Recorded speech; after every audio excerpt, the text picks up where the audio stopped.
Chapter 1, Are You Done? What is it like to see your husband enter a hotel with another woman in his arms? Yilan would have said with confidence that this kind of thing would never happen between her and Chen Ningyuan. But the scene in front of her slapped her in the face, and her face hurt badly. Today is Friday, and after work, their department had a dinner party at the buffet restaurant on the 6th floor of the Xinghua Hotel. After the dinner, she and a few colleagues had just reached the hotel entrance when they received a call from Chen Ningyuan. After listening to his itinerary, she hung up the phone, declined the offer of a colleague to take her home, and was about to take a taxi home. But when she turned around, she saw the man she had just talked to on the phone, who had said he was still on a business trip and would not be back until tomorrow, embracing a young woman intimately and walking into the hotel from in front of her. Suddenly, Yilan felt her head buzzing and her blood seemed to freeze, stopping its flow. Her heart was pounding in a panic, and she didn't know how she managed to walk up with trembling legs. She stared at Chen Ningyuan as he took out his ID card to register for a room, and watched as Chen Ningyuan walked towards the elevator, smiling tenderly and lovingly as he held the young woman. Her mind was blank, and she followed the two mechanically. However, she did not expect to bump into a tall figure walking quickly out of the corner. The sudden impact made her body, which was already trembling, fall back like a piece of duckweed, slamming into the ground. A sharp pain came from her tailbone, and her chest was also hit painfully. She reflexively covered her chest and groaned, her eyes welling up with tears that fell uncontrollably down her cheeks. She didn't know if it was the pain or the pain of her heart being torn apart that caused it. But she didn't have time to think. In the hotel lobby, where people came and went, many people had already looked over curiously. Worried that Chen Ningyuan in front of her would discover her, she hurriedly tried to stand up. Just then, a male hand with clearly defined joints reached out in front of her. Without thinking, she grabbed it and used it to stand up. As soon as she stood up, she saw Chen Ningyuan waiting for the elevator in front of her. He must have heard the noise behind him and turned his head curiously.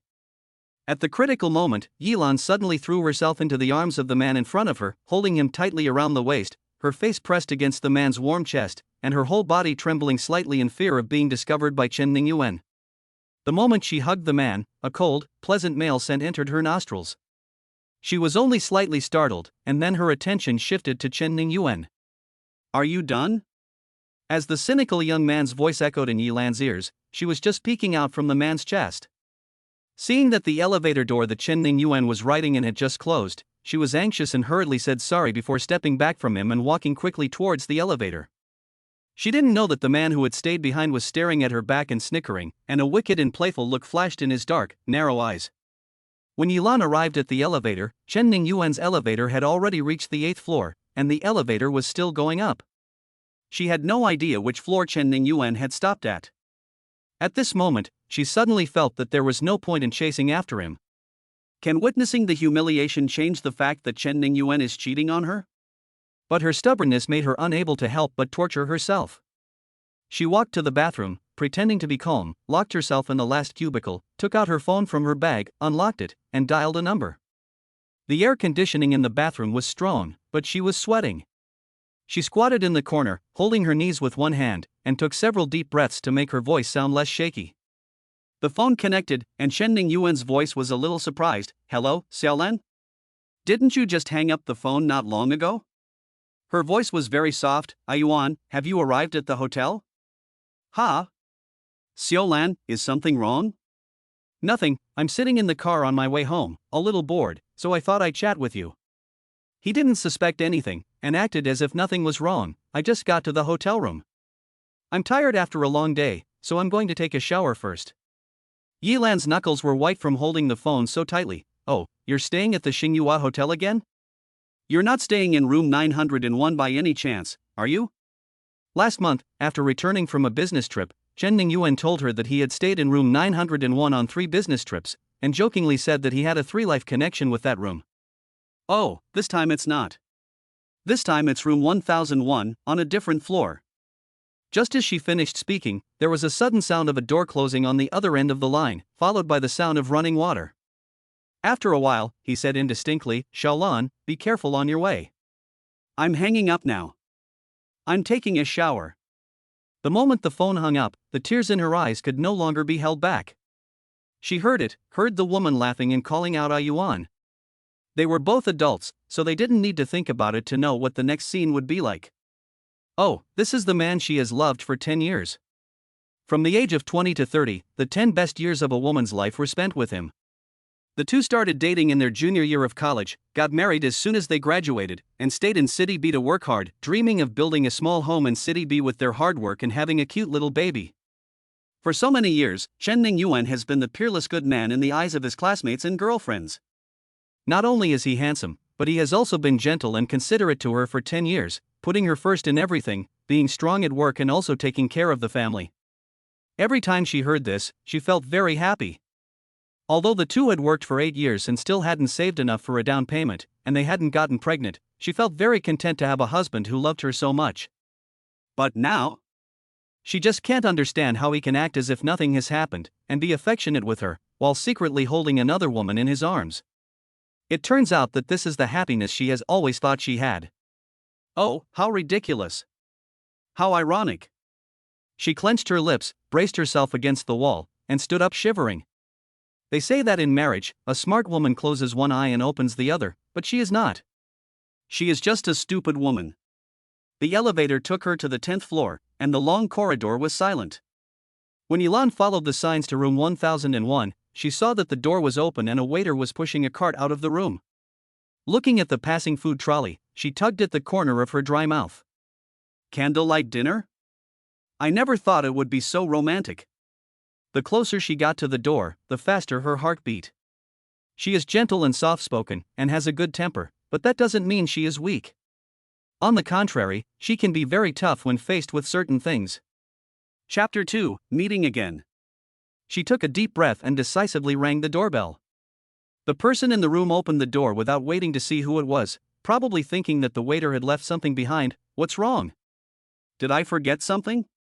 The rest of the sentence was cut short when she saw who it was. Xiaolan? Chun. Ningyuan's face turned pale and his voice trembled. Yilan looked at the man with his shirt off, wearing only a towel around his lower body, and felt a sharp pain in her chest. It seemed that she wouldn't even be given the opportunity to deceive herself. The tight string in her head snapped, and the last vestiges of reason left her. She reached out and slapped Chen Ningyuan hard. Her hand, hanging at her side, was numb and burning hot, and her nerves were twitching and trembling. Her cold eyes stared at the flustered man sarcastically. Is this your business trip? Going to bed with a woman on a business trip? Chen Ningyuan was also stunned by the slap, but he didn't care about the pain in his face. He reached out to grab Yilan's arm, his eyes panicked and guilty. No, it's not, Lan, listen to my explanation. Yilan dodged his hand, and the tears in her eyes finally couldn't be held back, her voice hoarse. Explain? Explain how you lied to me and how you slept with the woman in your room. Upon hearing this, Chen Ningyuan's face had turned pale. He knew that he simply couldn't explain it. However, seeing his wife holding back her tears and asking him questions, his heart was also aching, and he didn't want to do it either. Xiaolan, I'm sorry. Huh, sorry?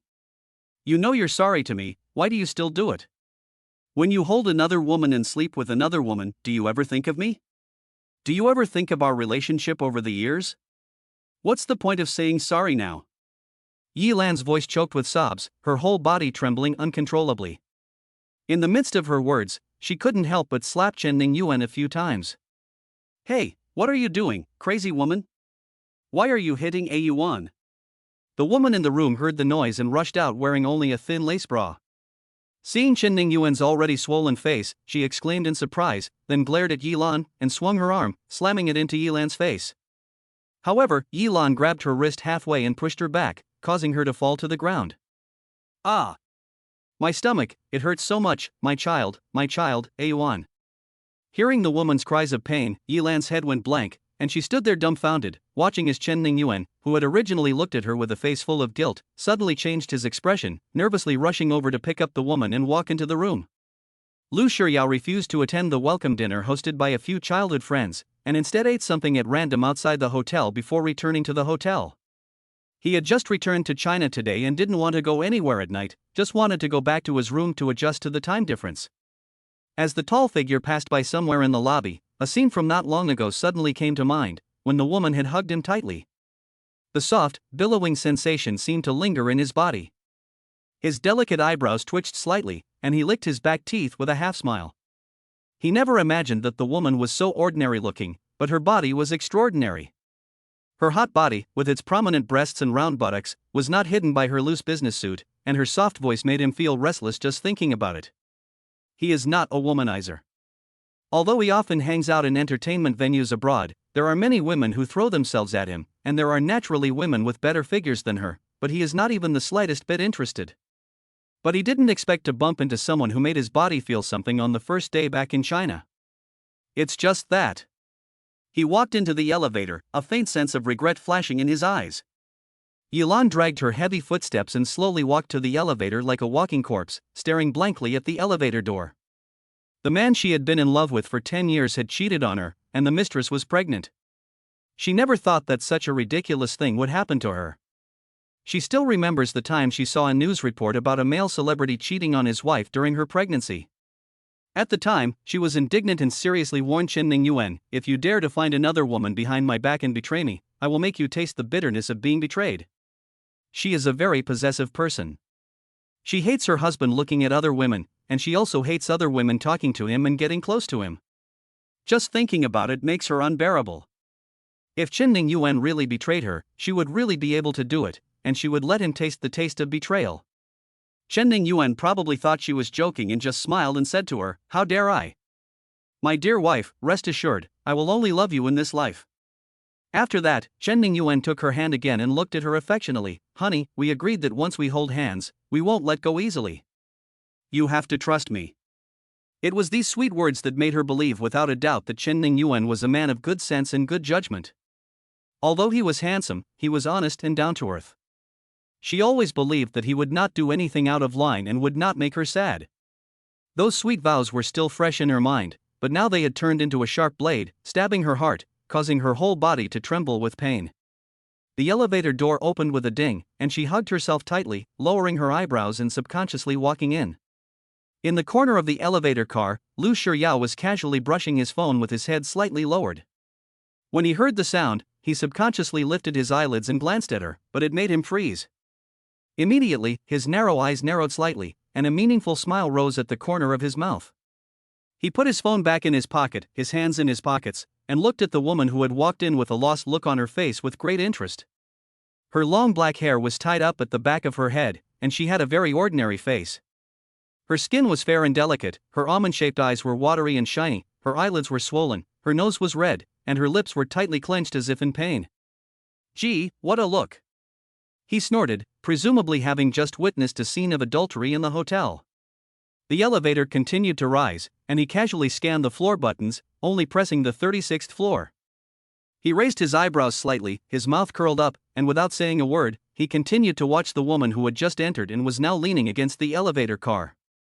Loose white shirt, wide-legged black pants, although not slim-fitting, they could not hide the curvaceous figure. He couldn't help but darken his eyes at the thought of the soft touch of her body against his, and he licked his dry lower lip. We meet again. Chapter 3, Is It Okay? Sister. In the enclosed and silent elevator, a slightly familiar young male voice suddenly sounded. Yilan was startled and looked up. The next second, she was completely stunned. It was a very handsome face, with no flaws to be found anywhere. Deep, dark eyes with a hint of mischief, a high-nose bridge, sharp jawline, a black stud in his right ear that glistened in the light, and a thin, upward-curled lip that looked like it was smiling but wasn't, exuding a lazy, bad boy vibe. His short, trendy hair was dyed a grayish-white, and he was wearing a black t-shirt with a personality, light blue ripped jeans, and his skinny, strong arms were casually tucked into his pockets. A black tattoo was wrapped around his pale forearm. It's hard to tell what the tattoo is, but the intricate pattern looks both mysterious and dangerous. She suppressed the surprise in her eyes. This kind of uninhibited and non-mainstream boy could not possibly have anything in common with her. She was sure she had never seen him before. Did you make a mistake? The voice that had just cried had a hint of hoarseness. Lu Shiryao laughed. He was so much like a passerby. He raised his eyebrows and deliberately lowered his voice. Sister, you really have no conscience. You hugged me for so long downstairs, and then you forgot about it. The ambiguity in his words made Yilan feel a little uncomfortable, but it also reminded her of the desperate move she had made before. At that time, she was so busy following Chen Ningyuan that she didn't even look at what the man looked like. "Oh, it's you. I'm sorry. I was in a hurry and didn't mean to hug you." Her tone was light, and her face was devoid of a smile because of her heavy heart. Even a polite smile, she couldn't pull the corners of her mouth. Seeing her pitiful expression of being abandoned and having no interest in life, Lu Shuryao's wicked sense of humor suddenly came to life, and he wanted to tease her. He suddenly straightened up and walked over to Yilan, with a sly smile on his lips. "Sister, I'm sorry, wasn't that too insincere?" In the blink of an eye, his tall figure had enveloped her in shadow. Yilan was caught off guard, her body stiffening. Her back was pressed against the cold car, and her hands instinctively covered her chest, trying to separate the two of them. In a panic, she saw the boy's hand move in his pocket, and her heart suddenly began to race. There was only she and the boy in the elevator, and her mind quickly flashed through various scenes of people being killed in elevators. "What do you want?" Although he was young and handsome, his non-mainstream style and tattoos made him look like a bad boy. Amused by the woman's reaction, Lu Shiryao took his hand out of his pocket and waved it in front of her eyes on purpose. Then, one hand was propped against the wall behind her, and the other hand was clasped around her waist, pressing her down hard. With a devilish smile on his lips, he lowered his head and whispered in her ear, "Sister, your apology is so insincere. Why don't we try another way?" The boy moved quickly, and by the time Yilan reacted, she was already pressed against his warm, solid body. The hot breath sprayed on her sensitive ears, and she felt numb all over as if she had been hit by an electric current. At this moment, although she did not know his true intentions, Yilan knew that she had removed the risk of being killed, and she was suddenly relieved and not so panicked. However, when the boy's hot body temperature passed through the thin clothes and reached her, she could faintly smell a cold and pleasant male scent between her breaths. Her cheeks flushed, and she pushed him away with all her might, trying to break free. No matter what, you have to let go of me first." Lu Shiryao didn't move at all, just looking at her playfully. His originally pale face had turned slightly red, and it was still that ordinary face, but strangely, he felt that there was a hint of beauty in it. His narrow eyes narrowed slightly, and his meaningful gaze swept from her face to the soft mass pressed against him. His eyes darkened, his throat tightened, and he bit his back teeth in private. "Damn, haven't you seen a woman before?" Yilan was familiar with the way boys looked at her. She was plain-looking, but she had always been better developed than girls her age. When boys looked at her, the most they would focus on was her breasts. Especially after she started working, such looks became more and more blatant. She was no innocent girl, and naturally understood what they meant. In the past, even if she felt disgusted, she would pretend to be calm and pretend not to see it. If it was really too much, she would find a way to avoid it. But this time, faced with the boy's suggestive language and intimate actions, after the initial panic, she looked at the young, arrogant, and handsome face and wondered what was going through her mind. This was definitely the most direct and bold thing she had ever said in her life. Lu Shiryao was slightly stunned for a second, then laughed lightly, staring at Yilan's eyes with a dark look in his eyes, deliberately lowering his voice. "Can I?" "Sister." The elongated tone was low and muffled, and it was also slightly flirtatious. After the words were spoken, the elevator was quiet, and an ambiguous atmosphere surrounded the two of them. Yilan could only hear her own pounding heartbeat and the two of them breathing in and out. After a while, she heard herself say softly, "Okay." In the dimly lit room, Yilan was a little dazed when she was kissed against the wall. The boy's hot and hard body pressed against her tightly, his large hands clasping her slender neck, his eager and strong kisses falling on her lips, chin, neck, and collarbone, igniting the long-suppressed desire in her body. "It's so embarrassing." Yilan looked up at the dark void. The boy's short, gray hair was buried in front of her, and his hot breath fell heavily on her chest. The buttons on her shirt had already been impatiently ripped open by his big hands, and her shoulders were half exposed, with the shirt hanging on and off. Just as she was lost in her own thoughts, she suddenly felt a strange sensation. A hot hand slowly descended. She was startled and reflexively held the hand down, breathing slightly faster and softly saying, "No, let's not." Before she could finish the sentence, the boy's lips had already ferociously engulfed her slightly parted red lips. He used his strength to declare to her that he would not accept a refusal. After a moment, the boy let go of her, and their lips touched. He sucked on her lower lip lightly, and said indistinctly, "The game has just begun. Since you started it, you have to follow the rules." He couldn't let her get away. After that, he took a heavy bite of Yilan's lip, as if to warn or punish her. In the darkness, Yilan raised a wry smile. What was the point of being so pretentious now? Was she going to keep her virginity for Chen Ningyuan? He probably didn't care anymore. Her eyes welled up with tears, and a single tear rolled down her cheek. She reached out and wrapped her arms around the boy's neck, feeling the strong, muscular lines of a young boy, and letting the hot breath he exuded envelop her. Chapter 4 I Can't Bear Children. A ray of moonlight shone through the window and fell on the intertwined bodies on the bed, creating a hazy and enchanting scene. Yilan's chest was heaving, her cheeks were slightly damp with sweat, her lips were slightly open, and her misty eyes looked up at the boy hanging above her. Their eyes meet. His eyes were burning with a strong sense of aggression, and a mischievous smile was on his lips. Don't worry, sister. His lazy, hoarse voice hooked her heart like a hook. As he spoke, he took something out of his hand, and Yilan's eyes froze, and a wave of bitterness welled up in her chest. What difference would it make? She can't get pregnant anyway. No, I can't have children. Lu Shiryao paused, his smile faded, his eyes darkened, and his gaze at her was full of scrutiny. Yilan sensed his suspicious gaze and couldn't help but feel annoyed. If you don't believe it, don't do it, she said, and moved her legs next to the boy, wanting to roll over and leave. She knew she was being unreasonable.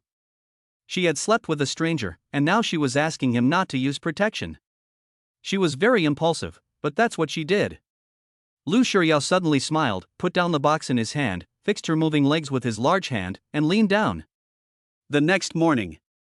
No matter how late she slept last night or how tired she was, Yilan's biological clock woke her up at 6 o'clock on time. The boy next to her was still sleeping. Last night, in retaliation for Chen Ningyuan's infidelity, she really found a man to cheat on him, and it was a stranger, a young boy who looked like he was trouble. She didn't regret it, but she didn't dare to face him in a sober state. She was just about to get up when something flashed through her mind. After thinking about it for 2 seconds, she reached for her phone by the pillow, turned on the camera mode, and then lay back down next to the boy. She covered herself with the quilt, exposing only her head, then turned her head to face the boy. At such a close distance, she could clearly see that his eyelashes were long and thick, curled up on his eyelids like a small fan, and his face was so white that the skin was so smooth and delicate that even the pores were not visible. He looked so cute in his sleep, and there was no trace of the wild charm from last night. Recalling the beautiful scenes from last night, her face flushed slightly. She took a few deep breaths, raised her phone to take a picture of the two of them, then closed her eyes and pressed the camera button. When the camera clicked, she immediately retracted her hand, but it was too late. A long, slender hand quickly snatched the phone from her hand, and then the whole person was embraced in the boy's arms. Lu Shiryao caressed her smooth shoulder with one hand and looked at the photo on the phone with the other hand. It turns out that my sister likes taking pictures. As he spoke, his dark, deep eyes looked teasingly at Yilan. He probably guessed what she wanted to do. She suddenly hugged him in the hotel lobby last night and left in a hurry, obviously stalking him. Later, when they met in the elevator, she looked so heartbroken, obviously she was provoked after catching him in bed. And the reason she wanted to sleep with him was to get revenge on that person. It's just a bit of a surprise. This sister looks very docile, but she has a fiery temper. Well, she's quite to his liking. Yilan was imprisoned by him and awkwardly tried to explain, but before she could speak, Lu Shiryao smiled and said, "If you like it, then take a few more pictures." After saying that, he suddenly lifted her up and pressed her down, holding her chin and giving her a deep kiss. Yilan opened her eyes wide, completely unprepared for such a reaction. She shook her head left and right, trying to break free from his tongue. As she struggled, the shutter clicked one after another. She panicked, worried that he had taken the wrong pictures. So she closed her eyes and bit his tongue hard. Lu Shiryao frowned and raised his head, pushing his tongue against his cheek. This woman is really ruthless. Luckily, he reacted quickly, otherwise she would have bitten off his tongue. Lu Shiryao pulled away, and Yilan, panting and angry, said, "What are you doing? Delete the photos quickly." Lu Shiryao, who had originally only wanted to take a few photos to tease her, saw that she looked quite cute in that pose, and his mind changed. He raised his eyebrows slightly, picked up Yilan's phone, and started operating it. He first saved his own phone number, sent the photos he had just taken to his own number, then deleted the photos neatly, leaving only the one she had originally taken, and finally deleted the sending record. Perfect. When Yilan returned to the apartment she shared with Chen Ningyuan, it was already 8 a.m. Fortunately, it was Saturday and she didn't have to go to work, otherwise, in her current exhausted and miserable state, she wouldn't have been able to work. Looking at the dark red door in front of her, it was so familiar, but it made her hesitate to open the door. She didn't know how long she had been standing outside the door, until her feet started to go numb. Then the door was opened by someone. Their eyes met. Both of them were taken aback. They were speechless. After a moment of silence, Chen Ningyuan spoke first. "You're back." He had smoked all night and hadn't slept a wink, so his voice was dry and hoarse. Yilan only looked at him quietly. He looked terrible, his hair was a mess, his face was pale and haggard, his eyes were bloodshot, his shirt was crumpled, and he obviously hadn't slept all night. Her eyes were a little bit dry. She thought that Chen Ningyuan would not be home. After all, she pushed the woman down last night. For the sake of the child in her stomach, he would stay with the woman no matter what. Seeing Yilan's calm expression and her indifferent gaze, Chen Ningyuan's heart ached. When his eyes moved down to the men's jacket she was wearing, his eyes darkened. "Come in when you're back." In the narrow living room, the two sat on opposite sides. The air was thick and still, so still that you could hear a pin drop. Yilan's slightly raised lips flashed a hint of sarcasm. Once upon a time, when the two of them were alone, even if they didn't speak for a whole day, they would still feel happy and sweet. Now, even breathing in the same space together would make them feel awkward. She blinked her eyelashes lightly to hide the pain that flashed through her mind, staring at Chen Ningyuan, who was covering his face with his hands, and slowly said, "Do you remember what I once told you? If you ever betray me, I will make you feel the same way." Chen Ningyuan thought of something and suddenly looked up, staring at Yilan in disbelief. His voice was hoarse. "You."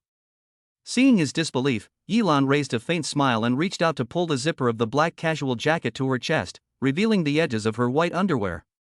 Under Chen Ningyuan's increasingly gloomy expression, she pulled the jacket open to the side, exposing her delicate collarbone and white, round shoulders to the air. The ambiguous traces of spots broke into Chen Ningyuan's eyes without any cover. He clenched his teeth, his fists clattering, his face flushed, staring at those extremely glaring marks.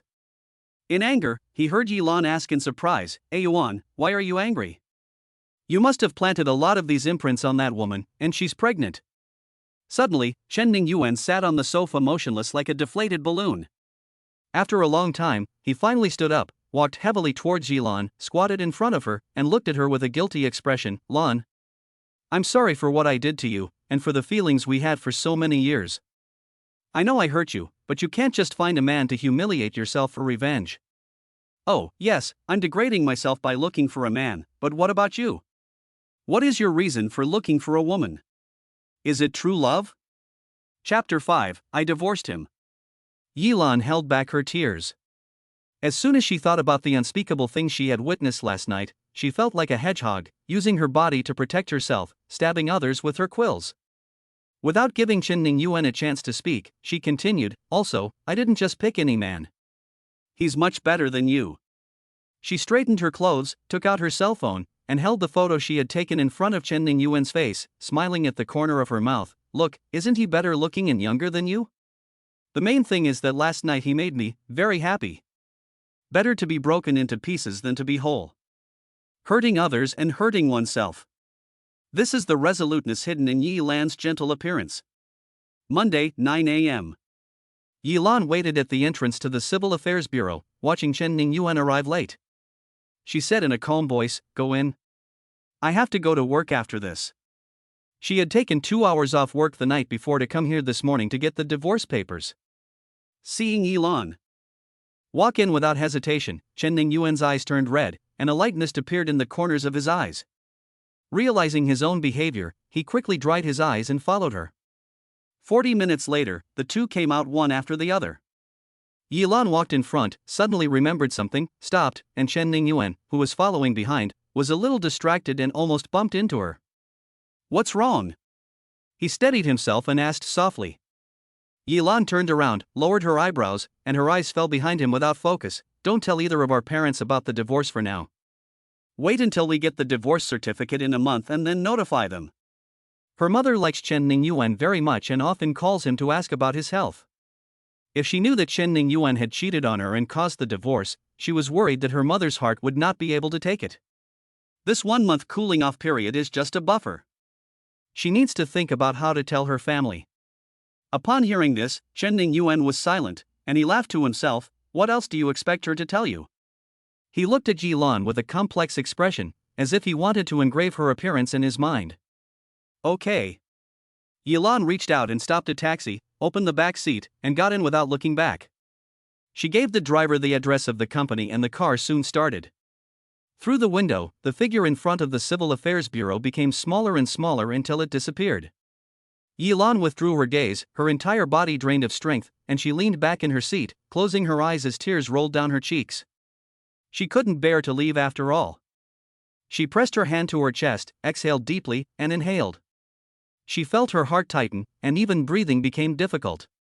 She didn't know how long this pain would last, but she believed that one day she would be able to kick the habit of Chen Ningyuan. It was just 10 o'clock when she returned to the company. She still had an hour left on her leave, so she went to the personnel department to cancel her leave before returning to the planning department. She had been working as a planner at this advertising company since she graduated, and it had been 8 years in the blink of an eye. The company had also developed from being unknown at first to becoming one of the top advertising companies in B City. Those who joined the company at the same time as her have either already switched jobs or transferred to the sales department. One has even been promoted to director of the planning department. Only she has stayed in the same position for 8 years. She is not good at socializing, doesn't know how to entertain, and is not good at being diplomatic. In 8 years, the only thing that has improved is her industry experience. But in this industry, new people are constantly coming in, and the new young girls and boys all have a lot of ideas and creative ideas. She has the advantage of being a senior employee. Looking at the group of young people full of energy, she sometimes feels that she is so out of place, and sometimes even feels that she is becoming more and more incapable. Sister Lan, you didn't attend the morning meeting. This is the key work plan for this week. Take a look. Okay, thanks, Xiaowen. Yilan gathered her thoughts, took the information from her colleague's hand, and carefully flipped through it. Without Chen Ningyuan, she still has a job, family and friends, and her life must go on. The morning passed quickly, and by the time Yilan finished her trivial work, it was already lunchtime. She tidied up her desk and went straight to a simple restaurant downstairs. In the past, she would cook 2 meals in advance in the evening and put them in the refrigerator. The next morning, she and Chen Ningyuan would each bring one to the office and heat it up in the microwave for lunch.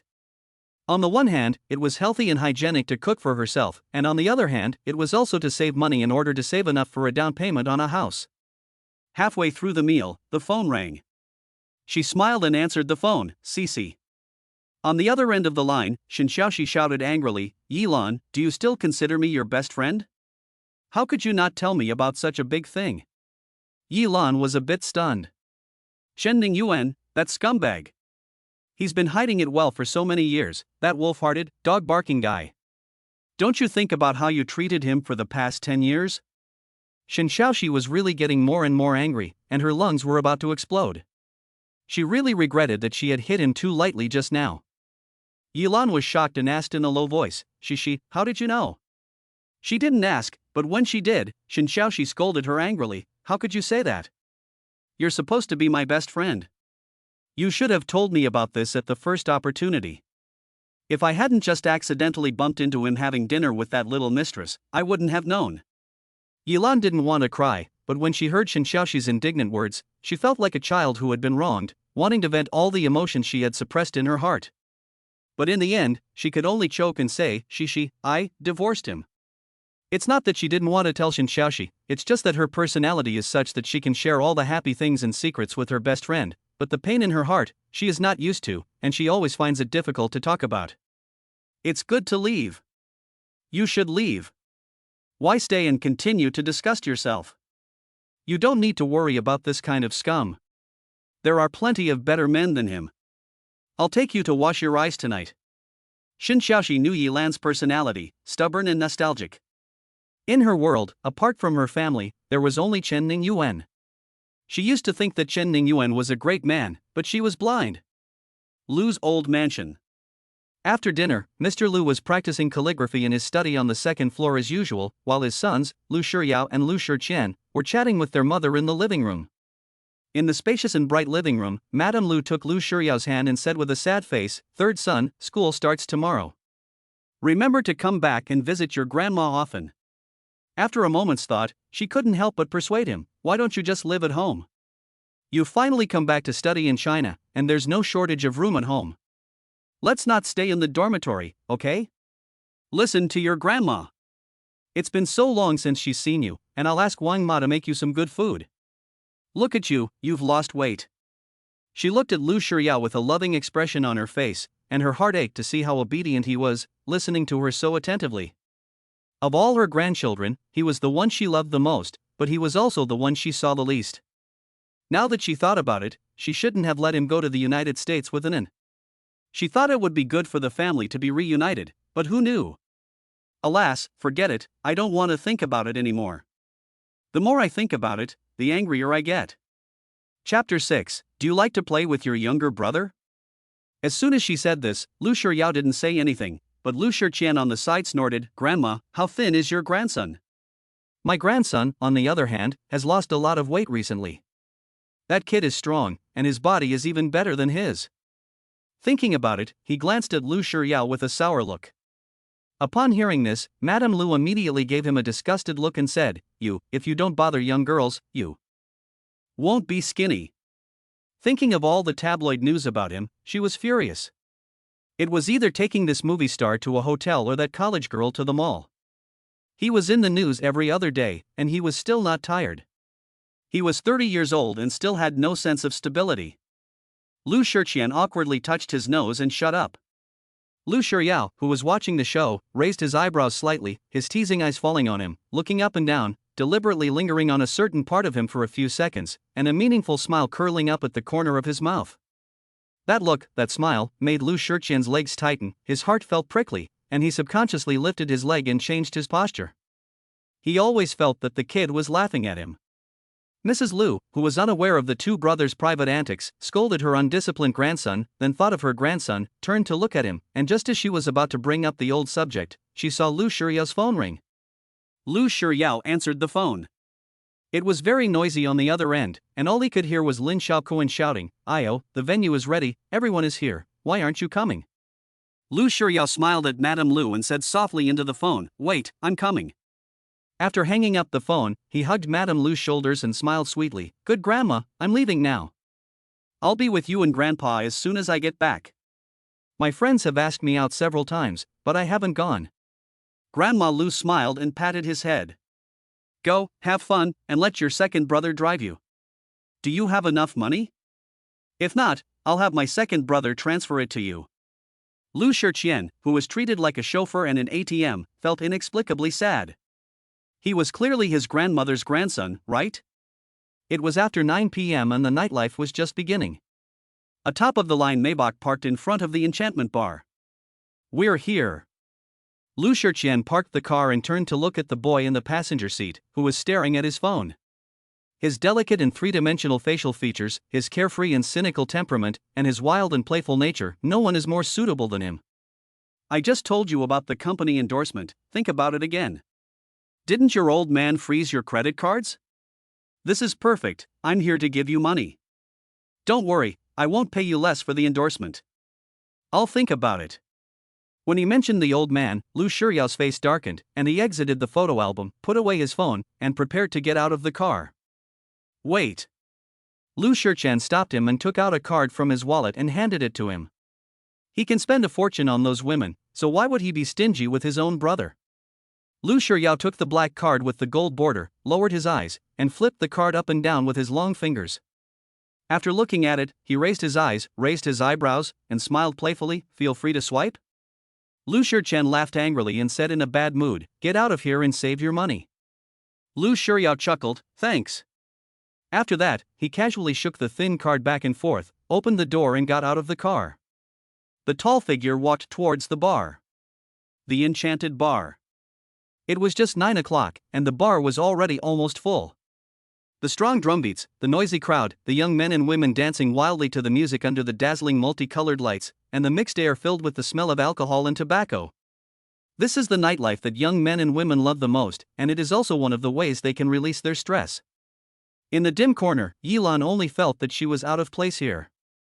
She sat uncomfortably, covering her chest, and then reached down to pull her short skirt down, regretting that she had followed Shinxiaoxi here. As soon as she finished work in the afternoon, she took her out to dinner, and after dinner they went to a friend's studio. Once they arrived at the studio, she immediately insisted that she change her appearance and take her to meet some handsome young men. She forced her to wear a tight black sundress and then proceeded to alter her face. Afterwards, she was so busy that she didn't even have time to look in the mirror before she was rushed to this bar. Lan, why aren't you drinking? A warm, unfamiliar breath suddenly blew into Yilan's ear. Yilan froze, and she suddenly moved aside, but where could she go? There was a tall boy sitting on the other side of her, and she was being attacked from both sides. For a moment, she was at a loss for words and couldn't help but curse her best friend, who was shaking her hips and thrusting her pelvis on the dance floor.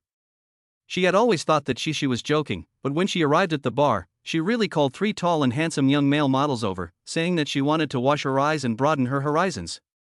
As it turned out, after a brief introduction and chat, she asked the 2 boys to keep her company while she went off to dance with a guy named Jia.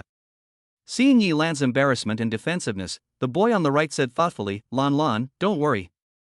We and Shishi are good friends, and we're not bad people. Shishi is your good friend. You should trust her, right? Yilan thought that he had a point. She liked to have fun, but she knew how to keep her friends in check. Thinking this way, her guard was lowered a little. At this point, the boy on the left laughed and said, yes, Lan, these wines have a low alcohol content, similar to fruit juice, so you won't get drunk. Ajia is dancing with Shishi, so the 2 of us will drink and chat with you. He then poured a glass of wine into her glass. Since he had already said it, Yilan couldn't refuse anymore. After hesitating for a moment, she picked up the glass and took a sip. The 2 boys were very good at finding topics to chat about and were very funny. It didn't take long before Yilan was laughing. For a while, the depression in her heart had dispersed a lot, and the smile on her face had increased. Unconsciously, she had drunk 6 or 7 glasses of wine. She didn't drink well, and she would blush when she drank.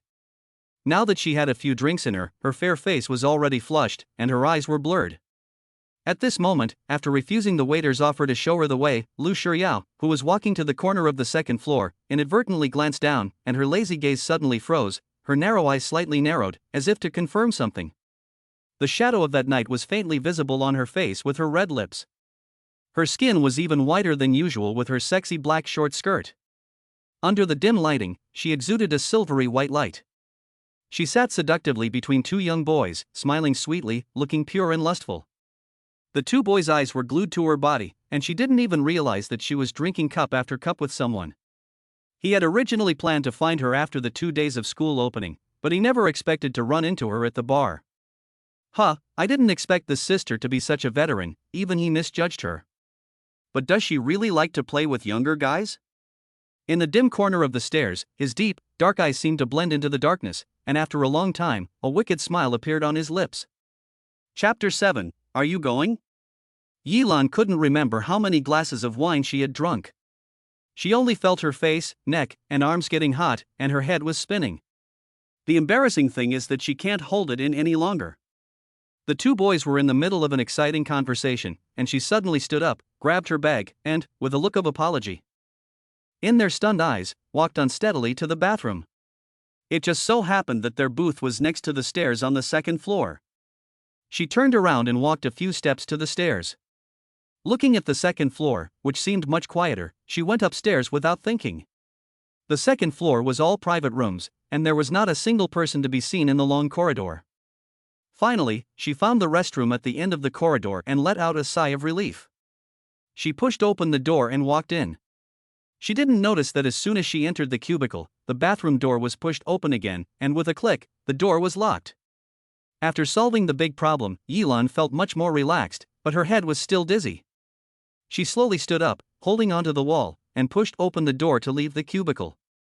She had been in the dim light for too long, and for a moment she was still not used to the bright light in the bathroom.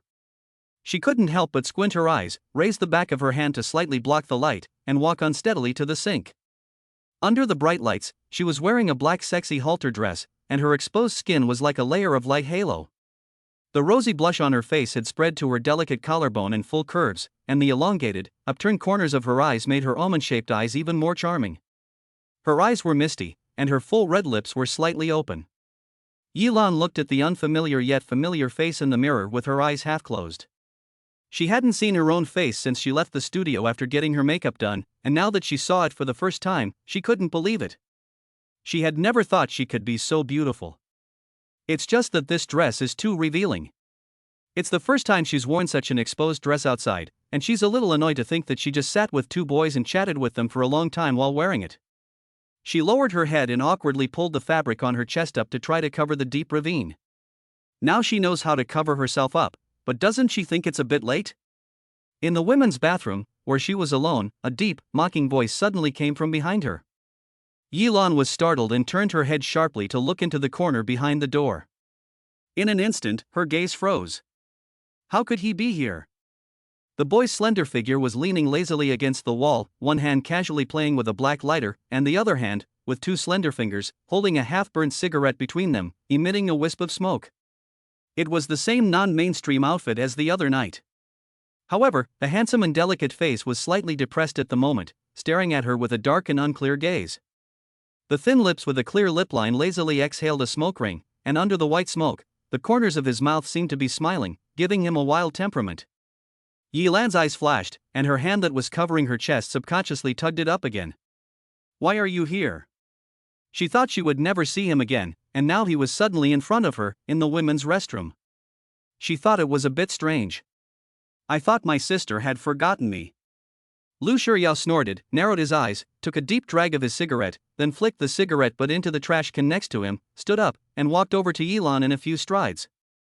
Yilan subconsciously took a step back, and her waist suddenly hit the sink, leaving no room to retreat. She wanted to forget him, but his devilish face and the absurdity of that night would never leave her mind. Seeing her look at him as if he were a snake or a scorpion, Lu Shiryao laughed. He was so close to the two of them, so she was just going to hide when she saw him? His eyes darkened, and suddenly he reached out and grabbed Yilan's waist. With a forceful push, he lifted her whole body onto the sink and sat her down, his tall body pressing against hers. The warm and hard touch on her thighs made Yilan come back to her senses from a moment of dizziness. This position is too ambiguous and dangerous. This is a public restroom, and someone could come in at any time. He is too bold. What are you doing? Put me down. She pushed him away with her hand and glared at him. After drinking, her voice was a little more flirtatious than usual. Although she was angry, it sounded like she was flirting with him in Lu Shiryao's ears. Even the strength of her push and her angry eyes were extremely seductive. His heart skipped a beat, and his large hands still clasped her waist tightly. His deep, dark eyes stared at her face, and his gaze fell uncontrollably on her seductive red lips, growing more and more intense. Yilan naturally felt the change in his eyes. She lowered her eyelashes and subconsciously avoided his gaze. But he grabbed her head with one hand, and the next second, his lips were pressed against hers.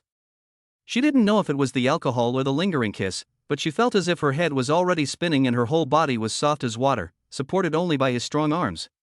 As the temperature of the air around them gradually rose, and their breathing became heavier and more rapid, Lu Shiryao bit down hard on Yilan's lower lip, sucking on it again, then leaving her red and swollen lips. Lu Shiryao's chest rose and fell, and he chuckled softly with a hoarse voice, locking his gaze on her misty, moist eyes, and wiping the water stains on the corner of his lips with the pad of his thumb. Didn't you tell me to call you if I needed anything? What, are you not satisfied with me, so you've switched to two younger brothers to play with? Yilan took a deep breath and was stunned by the news. Her confused mind finally cleared up a little. He had said something like that last time, but she had just wanted to leave quickly and had not taken it seriously. She had been impulsive once, and that was enough. How could she do it again? But that's not the point right now. What are you talking about? They are my friends. Don't think so dirty, okay? After that, she glared at him angrily and struggled to jump down. Put me down, you pervert. What are you doing in the women's bathroom? You. Lu Shiryao replied casually, with a wicked smile. Yilan was stunned, and then reacted, her already red face becoming even more flustered. Are young boys nowadays so uninhibited? What the hell is going on? Why is it locked? Open the door. Suddenly, along with the sound of someone pounding on the door, a woman's voice could be heard outside. From the sound, there was more than one person. Yilan was suddenly panicked, staring nervously at the door. Someone is knocking on the door, let me down quickly, hurry. After that, she turned to push Lu Shiryao. You hide inside first, I'll go open the door. Lu Shiryao's face turned black. No. Yilan laughed angrily. You've already entered the women's bathroom, and now you're being so pretentious? Who is so mean as to not know that other people need to use the bathroom too? Go quickly and call the waiter to open the door. Yilan's heart hardened, and she grabbed him by the ears and twisted them. When she got angry, she felt the alcohol getting to her head even more, and she felt dizzy and sick. Chapter 8, Good, let's go home and sleep. Sigh. How dare this woman twist his ears? She's got some nerve. Although it didn't hurt very much, he had never been touched by his father when he was angry. Lu Shiryao frowned, his face ugly, and his narrow eyes looked at her in a gloomy manner. But when his gaze met her angry, flushed face and her eyes that were unfocused, the anger in his heart gradually dissipated. Humph, she can't drink. But she still dared to drink so much with two men. I don't know if she's too stupid or too bold. He pulled her hand away and, with her stunned gaze, carried her off the sink. Then, he bent down to pick up her bag, which she had dropped on the floor, before slowly walking to the last cubicle and slamming the door shut. Seeing that he had actually succumbed to her force, Yilan was a little surprised, but she was also relieved. She held her spinning head and stumbled to the door to open it. As soon as the door opened, the two women outside were about to start yelling at her, but then they saw Yilan, who was obviously drunk, blushing and apologizing to them. I'm sorry, I was drunk and fell asleep inside. The two women muttered a few words and didn't bother to talk to her anymore. They quickly walked in. Yilan wanted to leave, but her bag was still in Lu Shiryao's hands. Her phone, keys, and ID were all in the bag, so she couldn't possibly leave it behind. But she was really on the verge of collapse, and the only thing she could think of was to go home and lie down and sleep. In the bathroom, just as Lu Shiryao was getting impatient and considering bolting out the door, the two women who were chatting while fixing their makeup finally finished and came out of the bathroom laughing. When he walked out with Yilan's bag, his face was dark, and he saw the woman crouching by the corridor, her head resting on her knees, her eyes closed and motionless, as if she was asleep. He bent slightly and reached out to wake her up, but was interrupted by a phone call. He took out his phone, looked at the caller ID, and connected the call. Before he could say anything, Lin Xiaoquan's loud voice came through. Io, what the hell are you doing? I told you 20 minutes ago that you were here, but I haven't seen you. Did a female demon lure you away? Something came up, so he can't make it. Oh, it really was a female demon who lured him away. He lowered his eyes and glanced at Yilan, who was still motionless. Shit, you're not serious? You. Hang up. Without waiting for Lin Xiaoquan to finish speaking, he hung up the phone. He crouched down, picked up Yilan's legs, and carried her in his arms. As soon as he held her in his arms, he felt the woman in his arms push him softly in his chest, and mumbled, Don't touch me, I want to sleep. Suddenly, his heart softened, and he leaned down to her ear and whispered softly, Be good, let's go home and sleep. When the first ray of sunlight hit Yilan's face in the morning, she opened her eyes wearily, feeling as if her whole body had been run over by a car, sore and weak. And the whole person was like a hugging bear, tightly embraced by the person next to her, with almost all of her weight pressing down on her. She didn't realize she was asleep, but now that she's awake, she feels like she can't breathe because he's pressing down on her so hard. She also suddenly became fully aware. A wave of annoyance washed over her. She unconsciously let out all the pent-up anger in her heart. She pushed away the arm around her chest and kicked away the leg that was clamped around her long legs. She had just sat up in bed and was about to get out of bed when she was suddenly pulled back by a strong force around her waist. Then, the gray hair that was sticking out of her head was buried in her thighs and rubbed lazily. This rubbed her even more. She was already upset that she had rolled in the sheets with him last night, and now he was bothering her again. And she had to go to work this morning, and she didn't know what time it was. Thinking about this, she suddenly turned sideways, grabbed the cell phone on the bedside table to check the time, and it was almost 7 o'clock. Fortunately, it wasn't too late. If she moved quickly, she could still make it to work. She arched her legs upwards, get out of the way. After that, she waited for him to get up, then she checked her phone and saw that she had a dozen missed calls and several text messages from Shin Xiaoxi.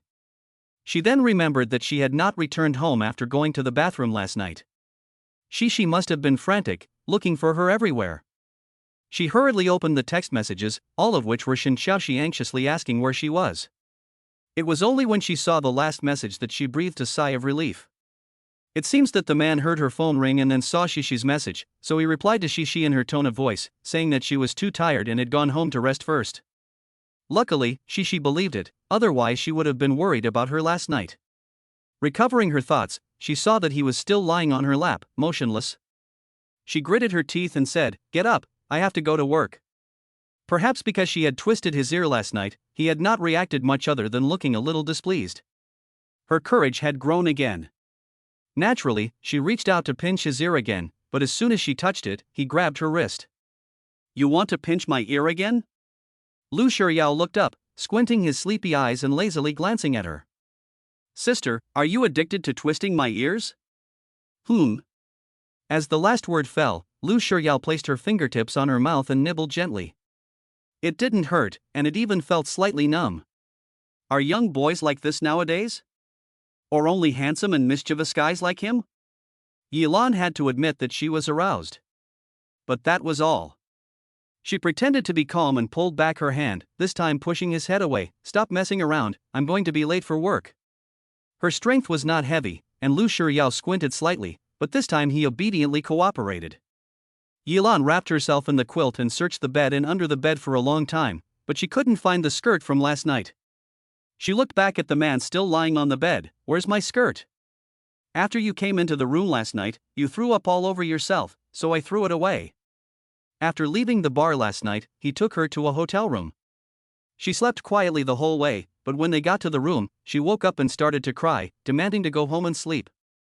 After a lot of arguing, she suddenly threw up all over him, probably because she was still drunk. In the end, he could only coax her with patience.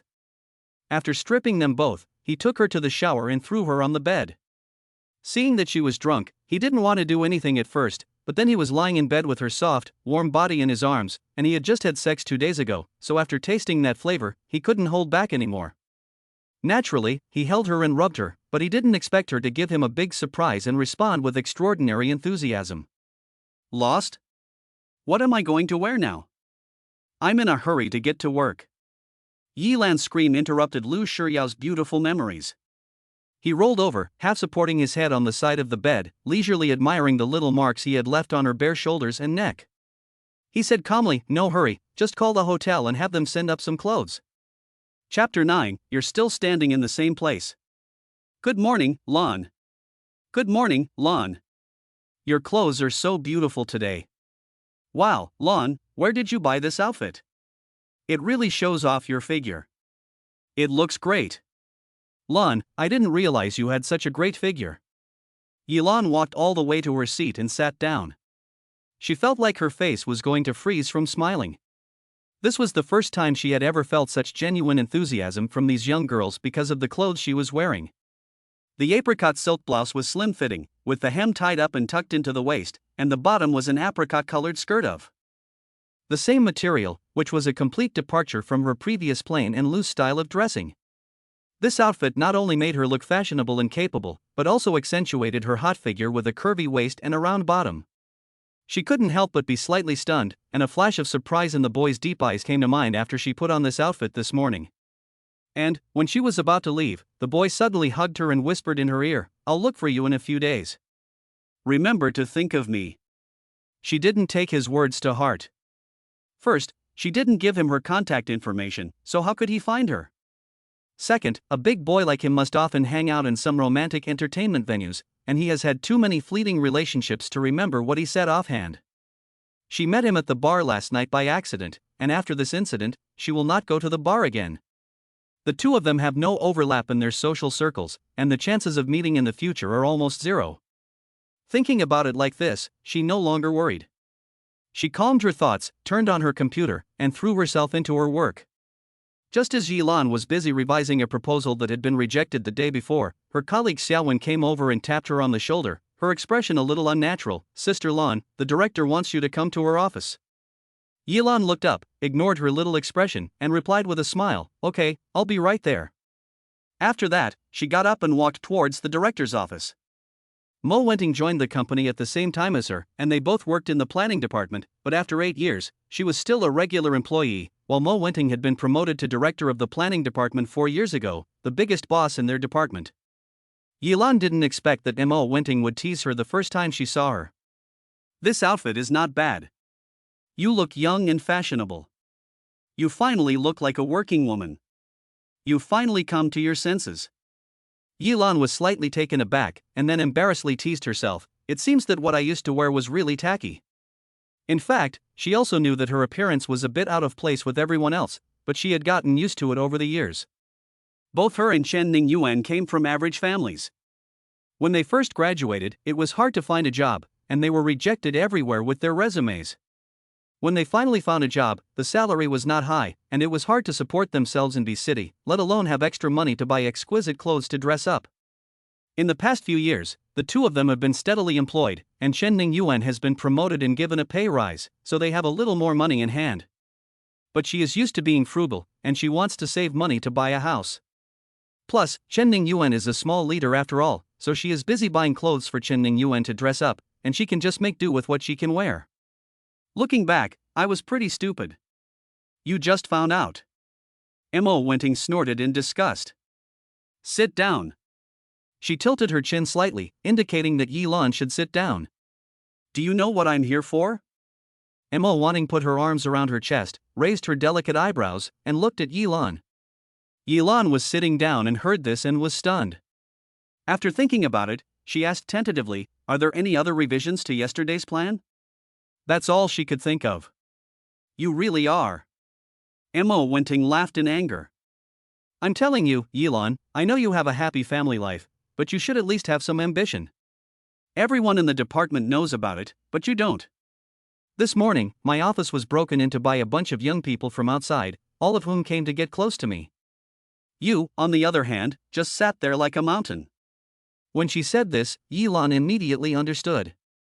In fact, she had heard about it, but she had never thought about fighting for that position, and even if she wanted to, it wouldn't be her turn. Seeing her expression, Mo Wenting knew what she was thinking. She is ambitious and competitive. When she first joined the company, she and Yilan were equally strong, so she wanted to compete with Yilan in everything and be ahead of her in everything. She thought Yilan was pretentious and looked down on her in every way. However, after working together for a long time, she gradually discovered that Yilan was really not good at socializing, and she only guarded her own territory, without any ambition. Over the years, only she and Yilan were left of the 10 or so people who had joined the company together. She knew that Yilan was capable, but she had no ambition. This time, the company is expanding its business and the planning department needs to create a new department manager position, and her power is even greater, so naturally she hopes that the department manager will be on the same page as her. At the moment, Yilan is the most suitable candidate. I'll be honest with you. I hope you can help me. I'll recommend you to the company management. Mo Wenting stood up, walked behind Yilan, put her hands on her shoulders, leaned in close to her ear, and said, Yilan, you have been with the company for 8 years and you are still stagnating. You have dedicated the best years of your life to this company, but what have you gained? Every word sank into Yilan's heart, and her body stiffened and her heart sank slightly. Mo Wenting naturally felt the muscles under her palm tensing slightly. With her eyes flickering, she slightly curled her red lips. You are 30, Yilan. How many more 8 years do you have in your career? Think about it and give me an answer by Friday. Yilan was silent for a moment, then slowly said, I'll think about it. After a busy day, Yilan finally finished revising the plan before leaving work. After confirming that there were no problems, she backed up the plan and sent it directly to Mo Wenting. She was relieved when the work was done. Seeing that most of her colleagues had already left, she packed up and left work.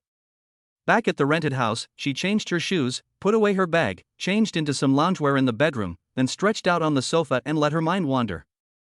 The house was quiet, so quiet that she could only hear her own heartbeat. What was she doing at this time? Busy cooking dinner for Chen Ningyuan? Busy cleaning up the house for him to come home and eat? Or, chatting happily with him on the sofa? The sudden knock on the door made Yilan's heart jump, and her thoughts returned. Her first reaction was to Chen Ningyuan, who had already moved out. She opened the door with mixed feelings, but it was her best friend Shin Xiaoxi. She relaxed and smiled. Xiaoxi, what are you doing here? Shin Xiaoxi held up a large bag of groceries and smiled. I brought you some delicious food. You haven't eaten yet, have you? Chapter 10, Does My Sister Miss Me? As the night fell, the two sat on the floor in the cozy but simple rented room, back to back on the sofa, chatting and eating spicy duck necks. It was so good to drink a sip of cold beer when the spicy duck necks were too spicy. The dim light shone on their faces, as if they had returned to the simple and pure days of college. These are her and Shishi's favorite foods from college. Back then, whether they were happy or sad, the two of them would go to the snack street behind the school and eat until they were full. After graduation, everyone was busy with work and rarely went back to the school to eat. Now that I'm eating it again, I really miss it. Shin Xiaoxi rotated the beer bottle in her hand and looked around. Had that scumbag Chen Ningyuan moved out? She noticed as soon as she entered the door that there were no traces of Chen Ningyuan's life in the entire house. Yilan was slightly stunned and whispered, well, he moved out. He left me his car and savings. He's practically leaving with nothing. She thought that Chen Ningyuan would not agree easily, and when she proposed it, she was mentally prepared to break with him. She never expected him to agree after only a few seconds of contemplation. She was truly relieved at the time. The 300,000 yuan in savings was what the two of them had saved up over the years to buy a house. It wasn't much, but it wasn't little either. She would not be so high and mighty as to want nothing. When she loved him, she could give him everything. But she could also force herself to be ruthless and ignore him for his betrayal. Shin Xiaoxi was also a little surprised, and she snorted lightly, he's still a man. After that, she turned and looked at Yilan with concern, so what are your plans? Why don't you move in with me?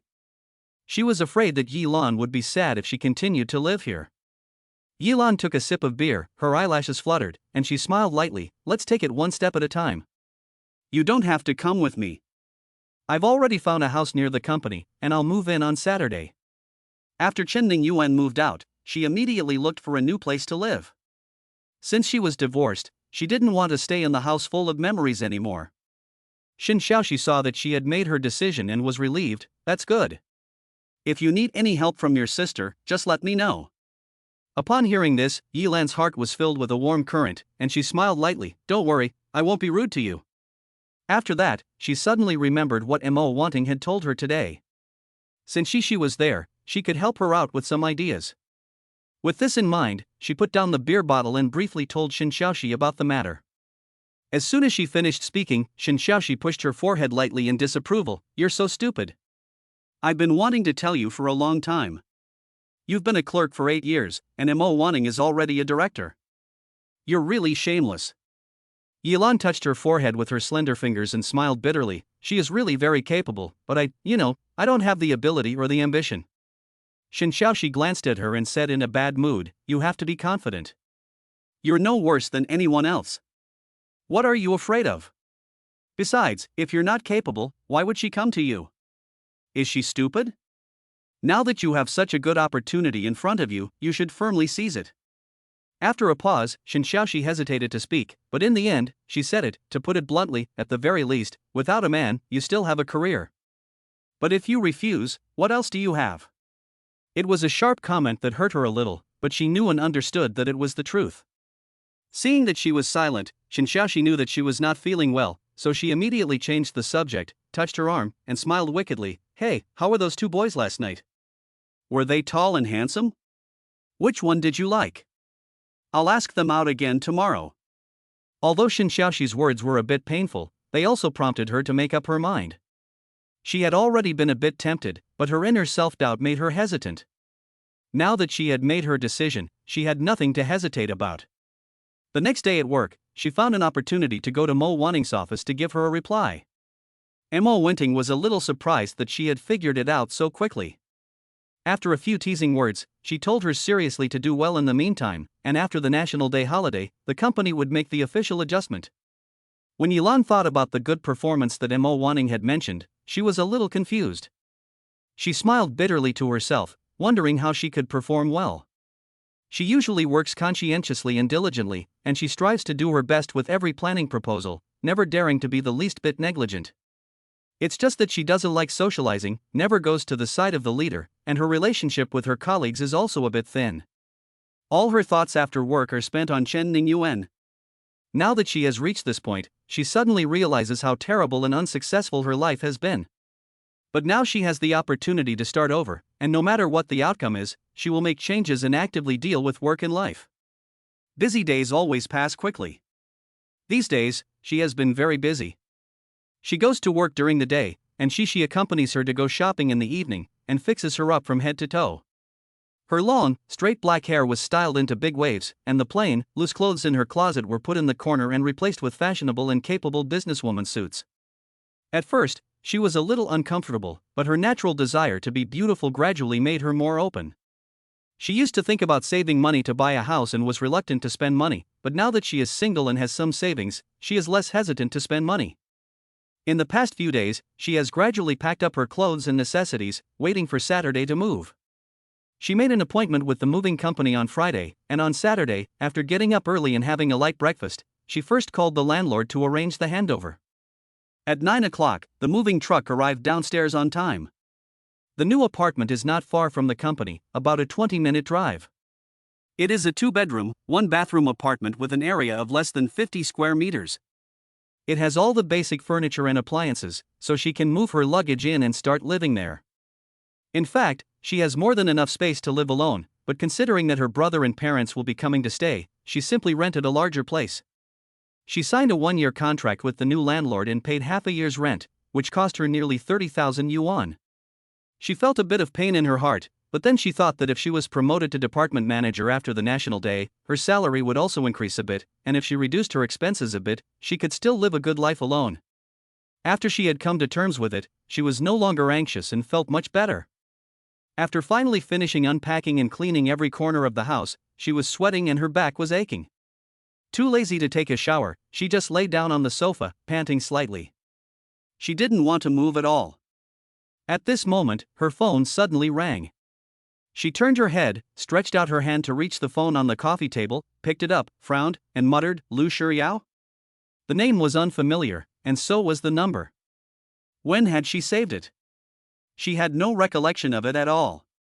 But she had a vague premonition in her heart, and after a moment of hesitation, she still answered the phone. "Hello?"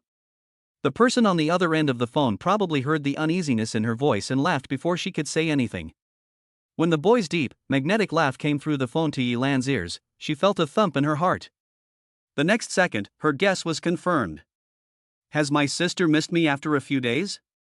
Chapter 11, He Really Thinks I'm Precious. The ambiguity that lingered in her ears made Yilan panic, and she hung up the phone by mistake. Looking at the black screen of her phone, her heart still pounded, and she immediately felt annoyed. Was she being too rude?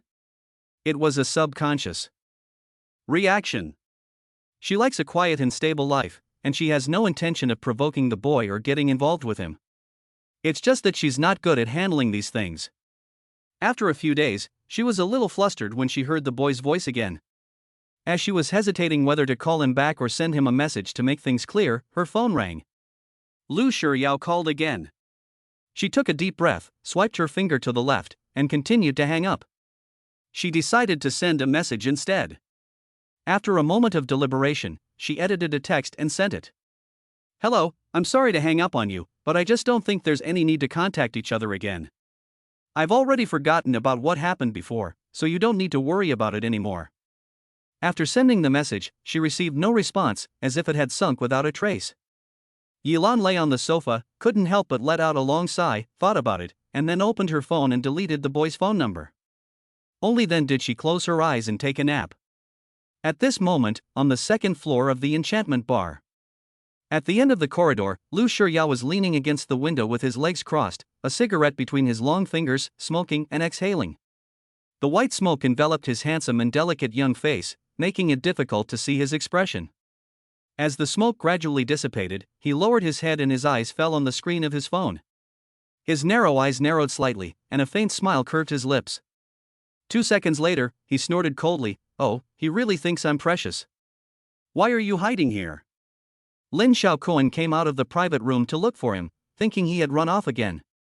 Lu Shiyao put his phone away and put it in his pocket. "I need some fresh air." Hurry up, the guys are waiting for you to go back and drink. Don't think about escaping tonight. Lin Xiaoquan reached out and put his hand on his shoulder, dragging him towards the private room. Shit, you've grown taller since I last saw you 2 years ago. Yilan discovered that starting on Monday, no matter how big or small the meeting was, Mo Wanting began to bring her along.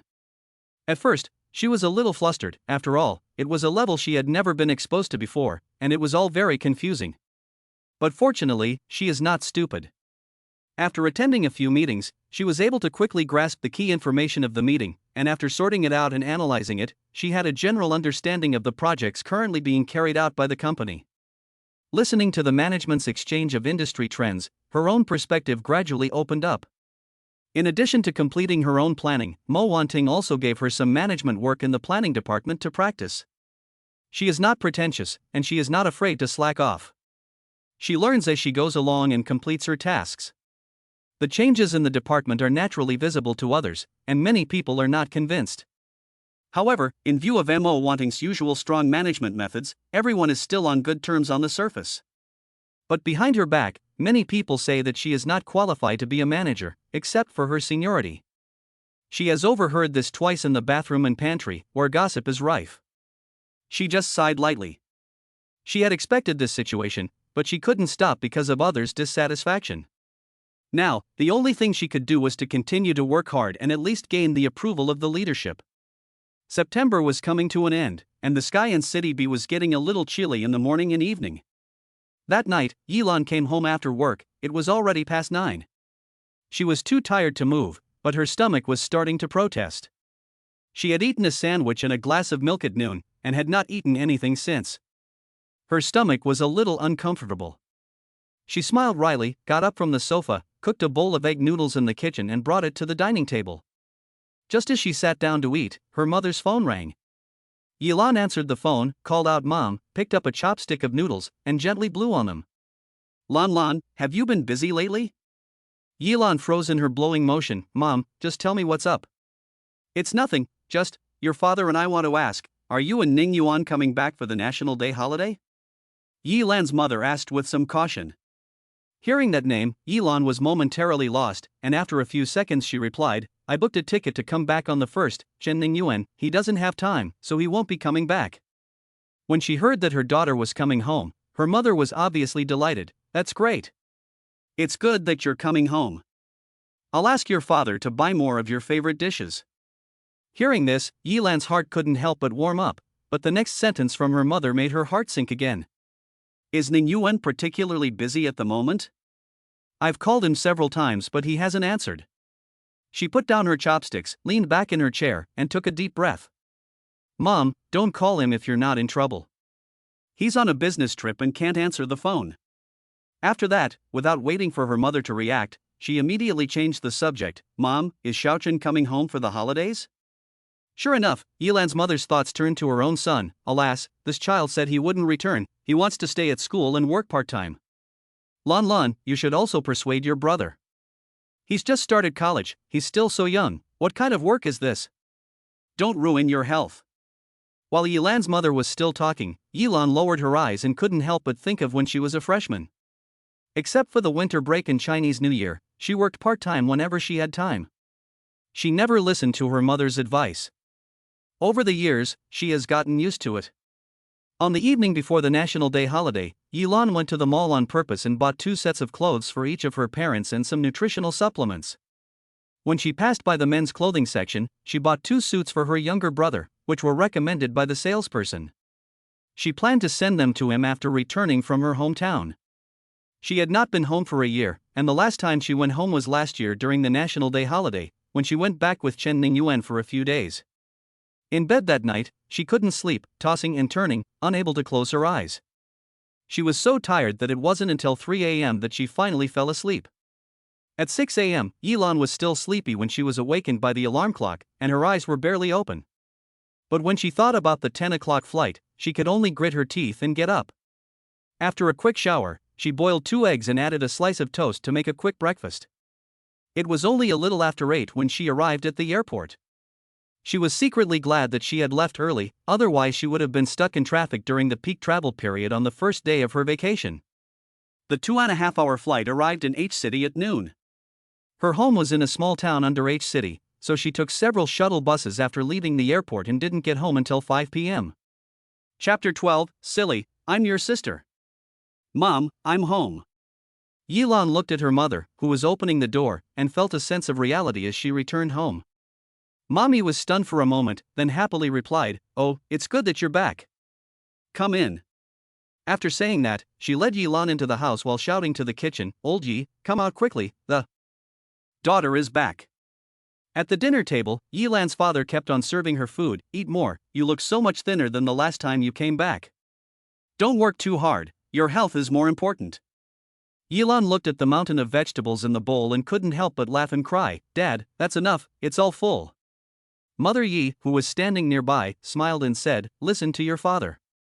Eat more. Your father went to the market early in the morning to buy the food. He made all your favorite dishes." Yilan felt a warm feeling in her heart, but when she looked at her parents, who seemed to have aged a little, she felt a mixture of bitterness and guilt. She tried to suppress her emotions and smiled, "Well, I haven't had my father's cooking in a long time.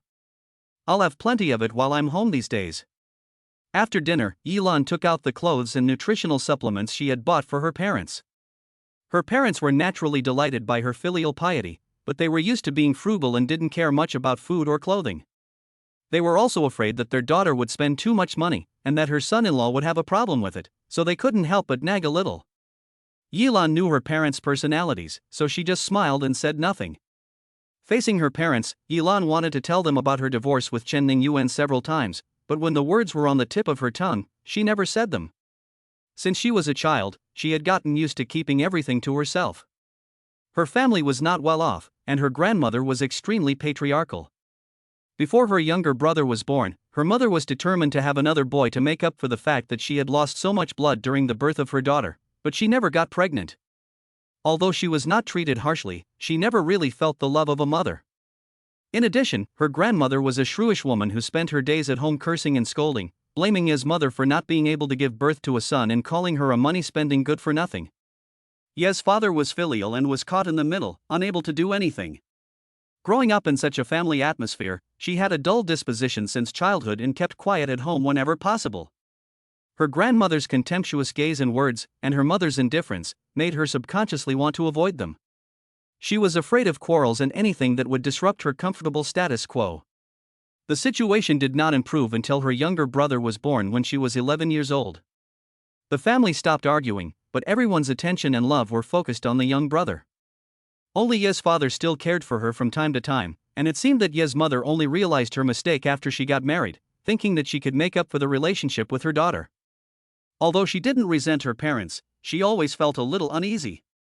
During the holidays, she would get up early every day to help her parents at their breakfast shop. When she was done, the three of them would squeeze into the small shop to eat lunch. "Dad, Mom, why don't you stop running the shop? Xiaochen is in college now, so he can earn his own living expenses. I'll pay for his tuition, so you can relax a bit." Ye's parents rented a small shop near the market to sell breakfast for a living, but the town was not big, and there were few outsiders. The locals generally ate breakfast at home, so the small shop could only barely make ends meet. Yilan has always been grateful to her parents for raising her and her brother and sister and paying for their university education. Although her parents had their own preferences, at least they didn't let her drop out of school when the family was at its most difficult time. Yilan's words made the old couple stunned. Yilan's mother was the first to react, and retorted, "How can that be? Your brother is only 19 years old, and he has finally been admitted to be university. Of course, he should focus on his studies. What kind of work is that? Now your father and I are still able to work, and we can earn a little bit. In the future, when Xiaochen gets married, he will have to buy a house. How can he not open a store?" Mother Yi paused and said, "You don't have to pay for Xiaochen's tuition either. You and Ning Yuan still have to live on your own. When you have a child, the expenses will be huge. Usually, you two can save as much as possible. In the future, don't always buy things for me and your father, okay?" Yilan looked at Yilan, nodded and said, "Listen to your mother. You and Ning Yuan just have to live a good life. Don't worry about us." Yilan felt a strange feeling in her chest, and slowly swallowed the rice in her mouth. She whispered, "Yes. She didn't want to deceive her parents, but, whether it was to avoid or not to worry her parents, the divorce with Chen Ningyuan was like a lump in her throat, and she couldn't say it. Yilan returned to B City from her hometown on the 6th, dragging a heavy suitcase. Before leaving, Ye's father prepared a lot of homemade pickled radish and chili sauce for her and Xiaochen, which were the flavors that the two siblings loved to eat since they were young. She was a little tired, but she still put everything in the refrigerator in one go. She packed the things for Xiaochen separately and planned to take them to school for him the next day. He has been back at school for more than a month, and apart from a few phone calls, they haven't seen each other. She plans to go see him tomorrow and invite his roommates to dinner to help him get to know them better. In the past, she didn't understand, living her life on her own, and she didn't have any friends other than Xin Xiaoxi. But after Chen Ningyuan's affair, she also realized that she had to change her ways. Especially after she had seen a lot with Mo wanting some time ago, she knew the importance of connections and circles. She knew Xiao Chen's personality, so she didn't want him to be like her. Thinking about this, she picked up her phone and dialed a number. After 2 rings, Yi Chen answered the phone with a smile. "Hey, sis, you're back from your hometown?" Infected by Yi Chen's laughter, Yilan helped herself up from the floor, sat on the sofa, and smiled. "Yes, I just got home. I brought you some of Dad's dishes. I'll bring them to school for you tomorrow. Are your roommates free tomorrow? If they are, I'll invite them to a lunch tomorrow." Yi Chen stood in front of the dormitory door, his hand on the door, and he knew what his sister was trying to do. After a few seconds of silence, he smiled and said, "Okay, I'll ask them later." "Sister." "Huh?" Yi Chen stared at the doorknob and whispered, "Thank you, sister." Yilan was taken aback, and a warm current surged through her heart. She whispered, "Silly, I'm your sister." When Yilan came out of the shower, she received a message from Yi Chen saying that his roommates would all be free tomorrow. There was also a message from Ye's father. "Lan, your mother and I can't take this money. Dad will transfer it to you tomorrow at the bank." Yilan sighed. She knew that her parents would not take her money, so she put it in their closet before leaving without them noticing, and even left a note. "Dad, you and Mom can keep it. I'm getting a promotion and my salary will go up. You don't have to worry about me. Xiaochen is a boy, and he'll need a lot of money for his wedding. Just think of it as a wedding gift from me, his older sister." Chapter 13, Sister, I'm fine. After sending the message, Yilan looked at the time and searched online for restaurants near B University. After carefully reading the reviews of each restaurant, she finally chose one and called to reserve a table. After she had finished, she lay down on the bed. Within a few seconds, she felt drowsy. She didn't know if it was because she was too tired or what, but she had been feeling sleepy these days, and she felt like she never got enough sleep. The next day, she slept until 10 a.m. before getting up refreshed. After washing up, she sat at the dining table and ate toast when she saw the message from her father last night. "That's fine. Your mother and I will save it for your brother first." Her eyelashes fluttered lightly as she looked at the screen of her phone, which gradually turned dark until it went black. After eating 2 slices of toast, Yilan stopped eating. She picked up a dress from the closet and put it on. After thinking for a moment, she painted her eyebrows in the mirror, put on a light layer of lipstick, and finally finger-combed her shoulder-length curls. She looked pretty good. There are no ugly women in the world, only lazy women. It seems that this saying is still very true.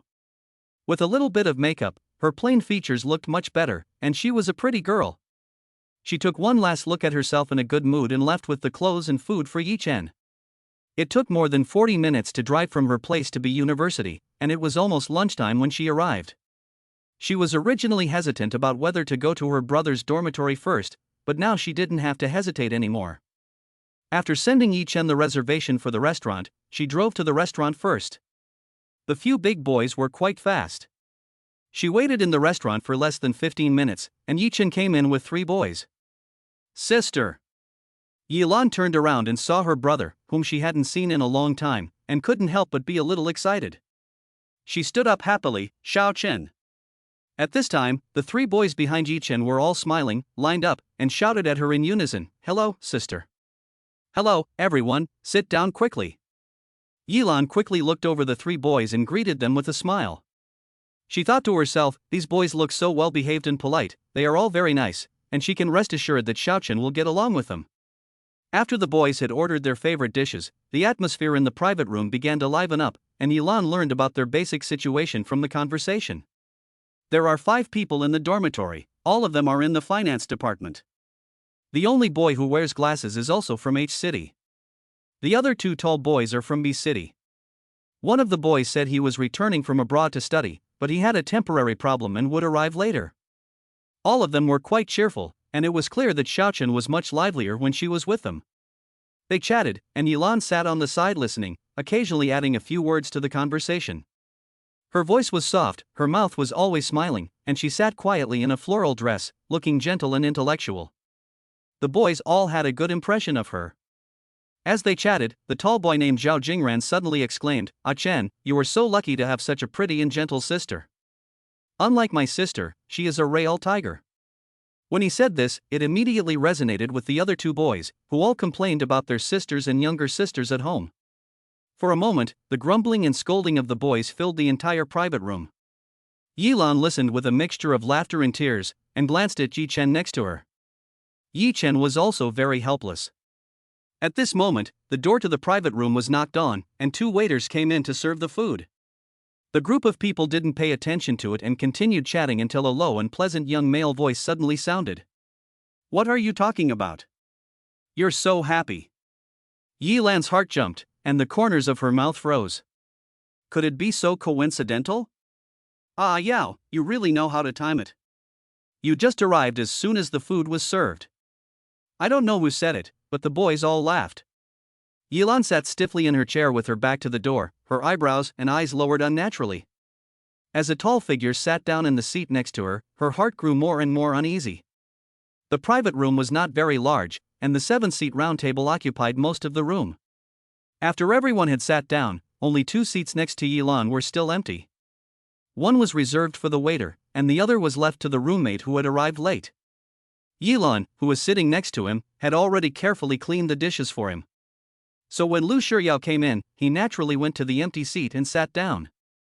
As soon as he sat down, he heard Yi Chen ask the woman next to him in a soft voice, "Sister, are you okay?"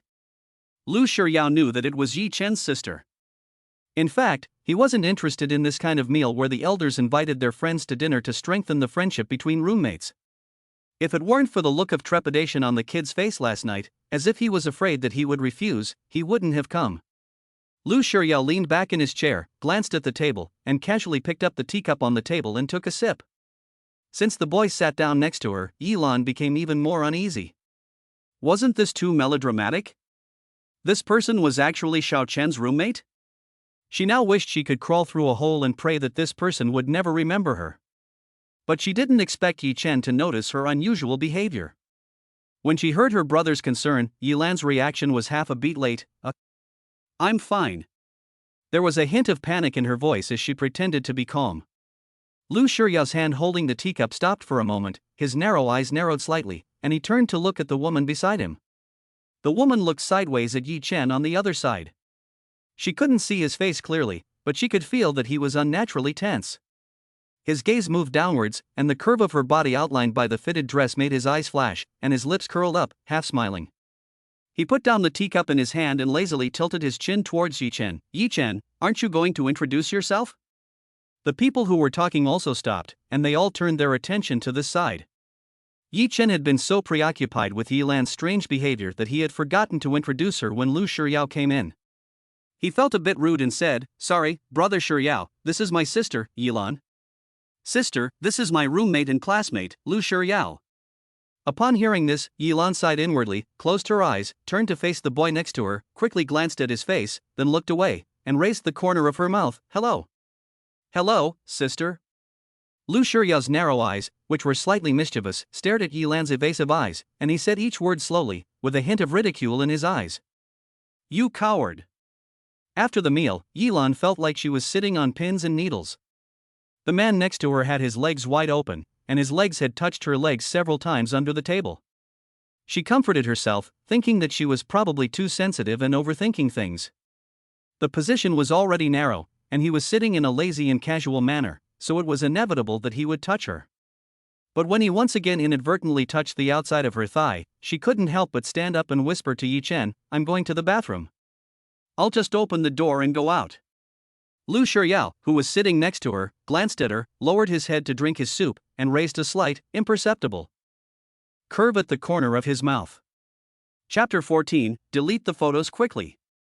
Yilan, who had just walked out, didn't know that as soon as she closed the door to the private room, her cell phone, which had fallen on the table, started ringing. Yichen picked up the phone and originally wanted to press it off, but after seeing the caller, he picked up the phone with a smile. Brother-in-law, this is Xiaochen. My sister went to the bathroom. Do you need to find her?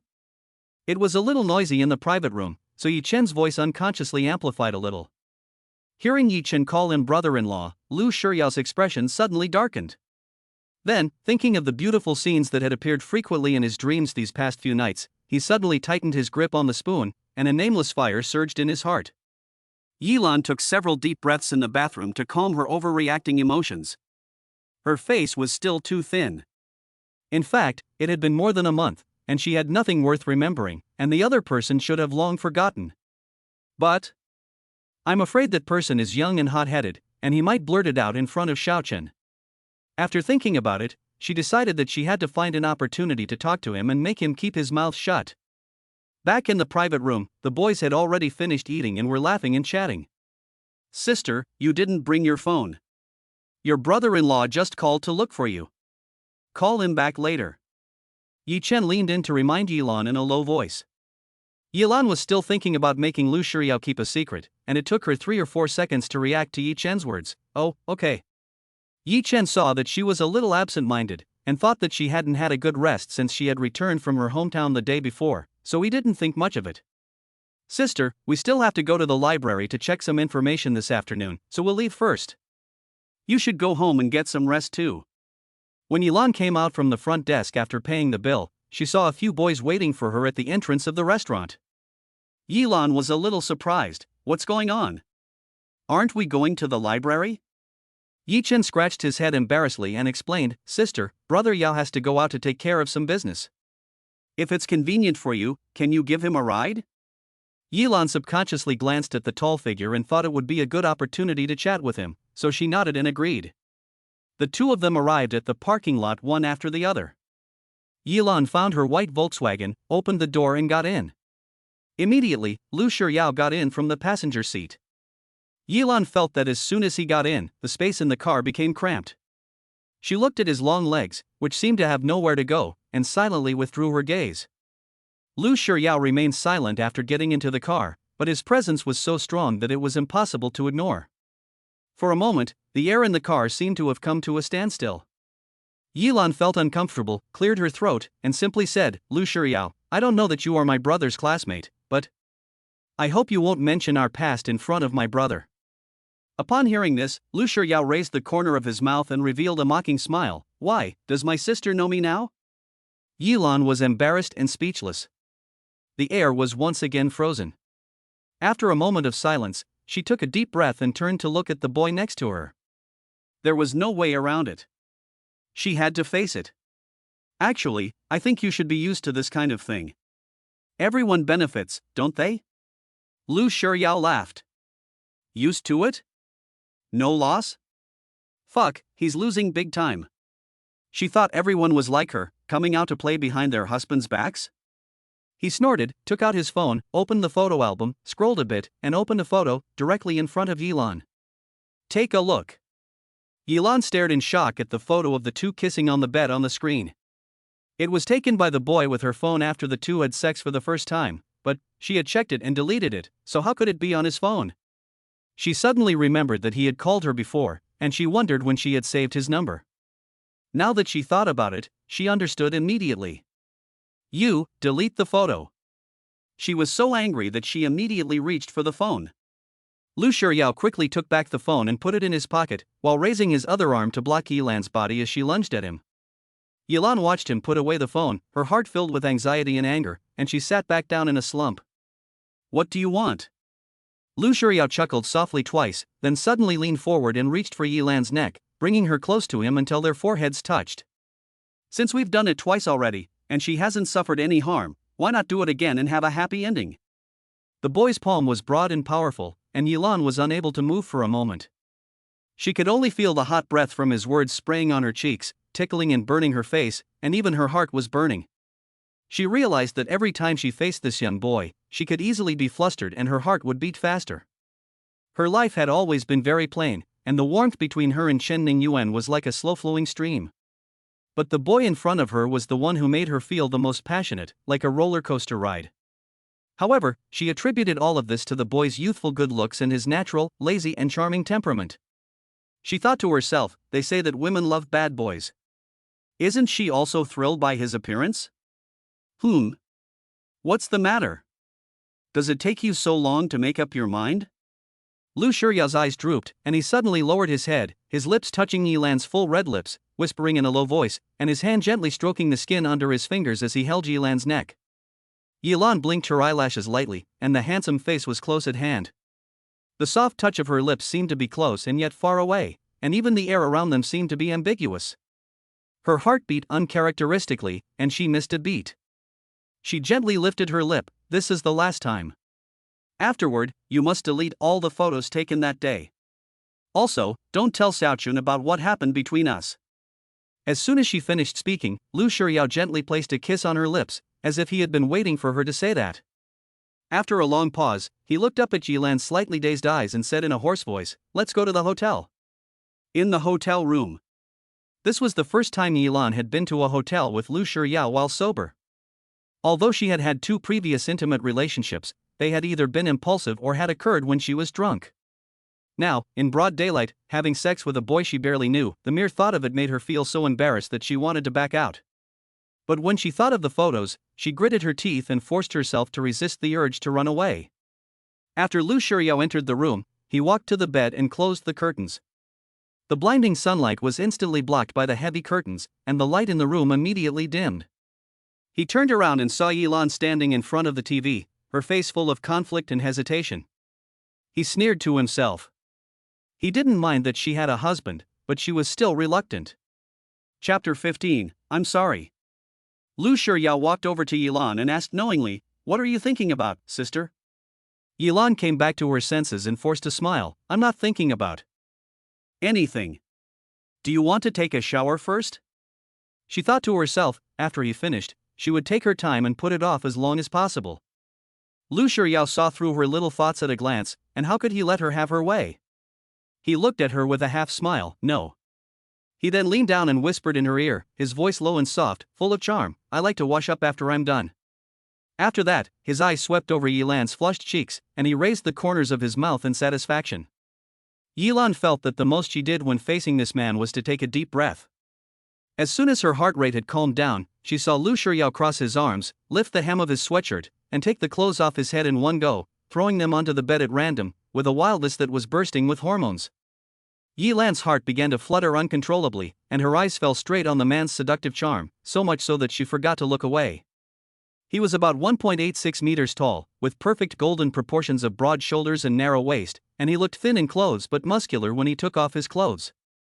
The dim light cast on him, as if plated with a layer of golden light, the lines of his muscles were clear and beautiful, his lean and strong arms, his strong chest, his well-defined and firm abs, his sexy mermaid line, every part of him was the best combination of strength and aesthetics. The mysterious tattoo wrapped around his forearm added a touch of evil to the boy's sexy aura. Yilan, who was enchanted by the boy's charm, didn't realize until she heard the boy's light laughter that he had suddenly returned to his senses. Just when she was at a loss as to where to look, the boy suddenly picked her up and carried her off. In an instant, she fell onto the soft bed, and then the boy's sexy body pressed down on her. He was so heavy and hot that she couldn't move at all, and the heat in his eyes seemed to melt her, full of aggression. As their eyes met, Yilan felt the boy's hand groping her body. She remembered something and, with a shudder, hurriedly held his hand down. "Remember what you said. This is the last time." Lu Shiryao's hand stopped, and he raised the corner of his mouth and smiled deeply. "Don't worry, sister. Relax, don't be so nervous." Although he looked a bit mischievous, she was relieved to hear his reassurance and slowly relaxed her body. Seeing that she was obedient, Lu Shiryao smiled with satisfaction and leaned down. He had been dreaming for several nights, and his pent-up desire was about to drive him crazy. Now that the culprit was right under him, he could finally feast without any worries. When Yilan woke up, the room was dark, with only a wall lamp by the bed emitting a warm yellow glow. The heavy curtains blocked all the light from outside, and she couldn't tell if it was still daytime or nighttime. The boy was no longer beside her. She moved her aching limbs and tried to sit up in bed, but her lower abdomen began to ache. She didn't pay much attention to it and continued to sit up. Just as she sat down on the edge of the bed, the pain in her lower abdomen intensified, and a wet feeling came from under her body. She froze. Was it her period? She calculated the days and realized that this time it was more than a week late, and she had never had such severe menstrual pain before. The pain made her look pale and she dared not move. She covered her lower abdomen with one hand and gently stroked it, and then reached down with the other hand and touched it. It was only when she saw the bright red on her finger that she felt a little uneasy. Lu Shiryao finished smoking a cigarette on the small balcony and just pushed the door open to enter the room when he happened to see the scene.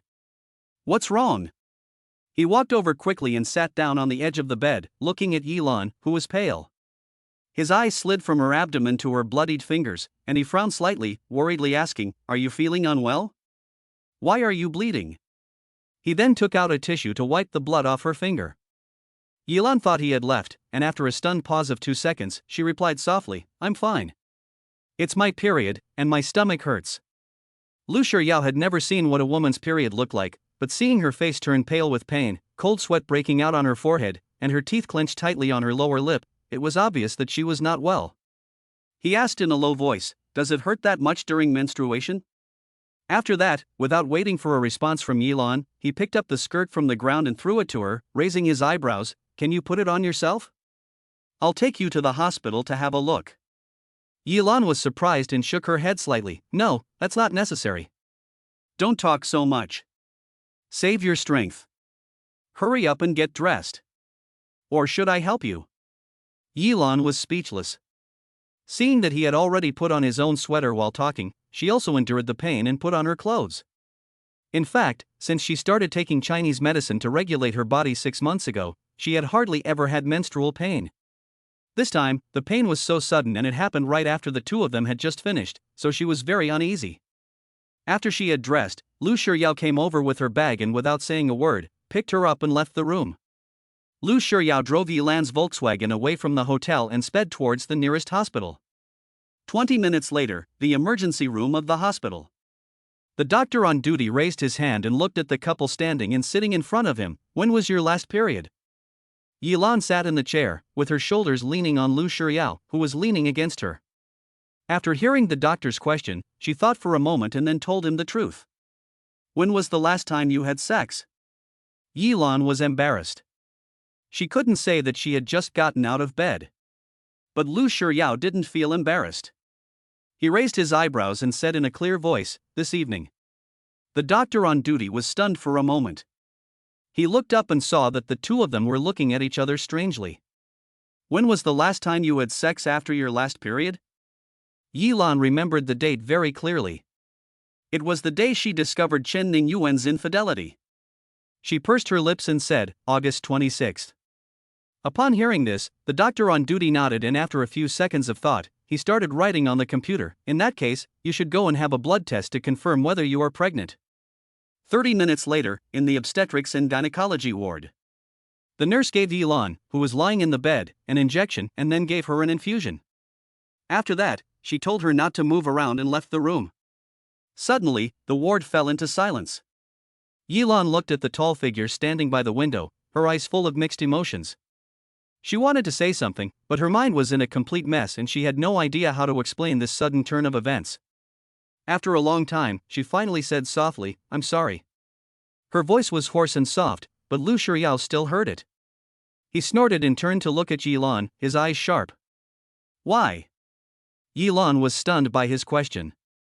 "What why?" She didn't understand. Chapter 16. I don't want to abort the baby. Lu Shiryao saw this and his inner restlessness escalated into anger. He walked to the edge of the ward, put his hands in his pockets and looked down at her. His voice was full of suppressed anger. "Your husband can't have children, so you came to me?" When the results came back and it was confirmed that she was pregnant, he really thought it was absurd. According to the date, she said, the child was definitely his. But he didn't understand that she was a married woman who had slept with him in revenge for her husband's infidelity, but then she lied to him and said she couldn't have children, and then she got pregnant. What is this? Does she love her husband that much? He had cheated on her, but she not only chose to forgive him, but also planned to have his child and let her husband be the father? After hearing this, Yilan thought about it for a moment and finally understood what he meant.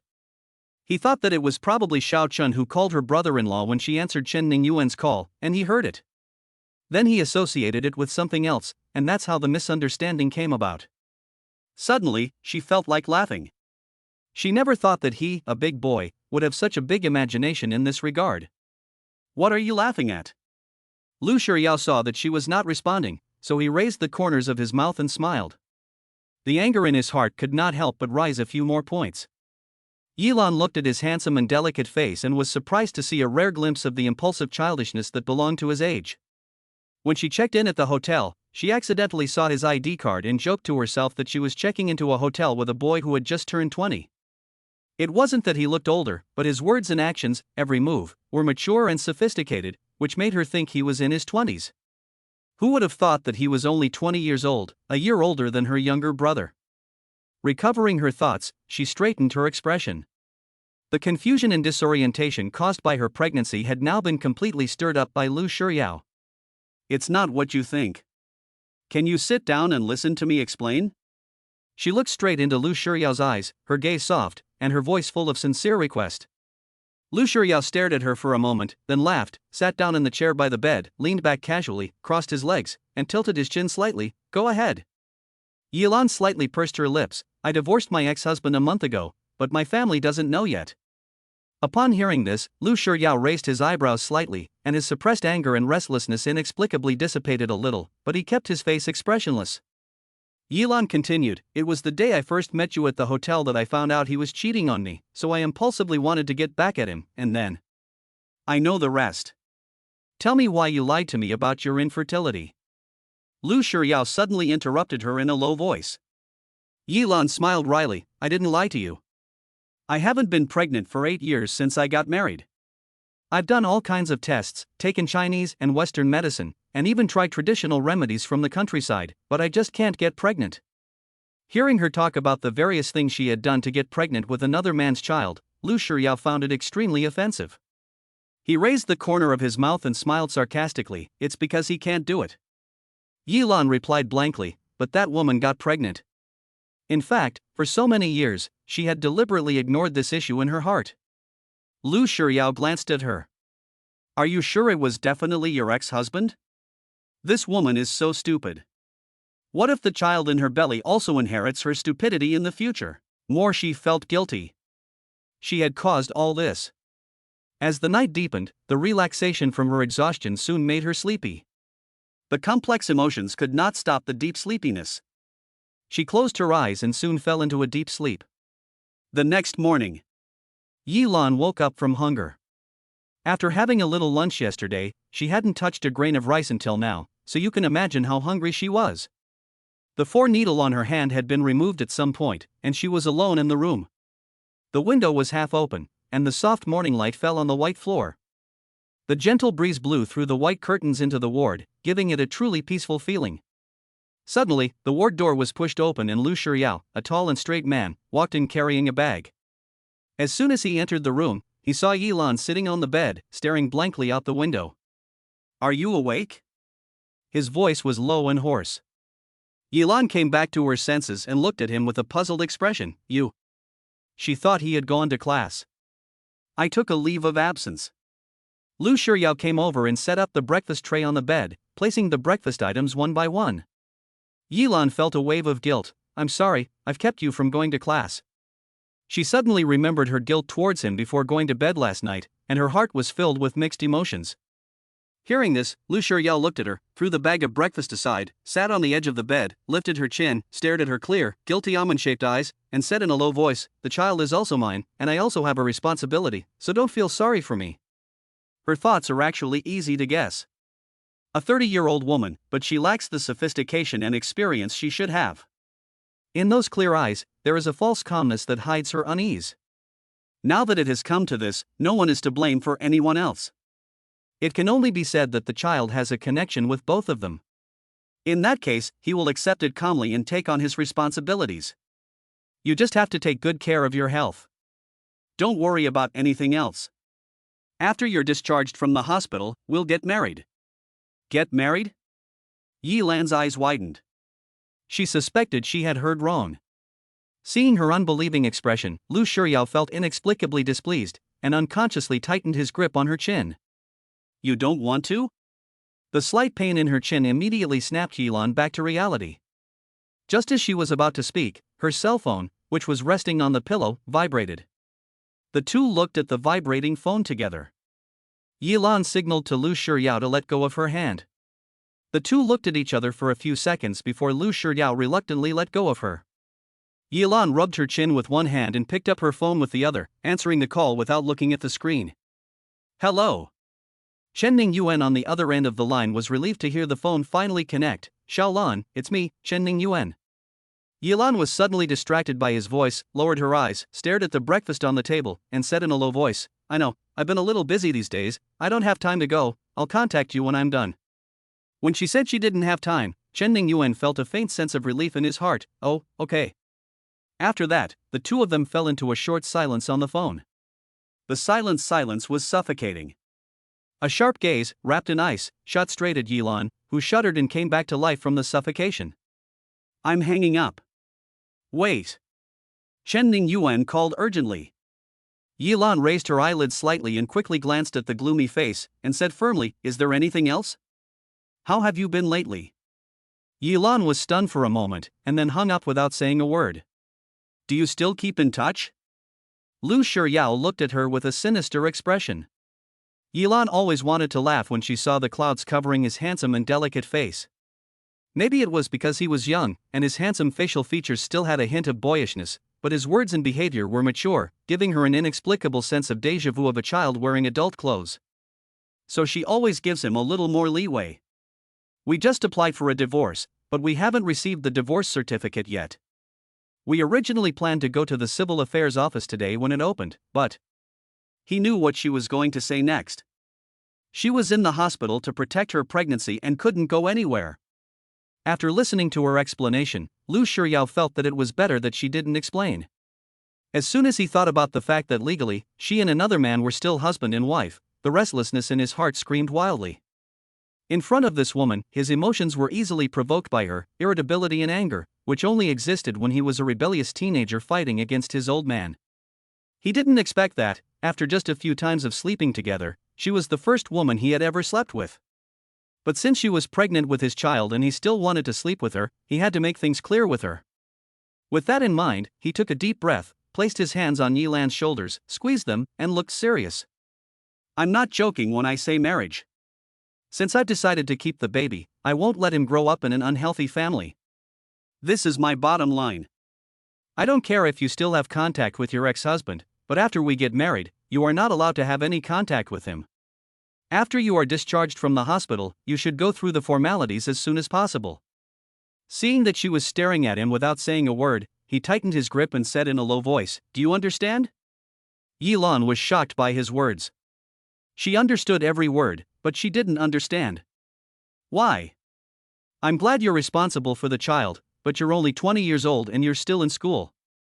If you want to be responsible, there are many ways to do so. You can come and see him and take care of him when you have time. In the future, when you have the ability, you can also bear his child support. Marriage. After a pause, seeing his unhappy expression, she whispered, You don't have to get married to be responsible for your child. Besides, you're only 20, not even old enough to get married. Hearing this, Lu Shiryao automatically ignored what she had said earlier and said after a 2-second pause, Well, you can't register a marriage in China for the time being, so you can register a marriage abroad first, and then register it in China when you reach the age. Yilan was stunned. That's not what she meant. No, what I mean is. Her voice stopped abruptly. Lu Shiryao was too lazy to listen to her nonsense anymore, and he grabbed her head with his big hand and leaned over to block her slightly open lips. At first, he just wanted to block her words, but once he touched her, he couldn't stop himself, and he aggressively took a breath from her. Chapter 18 Triplets? After the kiss, Yilan felt her tongue numb and her head oxygen deprived. She was breathing heavily, her chest rising and falling, and a light mist had already covered her almond-shaped eyes. Lu Shiryao pressed his forehead against hers, his Adam's apple rolling, and his breathing involuntarily quickened. He thought of the beauty of the moment and let out a low, muffled laugh. "What are you laughing at?" The laughter that resonated from her chest was sexy and magnetic.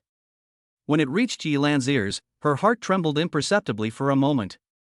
She was not a voice-activated person, but it was undeniable that the voice really made her high. "Nothing. Lu." Shiryao raised the corner of his mouth, let her go, turned sideways, and opened the lean meat porridge on the dining table. "Hurry up and eat, it's been half a day since you've been delayed, it's getting cold." Upon hearing this, Yilan looked at him with slightly widened eyes, secretly thinking to herself, if he hadn't brought up the subject of marriage, would she have been so open with him? However, she is not aggressive by nature and is too lazy to argue with him about this. Not long after the two of them finished breakfast, the attending physician came in with 3 young assistants to check on her condition. After asking her about her physical condition, he emphasized that although the fetus was basically stable, she still needed to be observed closely in the next few days, and she should rest in bed and move around less. Yilan was still shaken by what happened last night, and was grateful that she had listened to Lu Shiryao and come to the hospital in time.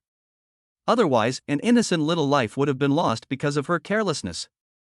As soon as the doctor left, the nurse came in with a cart to give her in 4. She stayed in the hospital for 3 days, and except for going to the bathroom and washing her face, she hardly ever left her bed. Lu Shiryao also stayed with her in the hospital for 3 days. When she was hungry, he prepared nutritious meals for her. When she was thirsty, he brought her warm water. When she was sleepy, he was there to keep her company. As he had said before, she only needed to take care of her health, and she didn't need to worry about anything else. It is hard to believe that under his cynical appearance, he could patiently accompany her through 3 days of boring life, and for a 20-year-old boy, his care for her was truly meticulous. It was precisely this side of him that made her feel so conflicted when she faced him, and she even seriously considered the possibility of marrying him. But marriage is not something that just the two of them can decide on. She can make her own decisions, but what about him? He was only a freshman in college and still living at home with his parents. In his parents' eyes, he was still a child, and there were countless possibilities for his future achievements. What's more, the two of them are 10 years apart, she's divorced, and they're worlds apart. Even if they have a child now, his parents may not agree to their marriage, and they may even persuade her to abort the child. And he is still young, and has not yet been affected by society. He can make a decision to get married out of a sense of responsibility. But she can't. She has been beaten by society, experienced the hardships of life and betrayal in marriage, and has too many concerns. After 3 days of observation in the hospital, she was discharged as soon as she had completed the final ultrasound examination. However, as soon as she got the results, she was dumbfounded, and even Lu Shiryao, who was standing next to her, was shocked, and his pupils suddenly dilated. 3 gestational sacs? Triplets? The two looked at each other. "Doctor, 3. Yilan was a little incoherent, and her finger that was pointing at the results trembled slightly. The attending physician looked at the results carefully, looked up at the two of them, and smiled and said, "Well, identical triplets, you have also completed your mission, hee, that's good." Afterwards, he glanced at Lu Shiryao, taking him in from head to toe, and said with a meaningful smile, "It's good to be young, isn't it?" Upon hearing this, Lu Shiryao raised his eyebrows, a hint of smugness appeared in his deep, dark eyes, and a big smile curved his lips. "Thank you very much." This unashamed face is also unparalleled. Yilan's face showed a hint of embarrassment, and her thoughts were complicated. The attending doctor laughed again. Afterwards, the doctor gave them a few simple instructions on pregnancy precautions. Because she was pregnant with triplets and a new mother, she should pay extra attention and was advised to buy a few pregnancy guides for new mothers. After giving them the instructions, the doctor suddenly stopped the two of them when they were about to turn and walk to the door of the consultation room. The two stopped and turned to look at him. Although the fetus is stable now, the first 3 months are still a dangerous period. Remember that you are not allowed to have sex during this time. There was some distance between the door and the doctor's desk, and the doctor probably wanted to make sure that the two of them could hear him clearly, so he deliberately raised his voice. Yilan was only embarrassed for a moment and didn't think much of it. But Lu Shiryao frowned slightly because he suddenly thought of a problem. A 10-month pregnancy means that he has just tasted the sweetness of meat 3 times and is about to be put in solitary confinement. Fuck. He bit his back teeth and narrowed his long eyes. His gaze fell on Yilan's stomach, and his eyes flashed with a hint of resentment. It was already past 3 p.m. when the two left the hospital. As soon as they left the hospital, Yilan felt the air was fresher and her breathing was much easier. Although she had washed and cleaned herself during the 3 days she had spent in the hospital, it was still not as comfortable as being at home. And because she had been wearing a hospital gown all day, she felt like she had a sour smell from head to toe. She hadn't even washed her face properly, and her face was oily and dry. She couldn't stand it anymore, so she decided that the first thing she would do when she got home was to take a nice bath and change into some clean, comfortable clothes. "Where do you live? I'll take you back first." Lu Shiryao started the car and turned to see her lower the window on the passenger side. She leaned over the window and closed her eyes, taking a deep breath of the fresh air. The mid-October sun was warm and soft, and a light golden glow spread across her face.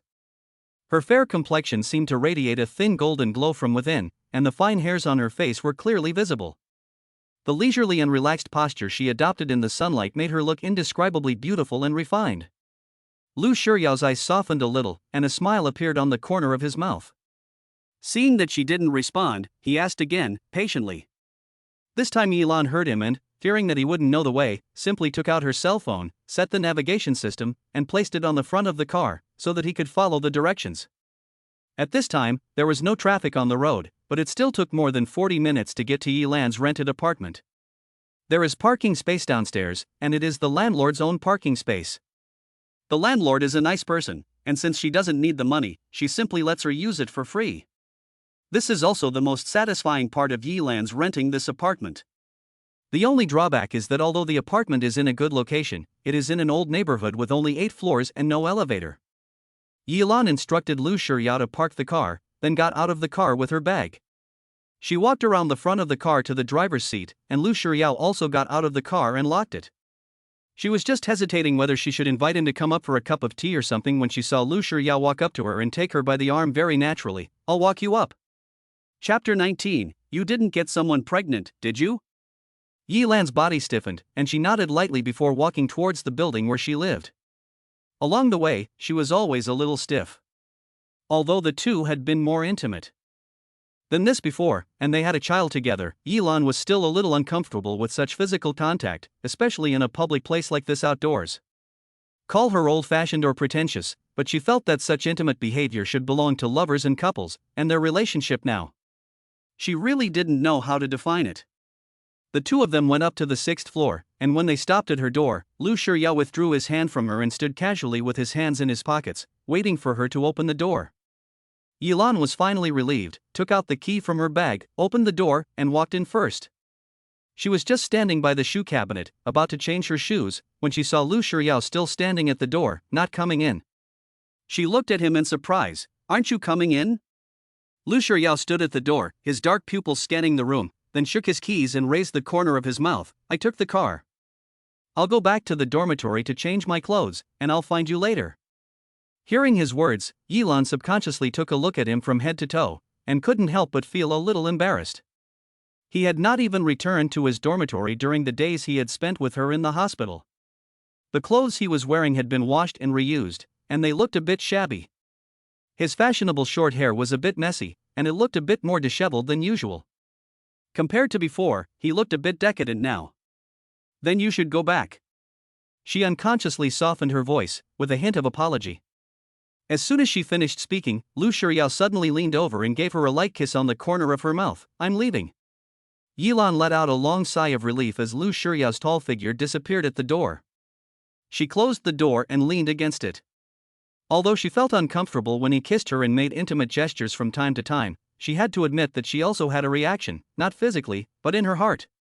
It seemed that she was slowly getting used to his touch, and even indulged in it a little. This kind of indescribable emotion made her a little upset, and for a while she didn't want to think about it anymore. She sighed, changed her shoes, took a long-sleeved nightgown from the closet, and went to take a bath. After Lu Shiryao left Yilan, he drove to the university. When he was about to arrive at B University, he remembered that there seemed to be a bookstore near the school, so he turned the steering wheel and went to the bookstore first. After parking the car and entering the bookstore, he looked around. The bookstore had 2 floors and was too large. He didn't know when he would find the book he was looking for. He frowned slightly, his eyes scanning the cashier's counter, and he walked over with his long legs. Standing in front of the cash register, he saw the cashier looking down at the computer. He looked indifferent, and tapped the cash register twice lightly. Hearing the noise, the cashier immediately looked up. Seeing this, Lu Shuriao said, "Hello, please help me find some pregnancy guides for new parents." His voice was lukewarm and slightly detached, but it didn't sound rude. The cashier on duty happened to be a student at B University who worked part-time at the bookstore. As soon as she saw Lu Shuriao's handsome face, she was excited and couldn't hear what he was saying. "Hey!" Lu Shuriao said in a slightly low voice with a cold face. The cashier only then realized what had happened and apologized repeatedly with a blush on her face. Lu Shuriao frowned and repeated what he had just said with patience. The cashier didn't miss a beat this time. Although she was curious about his purpose in wanting these books, she quickly searched the bookstore's book management system and found several books in no time. She wrote down the location and called a classmate who was working part-time with her nearby to bring the books over. After about 5 minutes, the books were in Lu Shuriao's hands. After paying the bill, he left the bookstore with a bag of books.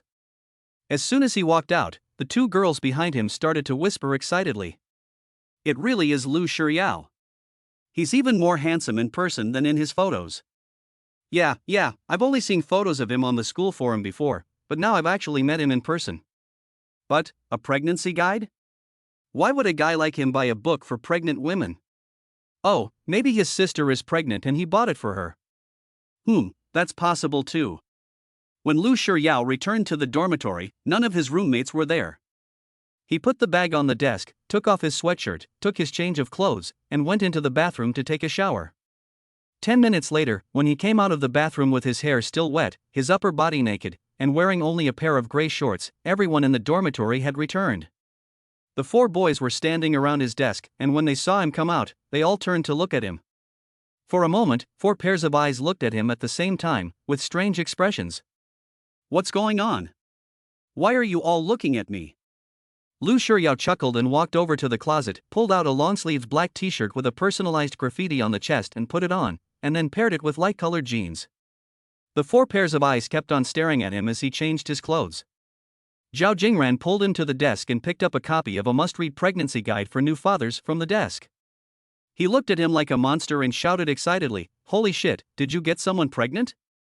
This question brought out the thoughts of the other people. Even Yi Chen, who was usually shy and reticent, looked at Lu Shuriao with an expression of disbelief. Lu Shuriao smiled and pulled the book back from Zhao Jingran's hands, then put it back in his bag. He laughed softly, neither admitting nor denying. Seeing this, the others all thought that he had agreed, and immediately bombarded him with questions.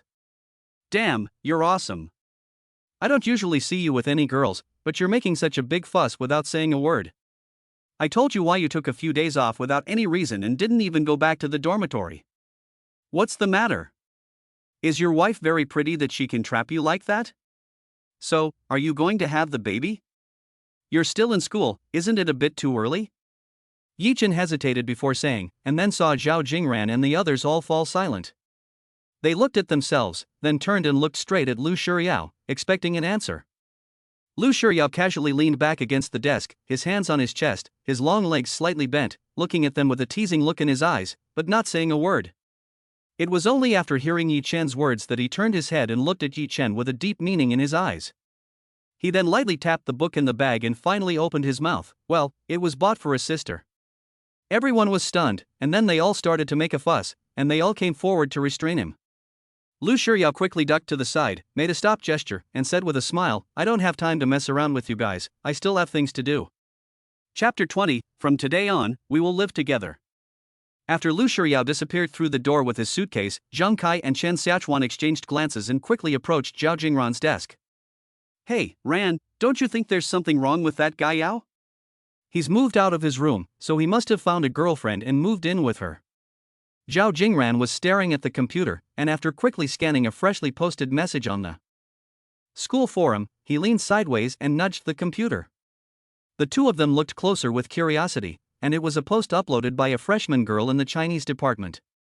Zhang Kai read it and muttered to himself, "Today is a really happy day. I saw the school's most handsome guy, Lu Shuriao, in the bookstore. My goodness, he's even more handsome in person than in his photos. I'm going crazy. And he's so considerate. When my sister was pregnant, he went to the bookstore to buy a pregnancy guide for her. At this point, Yi Chen, who was in bed, also poked his head out. Now you believe it, I don't think Yao is the kind of person who doesn't have any sense of propriety. He thought that Lu Shiryao looked cynical and like a bad boy, but for more than a month in the dorm, he basically went in and out with everyone, and he hardly ever saw him contact any girls, and he even ignored the girls who chased after him.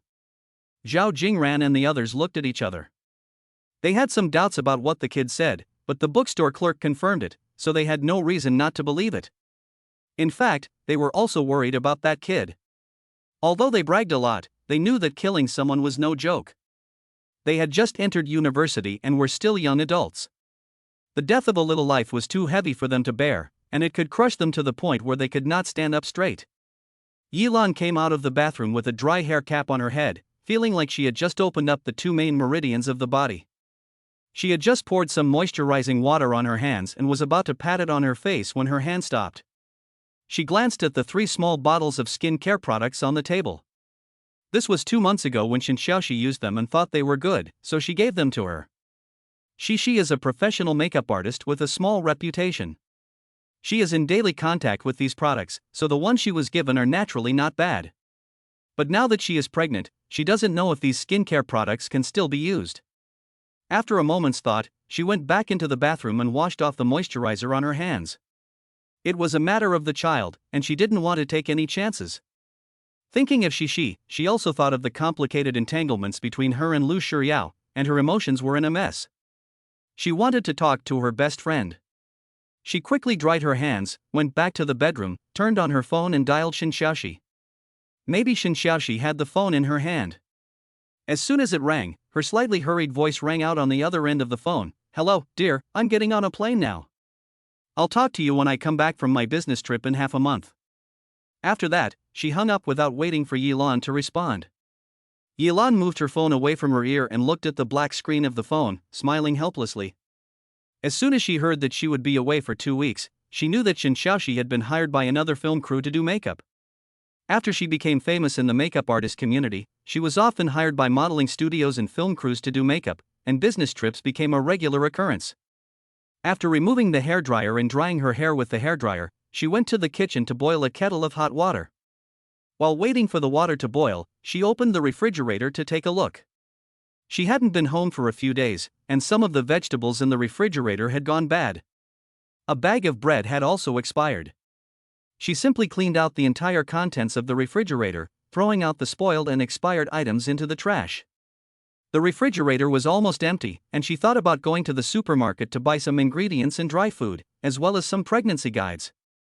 She felt overwhelmed by the thought of having one child, and now she had 3 in her belly. Her anxiety and unease were palpable, as if she had 3 time bombs in her belly. When she was ready to go out after changing her clothes, she suddenly heard a thumping sound from the front door. It was quiet in the house, and she could hear it clearly from the living room, which was only 4 or 5 steps away from the front door. She was startled. Since moving in, no one she knew had ever come to visit. The landlord always called her if he needed to see her. Although it wasn't nighttime, she was alone in the house and was always a little scared when she heard a knock on the door. The knocking continued, and her heart began to beat faster. She slowly walked to the door and pretended to be calm, raising her voice and asking, "Who is it?" "Open the door, it's me." Hearing the boy's familiar, deep and pleasant voice, Yilan's heart, which had been in her throat, suddenly fell. She let out a long breath, opened the door, and sure enough, it was Lu Shiryao. He had changed his clothes, wearing a black t-shirt underneath a black leather flight jacket. His hair had obviously been carefully styled, and the black stud in his right ear had been replaced with a sapphire blue one. From his hair to his feet, he exuded a handsome non-mainstream fashion vibe, but inexplicably exuded a sense of precious aloofness. She looked away, thinking about the fright she had just experienced, and couldn't help but glare at him reproachfully. "You scared me to death." Lu Shiryao saw her in a state of shock and seemed to understand. He raised his eyebrows and looked at her with a smile. "This can't be my fault. I also wanted to call you, but you made me angry before, so I deleted your number." When he said that, Yilan thought back a little and remembered that a month ago, she had refused to take his call and sent him a message asking him not to contact her again. Later, she deleted the number he had saved. She looked a little unnatural, and she turned her head and said, "Come in." After that, she went into the kitchen and poured him a glass of warm water that had been boiled not long ago. When she came out with the water, Lu Shiryao was already sitting on the sofa, probably because he couldn't find his slippers, and he stepped in with his white socks, which were not dirty. She glanced at him. She hadn't mopped the floor in almost 10 days, and the floor was covered in dust. White socks are hard to wash, so let him do it properly. She didn't remind him, and handed him the water in a disposable plastic cup. "Have a glass of water." Lu Shiryao looked at the plastic cup with disgust and frowned, not wanting to take it. Yilan secretly rolled her eyes and said, "If you don't want to drink it, fine." She lives alone, so she only has a mug for herself to drink water. This disposable cup was also bought for long-term use. Since she rarely uses it, she didn't buy a good one. She turned her hand and put the water directly on the coffee table. Seeing this, Lu Shiryao frowned even more tightly. She was doing it on purpose, giving him water in this kind of cup? Yilan ignored him, pretending not to see him. She stood by the sofa, casually glancing at the door. Suddenly, her gaze stopped on a dark blue suitcase by the door. Lu Shiryao, whose mood had been spoiled by a glass of water, noticed her gaze when he looked up and raised the corner of his mouth. "Oh, that's my suitcase. From today on, we'll live together." Chapter 21. Then you'll have to get used to it. Yilan's heart skipped a beat, and she turned to look at him in surprise. Live together? Why? Lu Shiryao raised his eyebrows slightly, then reached out and, with a slight force, pulled Yilan, who was standing in front of him on his right, onto his lap, and immediately embraced her in his arms. His deep black eyes looked deeply into her panicked eyes, and he said somewhat cynically, "My wife lives here, my sons live here, so why shouldn't I live here?" When he said the last sentence, he raised his eyebrows and smiled. Yilan was caught off guard by his sudden embrace, and her heart was still pounding when he made her speechless with his twisted logic. And when he mentioned his sons, she was taken off guard and dumbfounded by his twisted logic. She replied, "How do you know they're all sons?" "Ha ha ha. This woman is really cute sometimes." Yilan was in his arms, clearly feeling the low, magnetic laughter that came from his chest.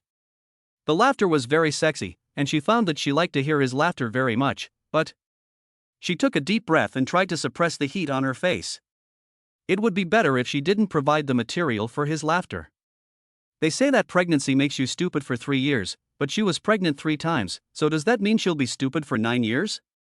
It was already past 6 p.m. when the two drove out of the apartment. It was late autumn, and the sky had already darkened. The few streetlights on either side of the road indicated that a bright night was about to begin. Lu Shiryao was driving the car and, while waiting at a red light, looked over at Yilan in the passenger seat with a smile on his lips. Yilan looked up at him. "I'm not hungry yet."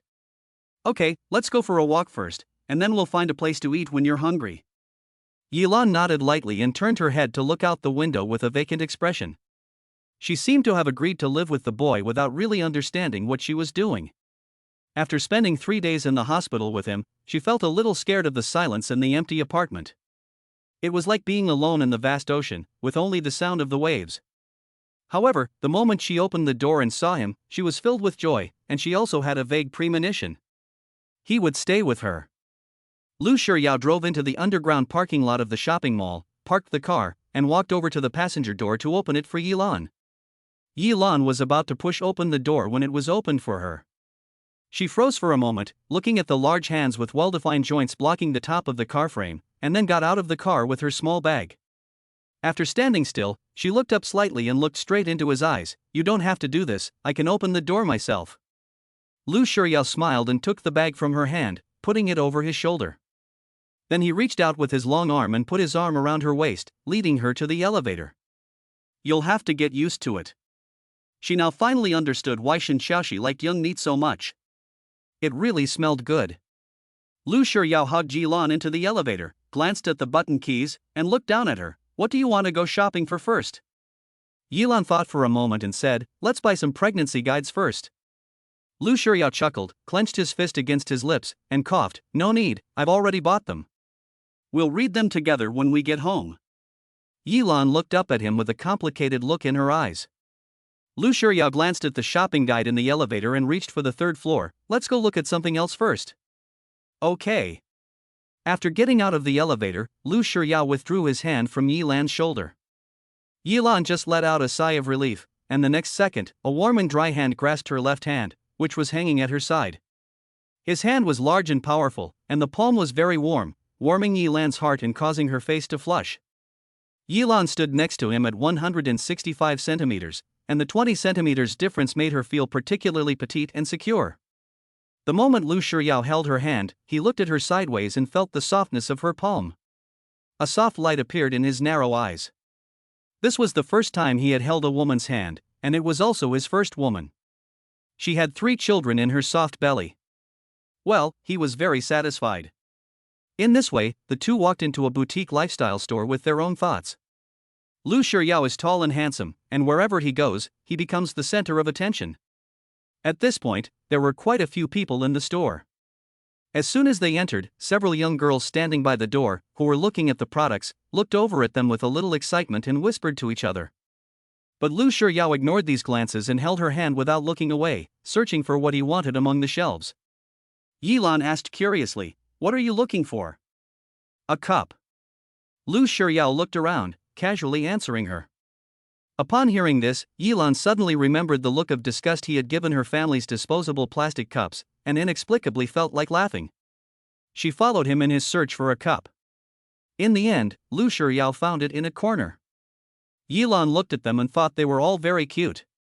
She wanted to change her cup. But he's a big boy, does he like this cute type? Soon, her eyes stopped at the sight of Lu Shiryao taking down a pair of exquisite mugs for lovers. As her thoughts drifted, she felt a hint of sweetness. Then, Lu Shiryao took a small pink shopping basket in one hand and held her in the other, and on a nearby shelf, he picked out 2 pairs of slippers for the couple. "Okay, we've got everything." After picking out what he wanted, Lu Shiryao felt relieved and leaned slightly closer to Yilan, his voice soft and low. "Is there anything else you want to buy?" Yilan looked around at the goods, and it seemed that there was nothing she wanted, so she shook her head and said, "Let's go." When it came time to pay, Yilan took out her phone to scan the QR code, but Lu Shiryao stopped her with a hand and gave her a sidelong glance with his narrowed eyes. Yilan was stunned for a moment, and suddenly realized that her action of paying the bill might have hurt his pride. However, she subconsciously thought that he was still a student. She guiltily took back her phone, thought about it, and then held his hand again to express her apology. He didn't respond as if he hadn't noticed, just letting go of her hand and taking out a thin black card with a gold border from his wallet and handing it to the cashier. Yilan glanced at it subconsciously. It was a very special card. At the time, she had no idea that it was the legendary black gold card. After all, she was just an ordinary person with limited knowledge and understanding. After the transaction, Yilan thought that Lu Shiryao would not hold her hand again because he was angry. So when Lu Shiryao held a delicate package in one hand and held out his other hand with the palm facing her and his fingers slightly bent, she froze for a few seconds. She looked up at his deep, dark eyes, blinked her eyelashes lightly, and slowly reached out her hand to hold his large palm. Chapter 22, Can't You Just Coax Me? Yilan soon realized that although Lu Shiryao still held her hand, she could clearly feel that he was unhappy. The originally lazy and gentle expression on his face became cold, his lips pursed tightly, and the hand holding hers seemed stiff, exuding an aura of being unfriendly. This sense of distance also made Yilan silent and afraid to approach. Yilan was also filled with bitterness. She hated quarrels and cold violence, which made her feel at a loss. Under the shadow of her family of origin, she was a puzzle to her teachers and classmates since she was a child. Even when she was being teased, she would hide in her shell and not dare to argue or debate with others. In this way, the two of them, one with a cold face and the other with a bitter face, did not speak to each other. Even holding hands could not fill the gap of alienation between the two. After eating in relative silence, they went to the basement parking lot after buying the food and supplies they needed at the supermarket. After unlocking the car, Lu Shiryao took the groceries out of the cart and put them in the trunk before sitting in the driver's seat. He fastened his seatbelt, his hands resting on the steering wheel, and stared straight ahead with his dark eyes. He seemed to be waiting for something, but he felt like he had been waiting for a century. Except for the sound of the seatbelt clicking into place, he heard nothing else. He took a deep breath, his chest rising and falling, his hand on the steering wheel tightening, the veins on the back of his hand slightly bulging, and the coldness in his eyes even more gloomy. He licked the inside of his mouth, started the car, and stepped on the accelerator. The car quickly drove out of the parking lot. Yilan saw the car start and secretly breathed a sigh of relief, but the depression in her chest was still stuck and would not disperse for a long time. While Lu Shiryao was concentrating on driving, she secretly glanced at him with the corner of her eye. She felt that his expression had become even more severe, his smooth jawline taut, and the dim yellow light flickering on his expressionless face. The coldness that repelled people from 1,000 miles away made Yi Lan's heart tremble. It was hard for her to open her mouth to say something, and she had second thoughts. The air was freezing along the way, and the atmosphere was solemn. After finally arriving at the apartment building, as soon as the car stopped, Yi Lan immediately unbuckled her seatbelt and got out of the car. She quickly walked to the trunk and prepared to carry 2 bags to share the weight, which would also help to ease the tension between the two of them. However, as soon as she touched the bags, a rustling sound was heard, and a slender, stylish hand suddenly appeared, snatching the bags away in an instant. Yi Lan was stunned for a moment, and quickly chased after him, cautiously asking, "There are too many things." "I'll carry 2 bags too." As soon as she finished speaking, Lu Shiryao stopped in his tracks, snorted, tightened the heavy bags in his hands, and continued walking into the apartment building. Yi Lan sighed and followed him with a bitter smile. She didn't expect that he was so self-important and hot-tempered, despite his seemingly carefree and cynical appearance. When they reached the door, Yi Lan took a step forward to open the door. After entering, she turned on the lights as soon as possible. When she heard the sound of plastic bags rustling, she knew that Lu Shiryao had already come in. Just as she was about to lower her hand and turn off the light, a strong force grabbed her wrist and pressed it against the wall. Then, with her back against the wall, she was completely encircled in his arms. Her heart was pounding, and she couldn't help but look up at him, but she was caught off guard by the deep, dark eyes that were filled with suppressed anger. In the depths of those eyes, there seemed to be a hint of a proud, pouting look of grievance. She blinked, doubting that she had seen it wrong, and when she wanted to find out more, she heard Lu Shiryao growl in a low voice, "Can't you see that I'm unhappy?" His deep voice was full of displeasure. He had been holding back his anger all night and finally couldn't hold it in anymore. Yi Lan blinked her eyelashes and whispered, "I see." Even the dullest person could tell that she was obviously unhappy. "I see." Lu Shiryao's mouth curled into a sneer, and he repeated it lightly. Immediately, he narrowed his eyes at her narrow eyes, and after a few seconds of silence, he said in a faint voice, "Why didn't you say anything when you saw it?" Yi Lan was suddenly speechless. When faced with conflicts and contradictions, she seemed to have gotten used to the cold treatment of keeping silent. However, in the end, she had hurt his pride first, and she did owe him an apology. "I'm sorry, I didn't think about it that much at the time. I just thought that you were still in school, and your parents paid for your food and clothing, while I had a job and should pay the bill." After a pause, she thought about it in her heart and decided to be honest. "Actually, seeing you like that, I didn't feel comfortable either. I wanted to say something to you, but you kept your face cold and ignored me. I felt it was hard for me to approach you. I was afraid that after I took the initiative, you would still reject me with a cold face, so I didn't know what to say." Upon hearing this, Lu Shiryao cursed in his heart, staring at her with a deeper gaze, and unconsciously loosening the grip on her wrist. At first, he was only slightly uncomfortable with her behavior of paying the bill, but it was far from being angry. Otherwise, he would not have continued to hold her hand. His male pride was not fragile to that extent. What he was angry about was that she didn't even ask him if he was okay, even though he was clearly upset. It was even worse that she didn't say anything even when he didn't. Was it really so hard to ask him if he was okay? "Can you comfort someone?" He let go of the wall and hooked her chin, staring into her eyes and asked lightly. Yi Lan was stunned for a moment. Yes. Yi Chen was a child who refused to eat when he was in a bad mood, and she was the one who coaxed him. "Oh, so you can still coax people?" "Ha!" Lu Shiryao snorted, and then changed the subject. "You're 10 years older than me, so you can't coax me, right?" The tone and expression of his voice, with a hint of pride and grievance, were like a child who had not been given candy and was complaining to an adult about being wronged. Yi Lan's eyes flashed, and the knot in her heart instantly disappeared, and a smile involuntarily rose to the corner of her lips. "Well, I'll definitely coax you next time." He probably didn't even realize how cute he looked. The tenderness in her heart spread throughout her chest cavity, and her head suddenly became hot, so she couldn't help but tiptoe and kiss his sexy, thin lips. Lu Shiryao's surprise in his eyes flashed away, quickly turning into a playful delight. Feeling the softness of her lips on his, he immediately pressed her back against him in dissatisfaction, lowering his head to deepen the kiss. After a long time, Just as Yilan's breathing became more and more rapid, Lu Shuryao's kiss turned from light to heavy, and finally he bit her lip heavily, then suddenly raised his head, his chest rising and falling visibly, and his breathing was slightly heavier. He said in a hoarse voice, "Sister, you have to make it up to me." Chapter 23, the endorsement you mentioned last time. Yilan was puzzled. How can you compensate? Her soft voice was a little hoarse. Does the kiss just now not count? Lu Shiryao gave a wicked smile and leaned over her ear and whispered, "I want to live in the same room as my sister." The next morning, early in the morning, Yilan woke up at 7 o'clock. Perhaps it was because there was another person in the bed, she was not used to it. After Lu Shiryao fell asleep last night, she couldn't sleep in bed, and finally she didn't fall asleep until after 1 o'clock in the morning. She turned her head and looked at the boy, who was still sleeping on the light blue pillow. She got up from the bed quietly, washed up, looked at the bottles of skincare products, touched her face, which was a little dry, and thought that she had to buy some skincare products for pregnant women as soon as possible, otherwise her face would peel in 2 days. She went to the kitchen and drank a cup of warm water.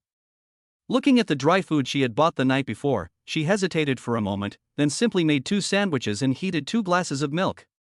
As soon as she had brought her breakfast to the table, she saw Lu Shiryao wearing a gray homeware and lazily wandering out of the bedroom. His gray hair in front of his forehead was hanging down, his narrow eyes were narrowed into a slit, and he looked listless and unmotivated. "Good morning. Why are you up so early? Do you have a class this morning?" Lu Shiryao lazily hugged her from behind, resting his shaggy head on her shoulder, and said softly from his nose, "No." Yilan felt the burning heat from behind her back, and a faint smile curved her lips. She turned her head and said softly, "Then go back to sleep for a while." "It's still early. I'm not going to sleep. I'll take you to work first, and then I'll go do some errands." Lu Shiryao rubbed his face against her shoulder, and said indistinctly. Yilan froze for a moment. "No, I." Before she could finish her sentence, she felt a slight pain in her shoulder. She let out a small cry and reached out to push his head away. "Is this guy a puppy? He keeps biting people." As soon as her hand touched his hair, Lu Shiryao raised his head and looked at her seriously. "I can't rest easy. From now on, I'll drive you to and from work. It's settled." As he spoke, his warm palm touched her stomach. Outside the entrance to the Shinya building, in a white Volkswagen, Lu Shiryao watched Yilan's tall figure slowly disappear into the automatic glass door before he looked away, took out his phone, and dialed a call. Perhaps the person on the other end of the line was still sleeping, because the phone rang for a long time without being answered. He frowned, tapping rhythmically on the steering wheel with his long, slender fingers. Just as he was about to hang up in frustration, the person on the other end of the line finally answered. "Hello, Lu Xiaosan, why are you calling me so early?" Lu Shiqian's hoarse voice was full of sleepiness. Lu Shiryao raised his eyebrows and threatened, "I have something to tell you. I'll give you 10 minutes to get up, and I'll wait for you at your office in 30 minutes. Damn. Lu Shiqian suddenly woke up and couldn't help but curse. Lu Shiryao ignored his expletives and hung up the phone. He used his mobile phone to search for Lu Shiqian's company address, then he picked up his phone and prepared to start the car, but it wouldn't start. Damn it. He tapped the steering wheel angrily and leaned heavily against the back of the seat. This car looks like it's a few years old. Although the interior is well maintained, he felt that it should be scrapped the first time he got behind the wheel. And the thought that her ex-husband had driven it before made him even more uncomfortable. However, parking here now was not an option. The idea of having Lu Shiqian call someone to tow the car flashed through his mind, but he gave up on the idea. He took a deep breath and tried to start the car again. When the engine started, he raised an eyebrow and thought playfully, "Does this car have a problem with me? Heh, I'll fix you later." The Lu Group building. Lu Shiryao glanced at the imposing high-rise building in the center of the city through the half-open car window, and then raised the corner of his mouth. It seems that the momentum of development has been getting stronger and stronger in recent years. Well, it's not bad. Looks like he's come to the right place. He drove straight to the main entrance, turned off the engine, got out of the car, dangled the car keys, and walked casually to the entrance where a man in a suit had been waiting for a long time. Shinsong saw the eye-catching gray hair and the unusually handsome face, and knew that this boy was the one the president wanted him to pick up. He immediately went up to him. He nodded slightly. "Hello, I am Chen Song, Mr. Lu's special assistant. Mr. Lu told me to come down to pick you up." Lu Shiryao slightly raised his chin, indicating that he should lead the way. Along the way, Chen Song was guessing the identity of this handsome boy. Just look at his looks. And the height. And those long legs. And the aura he exudes. He is definitely better than the top male stars in the entertainment industry. Moreover, Mr. Liu had specifically asked him to pick him up early in the morning. The more he thought about it, the more it tickled him, and he looked at the boy several times without making a move. Unfortunately, they soon reached the 38th floor. The door to the president's office was wide open, as if it was welcoming the boy's arrival. Chen Song was even more certain of the boy's noble identity and became more and more curious. However, he was the special assistant to the president, so he kept his composure. After hearing Lu Shiqian say, "Come in," he stood respectfully at the door and invited the boy to come in. When Lu Shiryao entered the room, he saw Lu Shiqian sitting on a high-end leather sofa, sipping coffee with his long legs crossed and a satisfied look on his face. He immediately snorted and said teasingly, "Quite enjoying it, aren't you?" He walked over to Lu Shiqian and sat down next to him. As soon as he sat down, he leaned lazily against the sofa, propped up his long legs, and his feet in white fashionable sneakers swayed left and right nonchalantly. Lu Shiqian gave him a funny glance. "Do you want some coffee?" "No, you drink it yourself." Upon hearing this, Lu Shiqian put down the coffee in his hand, loosened his tie, smiled, and raised his chin at Lu Shiryao. "Go ahead, what do you want? I didn't have time to meet you for dinner the other day, and now you're here at the company looking for me early in the morning. It must be something bad." Lu Shiryao laughed softly and said teasingly, "It seems that my second brother really understands me the best." After that, he looked around the office, which was luxurious, stylish, and tasteful, just like his brother's style. He then returned to the topic at hand. "You mentioned the endorsement last time." He didn't say anything after that, just looked at Lu Shiqian with a quizzical expression. Lu Shiqian was obviously surprised. He lowered his crossed legs. He remembered that the last time this kid had refused very decisively, looking bored and uninterested. Now he's interested? He looked at Lu Shiryao with a searching gaze, and finally settled on his face, which was full of springtime joy. "Have you decided on someone?" Lu Shiryao stopped shaking his feet and looked at him, raising his eyebrows slightly. Chapter 24, Is the entertainment industry that profitable? Upon hearing this, Lu Shiqian withdrew his inquisitive gaze, crossed his legs, and slowly flicked the dust on his pants, which was not there. "Why are you suddenly interested again?" Lu Shiryao lowered his eyes, rubbed his high nose with his fingers, and said with a hint of embarrassment, clearing his throat, "Well, I'm short of money." Apart from the black gold card that Lu Shiqian gave him, his account, he doesn't even have an account now, it's been frozen by the old man. It didn't matter before, but now he has to support his wife and children. He can't support his whole family with his brother's money. Lu Shiqian looked at him in surprise, then smiled playfully. This arrogant kid would also show weakness at times. That's rare. But he was still curious. "Didn't I give you a card? Not enough?" Lu Shiryao took out his wallet from his jacket pocket, took out the black card, raised his eyebrows, and threw it at Lu Shiqian. "Here you go." Lu Shiqian caught it quickly with his eyes and hands, held up the card, and asked in surprise, "What do you mean? Don't you need it? I thought you were short of money." Lu Shiryao sat up straight, put down his crossed legs, and gathered his open jacket in front of his chest, pretending to cough seriously. "I'm going to be self-reliant now." After that, he leaned back on the sofa, crossed his arms, and turned to look at Lu Shiqian. "So, the endorsement?" He raised his eyebrows slightly and looked at Lu Shiqian with a hint of a smile in his eyes. "You can handle it yourself." Since his younger brother has expressed the desire to be self-reliant, Lu Shiqian said that how could he, as the older brother, hold him back? He laughed twice in a grumpy manner, then stood up, walked to his desk, picked up the phone and dialed an internal line. "Come in." Chen Song soon knocked on the door and came in, bowing slightly to Lu Shiqian. "Mr. Lu, have you signed the endorsement contract with Ji Hui?" Hearing this, Chen Song subconsciously glanced at the boy lounging on the sofa, but dared not look at him for long. He immediately looked away and replied neatly, "He has already signed the contract, and it was sent to our company 2 days ago. You just returned from a business trip last night, and I was just about to bring it in for you to sign." He had a feeling that the contract would not be signed. Lu Shiqian lowered his eyes, drank some coffee, and said slowly, "Don't bother bringing it to me to sign. Just call him and find some excuse to cancel." Chen Son's heart sank, and he wanted to cry but had no tears. How could he have done something so offensive? Just as he was about to respond, he heard the delicate boy on the sofa ask, "How much is the endorsement fee?" The tone of his voice was as casual as if he were asking how much the cabbage was. Chen Song was stunned. He received a look from his CEO and thought about it. He looked at the boy and told him the truth. Upon hearing this, Lu Shuryao's long fingers tapped lightly on his upturned knee, and his mouth curved slightly. This amount of money will last for a while, but when he thought of Yi Lan's old and cramped apartment, he couldn't help but frown. Chen Song unconsciously observed his expression. Was it too little? You should know that a spokesperson fee of 20 million is only available to top-tier celebrities like Ji Huai. What? Not satisfied?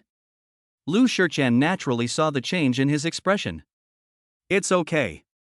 It's enough for him to buy a car, but not even close to buying a flat. Lu Shurqian smiled unkindly. You little brat, you still think it's not enough. Do you know how many male stars are scrambling for it? Lu Shuryao shrugged his shoulders, looking nonchalant. He didn't know much about the entertainment industry and wasn't interested in it, but he suddenly felt that it seemed like they made a lot of money.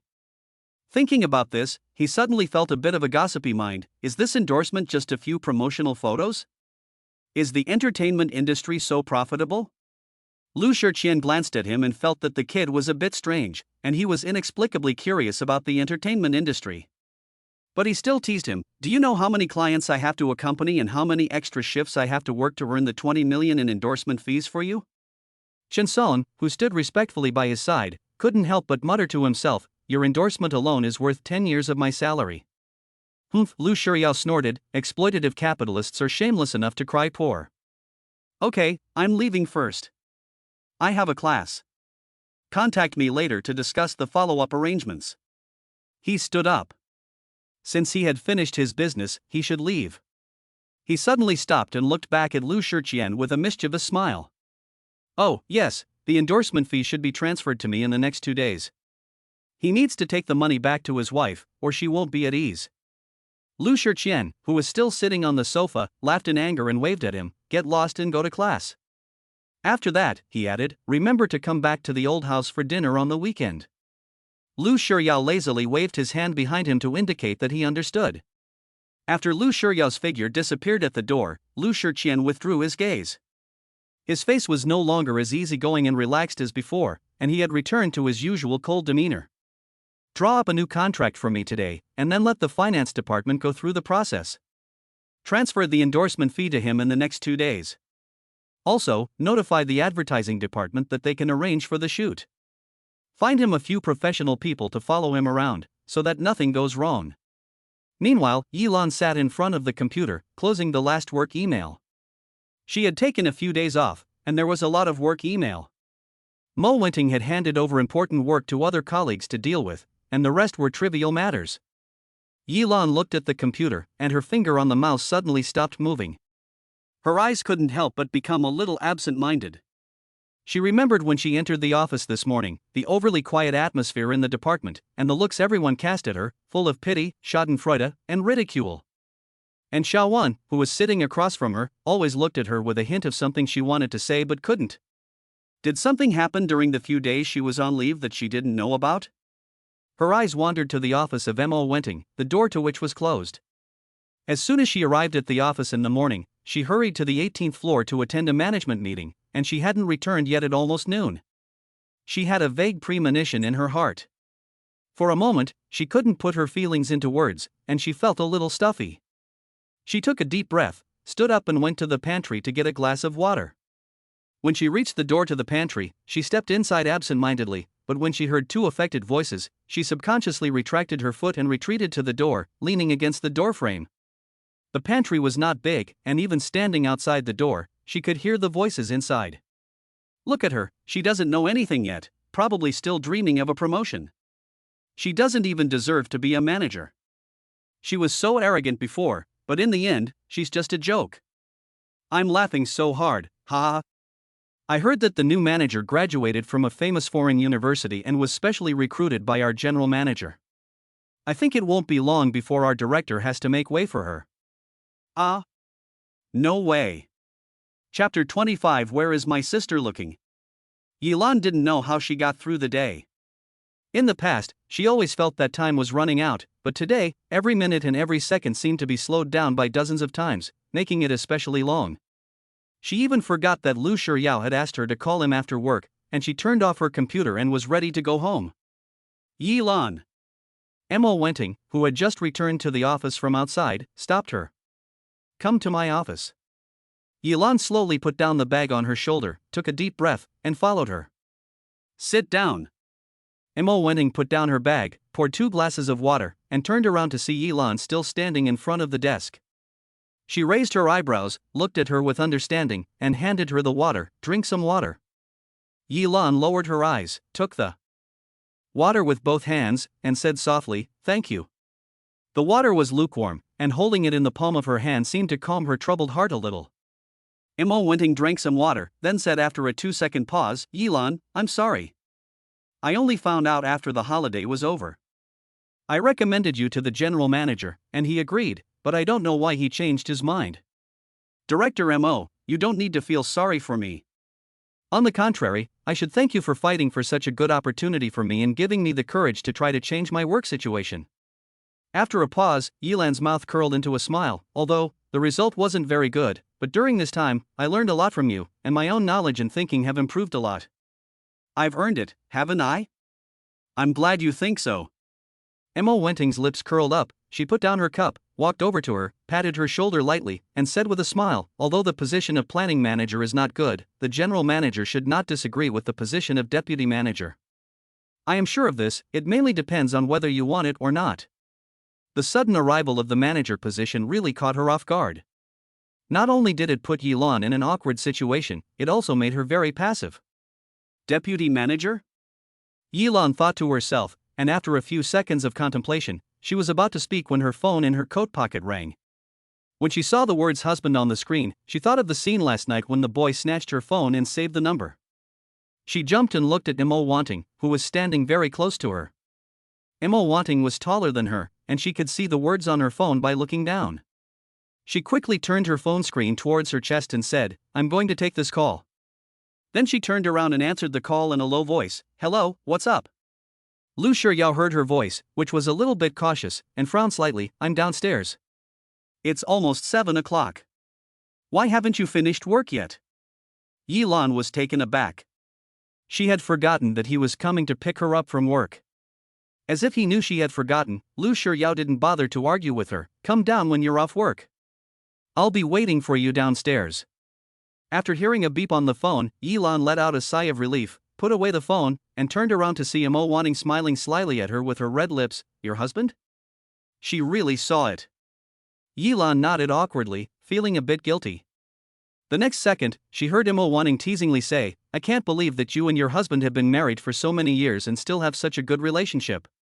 I'm envious. But don't tell me, your husband's voice sounds pretty young. He doesn't sound like someone in his 30s at all." Yilan's face turned from red to white, and she finally smiled awkwardly. "Then I'll go first." "Well, you go back and think about my suggestion." When Yilan walked out of the company building, it was already completely dark. 2 cold incandescent lights shone down from the top of the door, just hitting the body of a white Volkswagen. The passenger window was half open, and Lu Shiryao's smooth, 3-dimensional profile was faintly visible. Yilan opened the passenger door and got in. "Sorry, I forgot to call you. You haven't been waiting long, have you?"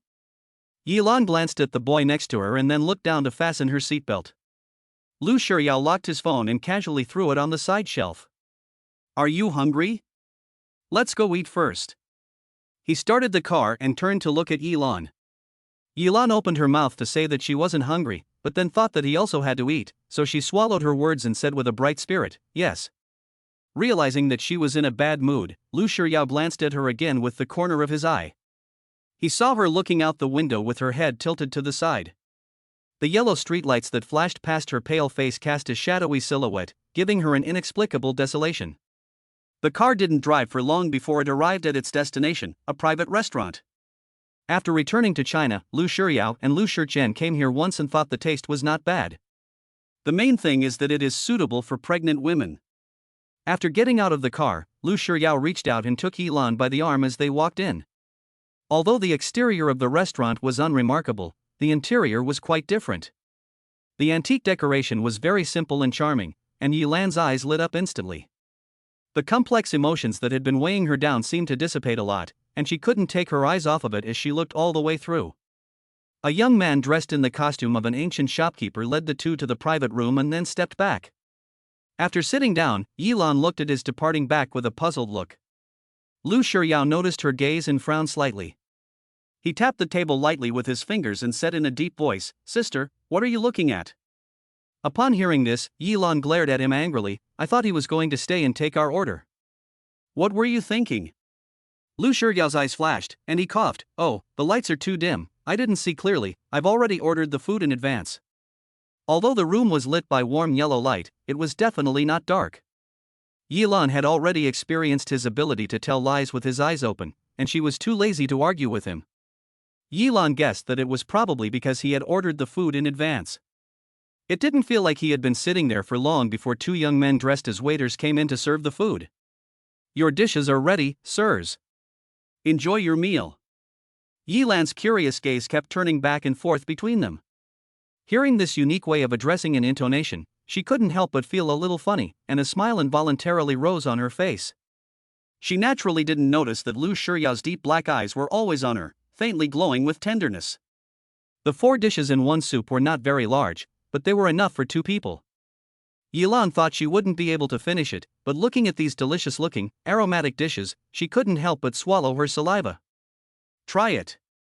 These are all suitable for pregnant women." Lu Shiryao, with his soft eyes and gentle features, reached out and put a spoonful of food into Yilan's bowl. Hearing that it was suitable for pregnant women, Yilan's heart stirred, and a trace of complexity flashed in her eyes. "Thank you." The food was tender, smooth and delicious, and she was delighted. Before she knew it, Yilan had eaten 2 bowls of rice and a bowl of soup. When she finished eating, Lu Shiryao put down his chopsticks, took a paper towel, and went over to wipe her mouth. Yilan had just finished eating, and before she could burp, her lips were being wiped with a gentle force, tickling her and making her heart flutter. Chapter 26, Can You Bear the Consequences? Under the warm yellow light, the boy's delicate and handsome face had lost its cynicism. His eyebrows and eyes were gentle, and the upward curve of his mouth seemed to carry a hint of affection. His movements were gentle, as if he were treating a fragile piece of precious porcelain. This scene fell into her eyes, warm and heartwarming, and she inexplicably felt a sense of happiness from being pampered. "Okay, it's clean." Lu Shiryao took in the expression on her face without a word, slightly curled his lips, and withdrew his hand. Yilan's eyes lowered shyly as she looked at the table and saw that he seemed to have finished eating. She said, "Are you done eating? Let's go back." As soon as she finished speaking, she felt that something was wrong, as if she was urging him to leave. Just as she was feeling a little annoyed, she saw Lu Shiryao wipe his mouth, stand up, raise his eyebrows, smile, and extend his hand to her. "Let's go." When the two of them came out of the private restaurant, it was already past 9 o'clock at night. The night sky covered the entire earth, and only a few dim lights were lit in front of the quiet courtyard gate. Yilan stood on the steps, looking up at the night sky.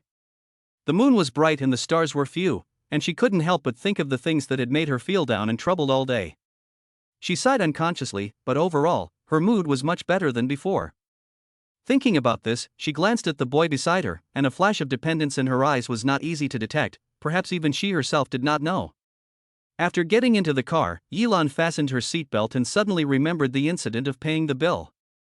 She turned her head and asked in a puzzled tone, "Do you know the owner here? Otherwise, how could you sign the bill directly?" After Lu Shiryao started the car, he turned to look at her and chuckled, "I don't know him. I came here with my second brother once, and I put it on his account."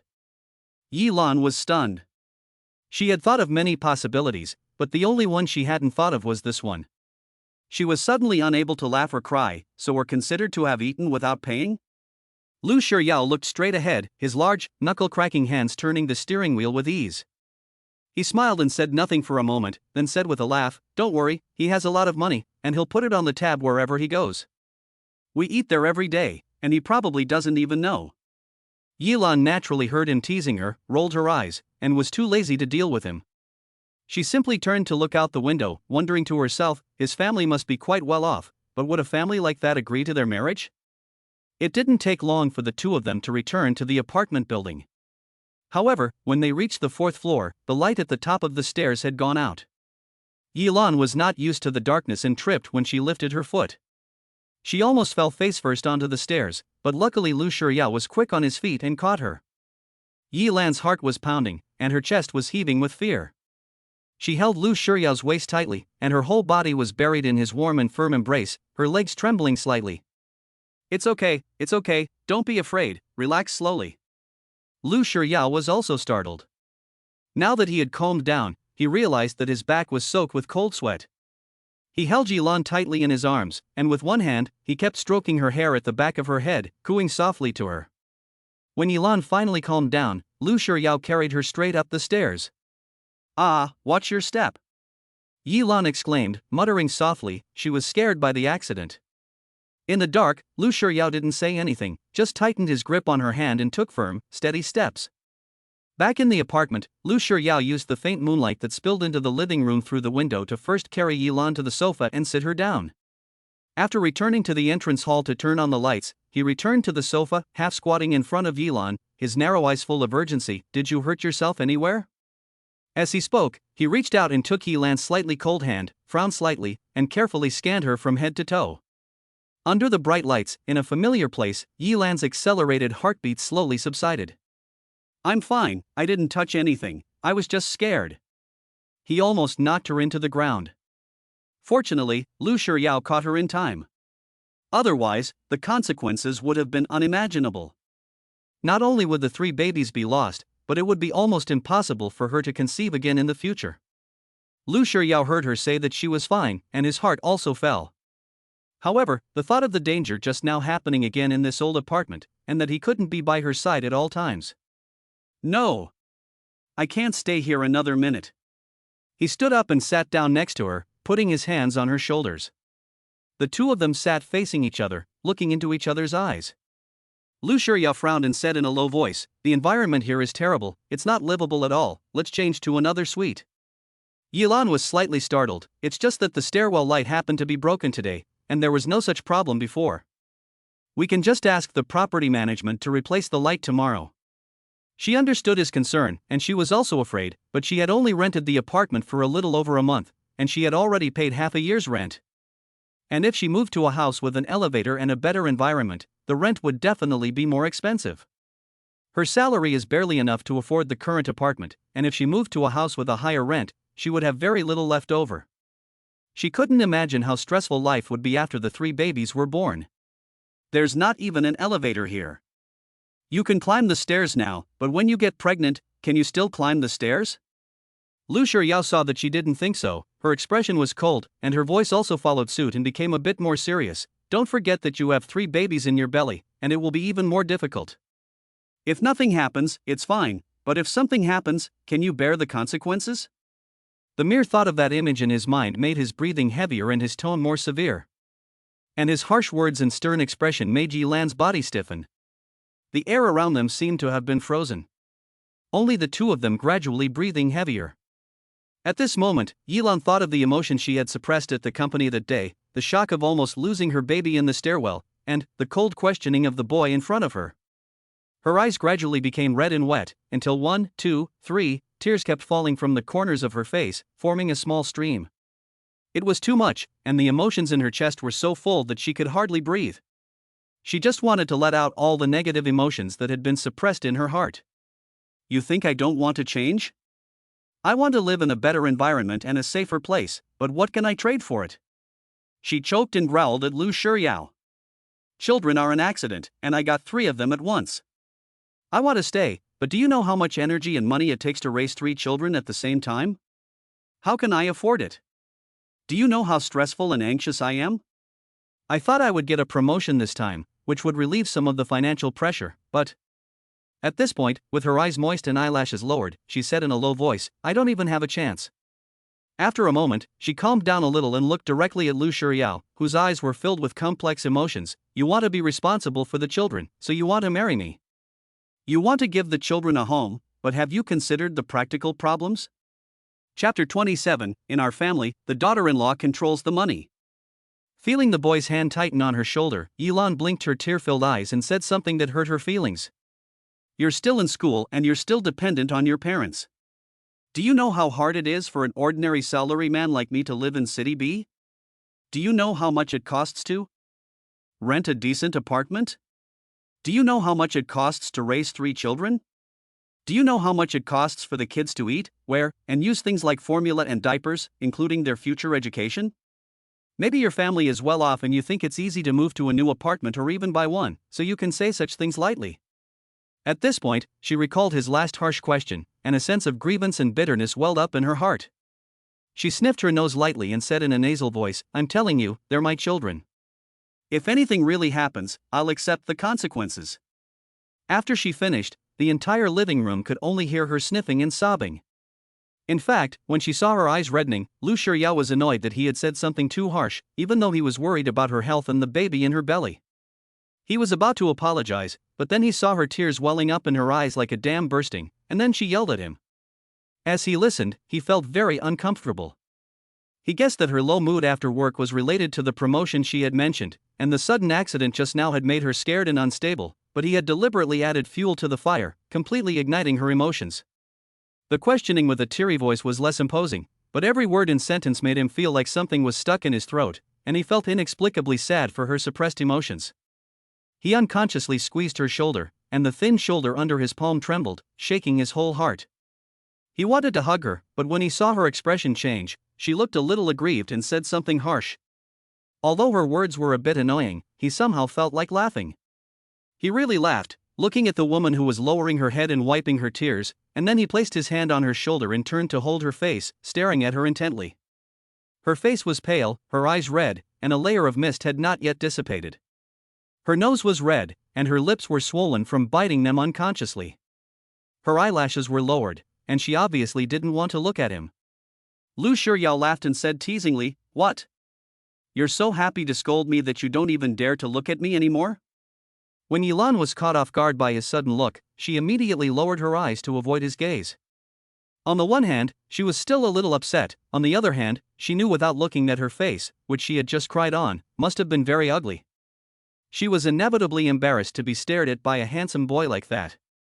Once she had vented her emotions, she felt much more relaxed, and she felt like she could take it or leave it. In particular, the boy didn't seem to be angry at all because of his pride being hurt, as she had thought. Instead, he was smiling and teasing her, which made her feel relieved and couldn't help but raise her eyes and retort to him. You were scolded by me, and you can still laugh? She thought the boy would argue with her a little more, but he didn't. Instead, he put his hand on her face and looked her in the eyes seriously. I'm sorry, sister. I was a bit too harsh just now, but I was worried about you and the baby, so I got a little anxious. I'll be more careful in the future. Can you forgive me? Seeing his sincere tone and the rare seriousness on his handsome face, Yilan was a little embarrassed. In fact, when she calmed down and fought back, she realized that she was too sensitive at the time, so she was affected by negative emotions and lost her usual calmness. Well, actually, I was wrong too. I shouldn't have vented my bad mood on you. As soon as she finished speaking, the boy immediately responded. You are wrong. Do you have to be so direct? She felt a little uncomfortable. You're wrong for not telling me anything. Lu Shiryao gently wiped the tears from her eyes with his fingertips and continued to accuse her. You never told me about your thoughts, your anxieties and worries, your unease. How would I know if you didn't tell me? I'm not a mind reader. Yilan wanted to defend herself. Don't speak yet. Lu Shiryao interrupted her with a raised eyebrow. I don't care what you were like before, but when you're with me, you have to learn to confide in me. Although I'm 10 years younger than you, I'm your man now, your child's father, and that means I'm the head of the family. If I can't even shoulder this responsibility, then what kind of man am I? This strong and domineering speech also made Yilan's heart beat like a drum. Looking at his young, uninhibited, confident and outgoing face, her heart was more settled than ever. She realized that security had nothing to do with age. That night, after they had finished bathing, Lu Shiryao put his arm around her and talked to her. Lu Shiryao told her that he had fallen out with his family, so he had run away from home to study in B City. His parents had cut off his financial support, and since returning to China, he had been relying on his uncle's cousin for help. Yilan was shocked and felt quite ridiculous. How much conflict would it take for parents to be so ruthless as to do this? However, since it was his sad story, she didn't ask too many questions. Is this cousin the second brother you mentioned earlier? Well, I used to spend his money, but I returned the card to him today. Yilan looked up at him with a little curiosity. Why? I have a wife and children. I can't keep using his money to support them, can I? He said it quite confidently. Yilan was a bit tempted to scold him. Brother, you've returned his card, and now you have no money, and you're still thinking about supporting your wife and children. Don't worry, I've found a part-time job and will soon have money. Lu Shiryao played with Yilan's fingers, thinking to himself, Chen Song came to the school with the contract this afternoon, and the contract has already been signed. He should be able to receive the endorsement fee tomorrow. You can send me your card number in the morning, and I'll transfer all the money I earn to you in the future. Yilan was taken aback and looked up sharply. She was a little surprised to hear that he had found a part-time job, and she was also a little relieved. She didn't expect him to be working so hard, but then she was worried that he was putting too much pressure on himself. Now he even wants to transfer his salary to her. She really doesn't know what to say, and finally she says, You can keep the money you earn yourself, you don't need to transfer it to me, and you, don't put too much pressure on yourself. In the dark, Lu Shiryao smiled softly and kissed her soft hair lightly. Don't worry, I know what I'm doing. You definitely have to manage the money I make. In our family, the wife manages the money. Chapter 28. Do you know my brother-in-law? The next morning, after they had finished breakfast, Lu Shiryao urged Yilan to give him her bank card number. Yilan hesitated for 2 seconds and sent him the number of a bank card that she didn't use very often. There was no money left in the card, so she decided to let him use it from now on, and she wouldn't touch his salary either. He was a freshman, and his part-time job salary was not much, probably not enough for his tuition. Since he insisted on transferring it to her, she would keep it for him until the time came to give it back to him. Suddenly, she remembered something and went to the main bedroom to take out a wallet from the closet drawer. After taking out 2,000 yuan in cash, she put the wallet back and then returned to the living room with the cash. Lu Shiryao was sitting on the sofa, transferring the card number to Chen Song. When he looked up after sending the message, he saw Yilan sitting next to him with a small stack of red bills in her hand. He raised his eyebrows and looked at her with a half smile. For me? Yilan nodded and handed him the money. Well, didn't you give the card back to your brother? She implied that you don't have any money. As if afraid that he would refuse, she added, Didn't you say that you would let me handle your salary from now on? Then this money is your living expenses in advance. Lu Shiryao's eyes were deep and dark, his lips curled up, and he looked down at the banknotes in her hand. Then, he reached out and took them, and suddenly leaned in close to her, kissing her lips heavily. There was an indescribable playfulness in his tone. In fact, he didn't mind at all. On the contrary, he was very satisfied. He liked the feeling of having a daughter-in-law give him money for living expenses. He seemed to understand why every time Anan gave the old man pocket money, the old man would look satisfied, although there were also times when he looked constipated. As soon as Yilan arrived at the company, she started to get busy. After venting her frustration to Lu Shengyao last night, she had come to terms with the fact that she had not been promoted this time. She could only say that she was not yet good enough. If she was not good enough, she would not be able to command respect even if she was promoted. Therefore, she felt that it was most important for her to do her job well and to work hard to improve herself in her spare time. At around 10 o'clock, Mo went and called a short meeting with all the staff in the planning department. After a brief chat about everyone's recent work situation, she mentioned the company's personnel restructuring of the department, and the manager in charge would officially start work next Monday. Yilan glanced across the room at the few young women dressed in exquisite fashion, all of them smiling, but she had no idea what they were thinking. After the meeting, she came out of the conference room and just sat down when she received a call from her brother, Yi Chen. Hello, Xiaochen. She then remembered that she hadn't called him for a few days since she had invited him to dinner at the dormitory that afternoon. Yi Chen had just returned to the dormitory after class. He was alone in the dormitory at this time, and he was afraid of disturbing his sister's work. He asked thoughtfully, Sister, are you busy at work?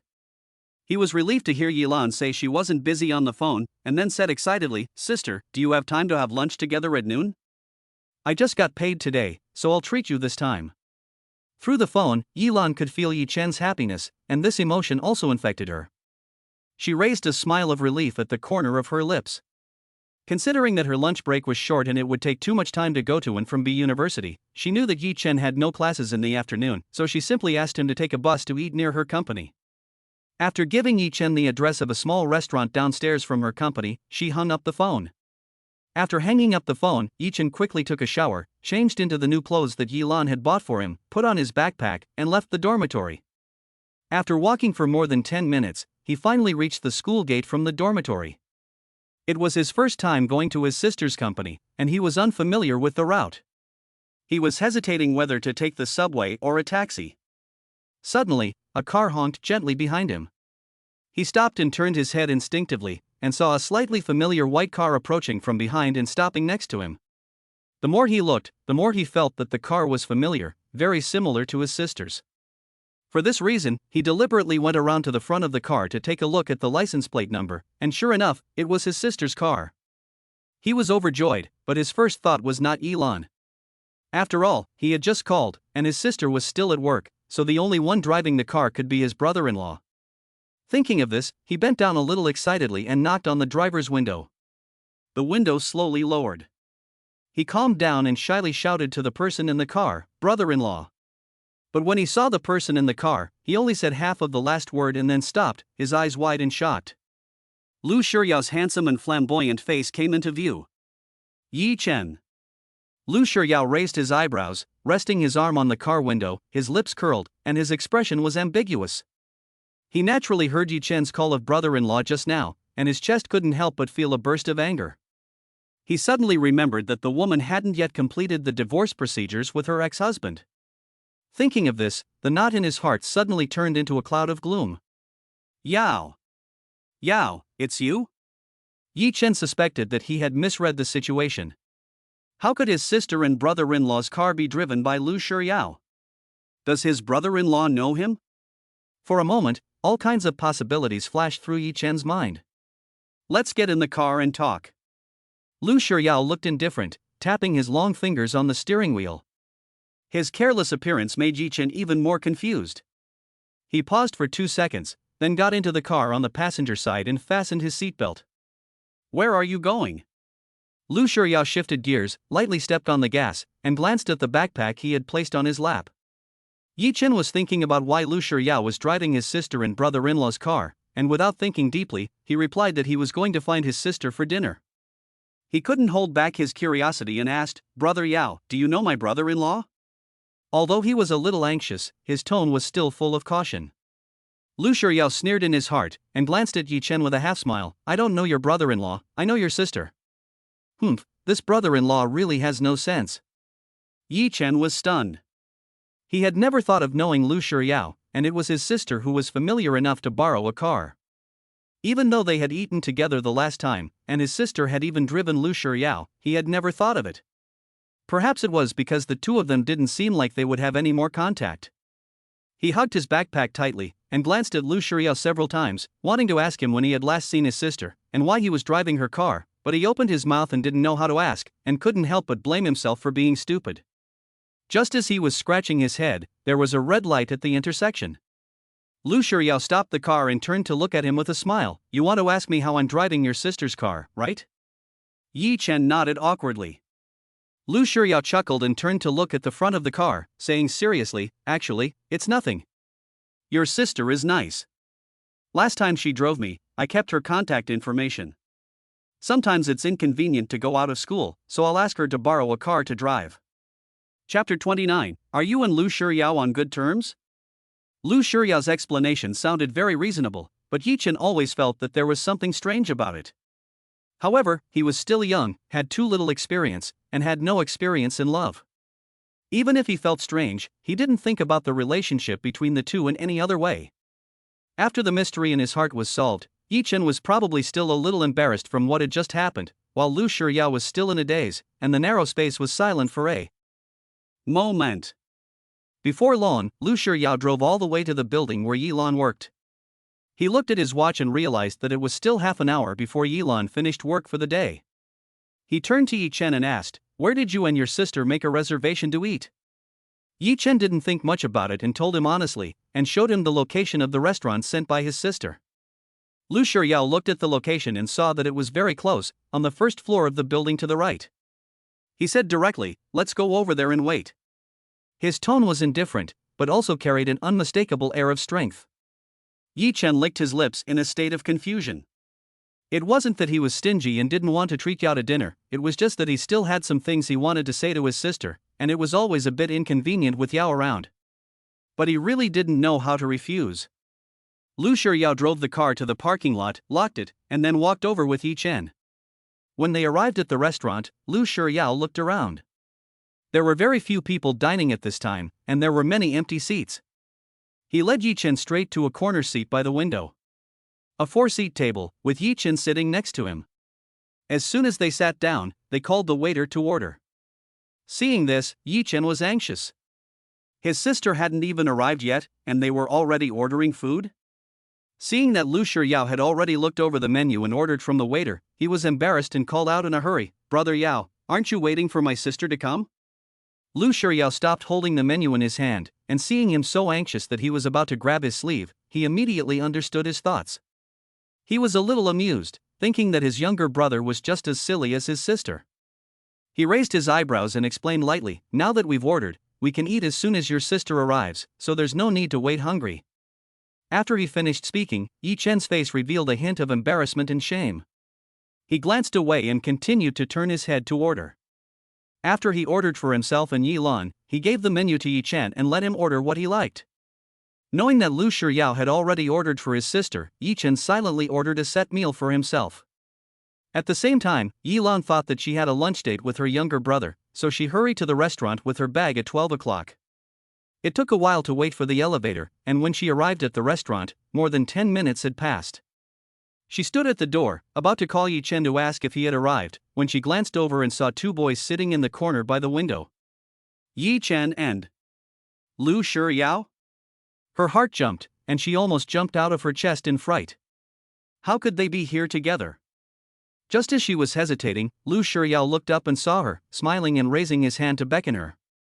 Yi Lan took a deep breath and walked over with her head held high. At this moment, Yi Chen also saw her and called out happily, "Sister." Yi Lan pulled the corners of her mouth and smiled lightly, sitting across from them, Xiaochen. She was confused for a moment and could only ignore Lu Shiryao and focus on chatting with Yi Chen.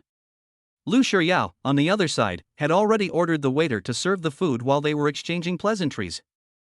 So, Yi Lan had just sat down for less than 2 minutes when the waiter came with the food trolley. Looking at the set meal in front of her, which was light but nutritious, Yi Lan knew that it was all Lu Shiryao's work. Her brother was not as meticulous. The meal made Yi Lan a little heart attack, but fortunately, Lu Shiryao basically didn't say much. After he greeted the waiter and served the meal, he called her Lan Jie, and then ate the meal with a blank expression, listening to her and Yi Chen chatting. She saw Yi Chen wearing the new clothes she bought for him before, and couldn't help but praise him for being so handsome. Yi Chen smiled shyly when he heard this, while Lu Shiryao looked up at her with resentment. Yi Lan was not slow-witted, and with a little understanding of his personality, she immediately understood that he was just praising her brother for being handsome, not praising him.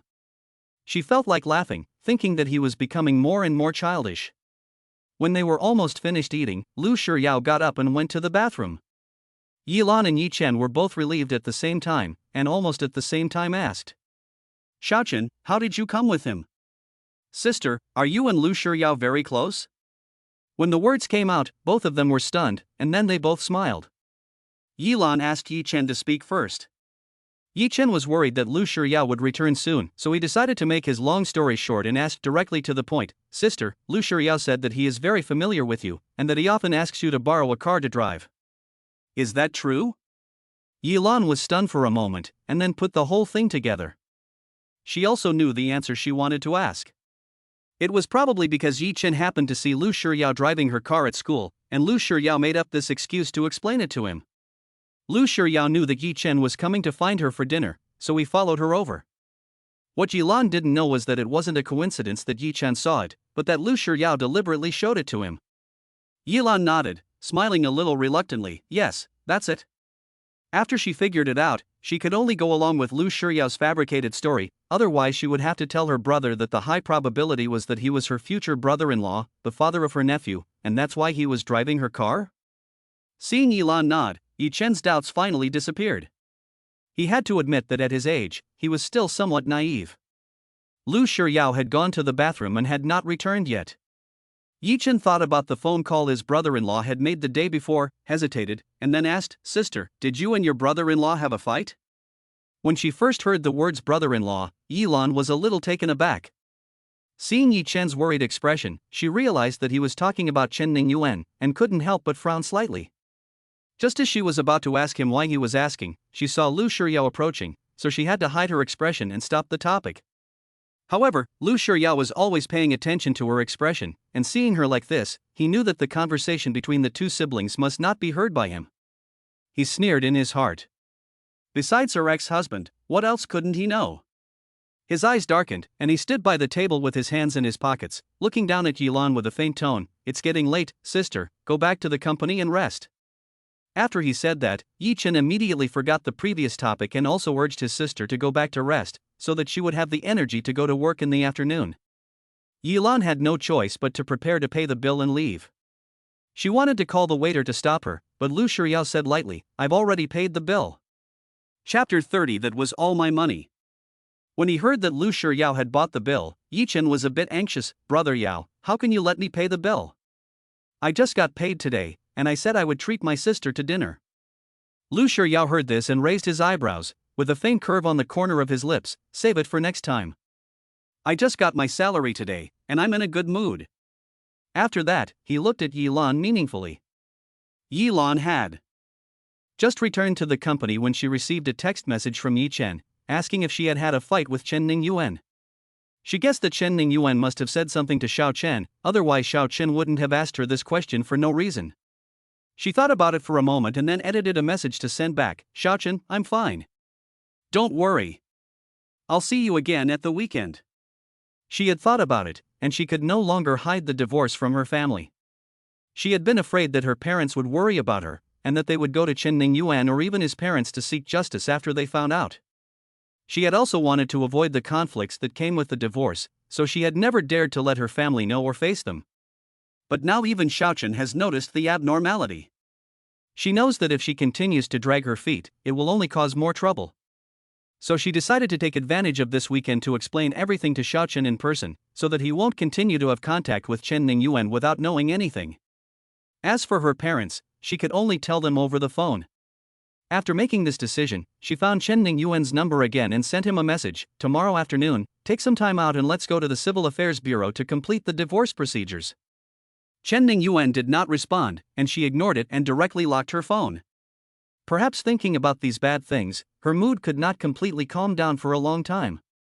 She could not rest even if she leaned over the desk, so she simply got up and walked to the pantry to make herself a glass of lemonade. This is what she read in the pregnancy guide she bought from Lu Shiyao. Pregnant women can drink a moderate amount of lemon water. Lemon water is rich in vitamin C and citric acid, which can promote the development of the fetus and relieve morning sickness. Although she doesn't have morning sickness yet, she will drink a glass of it from time to time, and try to follow the recipes for pregnant women to get the nutrients she needs.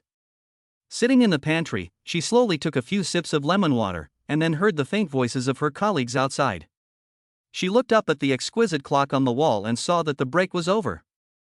Yilian returned to her seat with the lemonade in her hand, and picked up her phone to see if Chen Ningyuan had replied.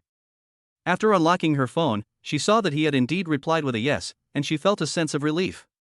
She looked down and saw that there was an unread message from the bank. She frowned slightly and clicked on it. The next second, her pupils dilated, her brain buzzed, and her heart beat rapidly. After a long time, she closed her eyes hard, then opened them abruptly, and her fingers pointed at the long string of zeros that showed the balance. She silently counted in her head, 1, 10, 100, 1,000, 10,000. 7 zeros? Oh my God! Could it be that the bank made a mistake? This was her first reaction. She couldn't think of anything else but a mistake on the bank's part. After all, no one would transfer 20 million yuan to her bank card. Thinking about this, she calmed down. Seeing that her colleagues were busy, she took her mobile phone and hid in the bathroom to call the bank. As soon as she got through to a human operator, she asked anxiously in a low voice, "Hello, could you please check whether someone just transferred 20 million to my account?" When she heard the affirmative reply on the other end of the line, she was still not convinced and asked, "Are you sure? Are you sure it wasn't a mistake?" This time, the bank staff told her very definitely that there had been no mistake. After hanging up the phone, she felt that it was too incredible, and she racked her brains thinking of all kinds of possibilities, even suspecting that she had been scammed. Suddenly, she thought that it might be Shin Xiaoxi who transferred the money. After all, she was the only friend she knew who might have the financial strength to do so. Thinking about this, she quickly called Shin Xiaoxi, but the phone was turned off. In desperation, she sent a message to her, hoping that she would reply as soon as she saw it. Yilan put her hands on the sink and let out a long breath. Looking at herself in the mirror, panicked by this unexpected windfall, she smiled at herself. "I worried when I had no money, but I never thought I would worry about becoming rich overnight. It seems that you are not destined to be rich." It was no good staying in the bathroom, and she couldn't afford to stop working. Although she really had no intention of working, she went back to the office and forced herself to calm down. If the worst came to the worst, someone would come looking for the money. Thinking like this, she calmed down a little and got back to work. But for the rest of the afternoon, she would stop working every now and then to check her phone for messages from Shin Xiaoxi or other unfamiliar messages or phone calls, as if she were on edge. The phone rang just as she was about to leave for the day. Yilan, who had just focused on her work, was suddenly startled. Without even looking at the screen, she quickly picked up the phone. "Hello." She was nervous and her voice was a little tight and dry. "Did you get it?" When a low, pleasant, and magnetic young boy's voice reached Yilan's ears, she was slightly stunned. What did she receive? Suddenly, a flash of inspiration came to her mind, and she thought of a possibility. She asked tentatively, "What did you receive?" Lu Shiryao on the other end of the phone frowned, thinking that she hadn't received the money yet, and complained to her somewhat unhappily, "What's wrong with these people? They're so inefficient. They haven't transferred the money to you yet. I'll ask." After that, he looked up at Lu Shiqian, who was working. "Is Lu Error paying people to do nothing?" Wait. Yilan, who still had a shred of reason, stopped him in time, with a wry smile on her face. "If you're talking about the money, I received it, but are you sure you didn't transfer it to the wrong account?" Lu Shiryao raised his eyebrows. "How much did you receive?" Yilan looked around, and Xiaowen, who was sitting across from her, smiled at her. She returned the smile awkwardly, then lowered her head like a thief, covering her mouth with her hand and whispering, 20 million. Cough, yes, that's the right amount. Lu Shiryao clenched his fist against his lips and coughed, but the smile on the corner of his lips could not be concealed, and there was a glimmer of light in his eyes. He could easily imagine how cute she looked right now, and a soft feeling welled up in his heart, and a string of sweet words came out of his mouth. "Baby, that's all I have, but I'm giving it all to you." Chapter 31, You're not being cheated on, are you? Yilan hung up the phone and gently patted her still warm cheeks. The boy's deep, sexy baby still seemed to echo in her ears, making her heart tremble and instantly dulling the shock of the 20 million. She let out a sigh and suddenly felt a lump in her throat. Was the gap between their perceptions of this part-time salary too wide? But in any case, now that the dust has settled, she no longer has to worry about the source of the 20 million, which had made her so nervous. At this time, in the office of the Lu Group's president, Lu Shiryao was lazily lounging on the sofa. He had just finished talking on the phone when he saw Lu Shiqian put down his work and slowly walked over. "Dizzy man, finally finished?" Lu Shiryao raised his eyelids, glanced at him, and then picked up his phone and sent a message to Yilan. "Baby, I'm going to be late tonight. Drive safely, take it slow going up the stairs, and remember to eat dinner tonight.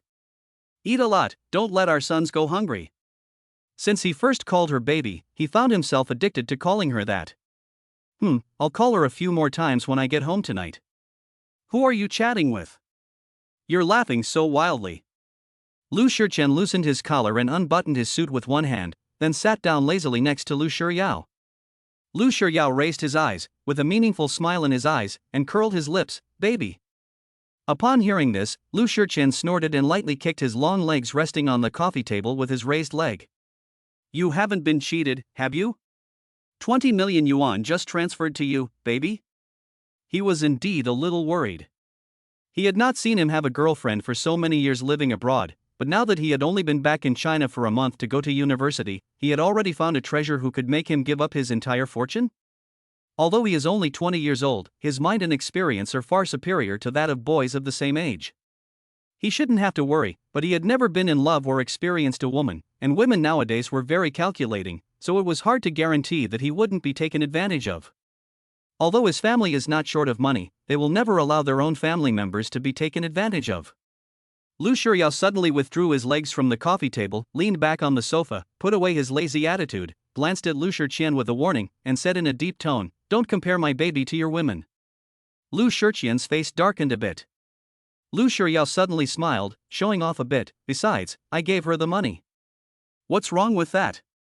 I'm willing." After that, he glanced at Lu Shiqian again, his eyes full of disdain and disgust. "I don't support my woman, so why should I support someone else's woman?" The deep connotation made Lu Shiqian's face completely black, and finally he glared at Lu Shiryao and gritted his teeth and said, "Don't come crying to me if you get cheated." When Yilan received Lu Shiryao's text message, her heart fluttered again. She felt that if the boy continued to tease her like this, her heart, which had been wounded by Qin Ningyuan and was already in 1,000 pieces, would once again be rippling after it had finally calmed down. At noon, Lu Shiryao returned the car keys to her in front of Yi Chen, which was a reasonable explanation for him to come with Yi Chen to find her for lunch. After work, Yilan went straight to the parking lot to get in the car. She had gotten used to Lu Shiryao driving her to and from work these days, and now that she was suddenly driving herself, she was still a little unaccustomed to it. She shook her head helplessly and smiled, started the car and drove away from the parking lot.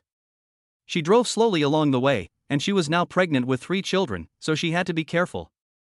It was almost 7 o'clock when she returned to the apartment. After putting her bag away, she went straight to the kitchen, washed her hands, opened the refrigerator and looked inside.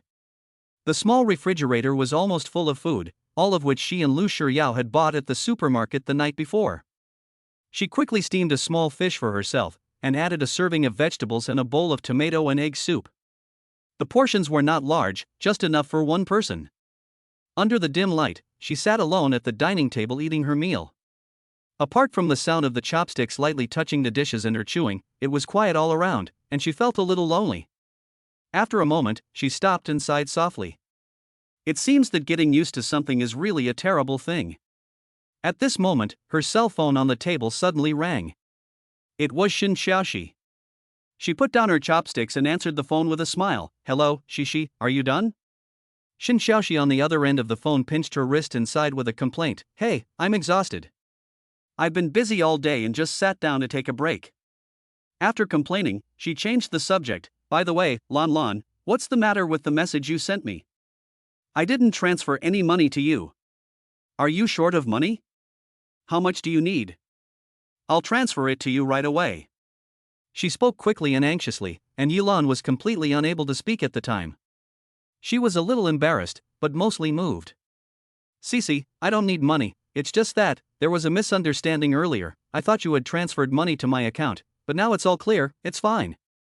"Sister, no one has transferred money to you, right?" Yilan could see her face full of curiosity through the phone, and she was a little embarrassed and didn't know how to respond. But Shin Xiaoxi, as a professional makeup artist, also had a keen intuition and immediately exclaimed on the other end of the phone, "Sister, you have a situation." Then, with a mischievous smile on her face, she asked curiously, "Tell me, what's going on?" "I've already transferred the money to you." Yilan heard that she seemed to be getting more and more excited, and she smiled helplessly. "It's hard to explain over the phone. When are you coming back? Let's talk again." I have some good news to tell you." After she married Chen Ningyuan, Shin Xiaoxi kept saying that when she had a child, she would definitely be the godmother. She just didn't expect that she would wait for 8 years without getting one. Now that her wish to be a godmother has come true, and she is the godmother of 3 babies, I wonder if she will go crazy with joy. Lu Shiryao came back at more than 9 o'clock. Yilan was taking a bath and reading a pregnancy guide on the sofa when she heard a noise. She looked up and saw him. "You're back?" The coldness of the day had faded from her voice, and it had become soft and gentle. In the warm yellow light, she was sitting quietly on the sofa in a white nightgown, reading a book.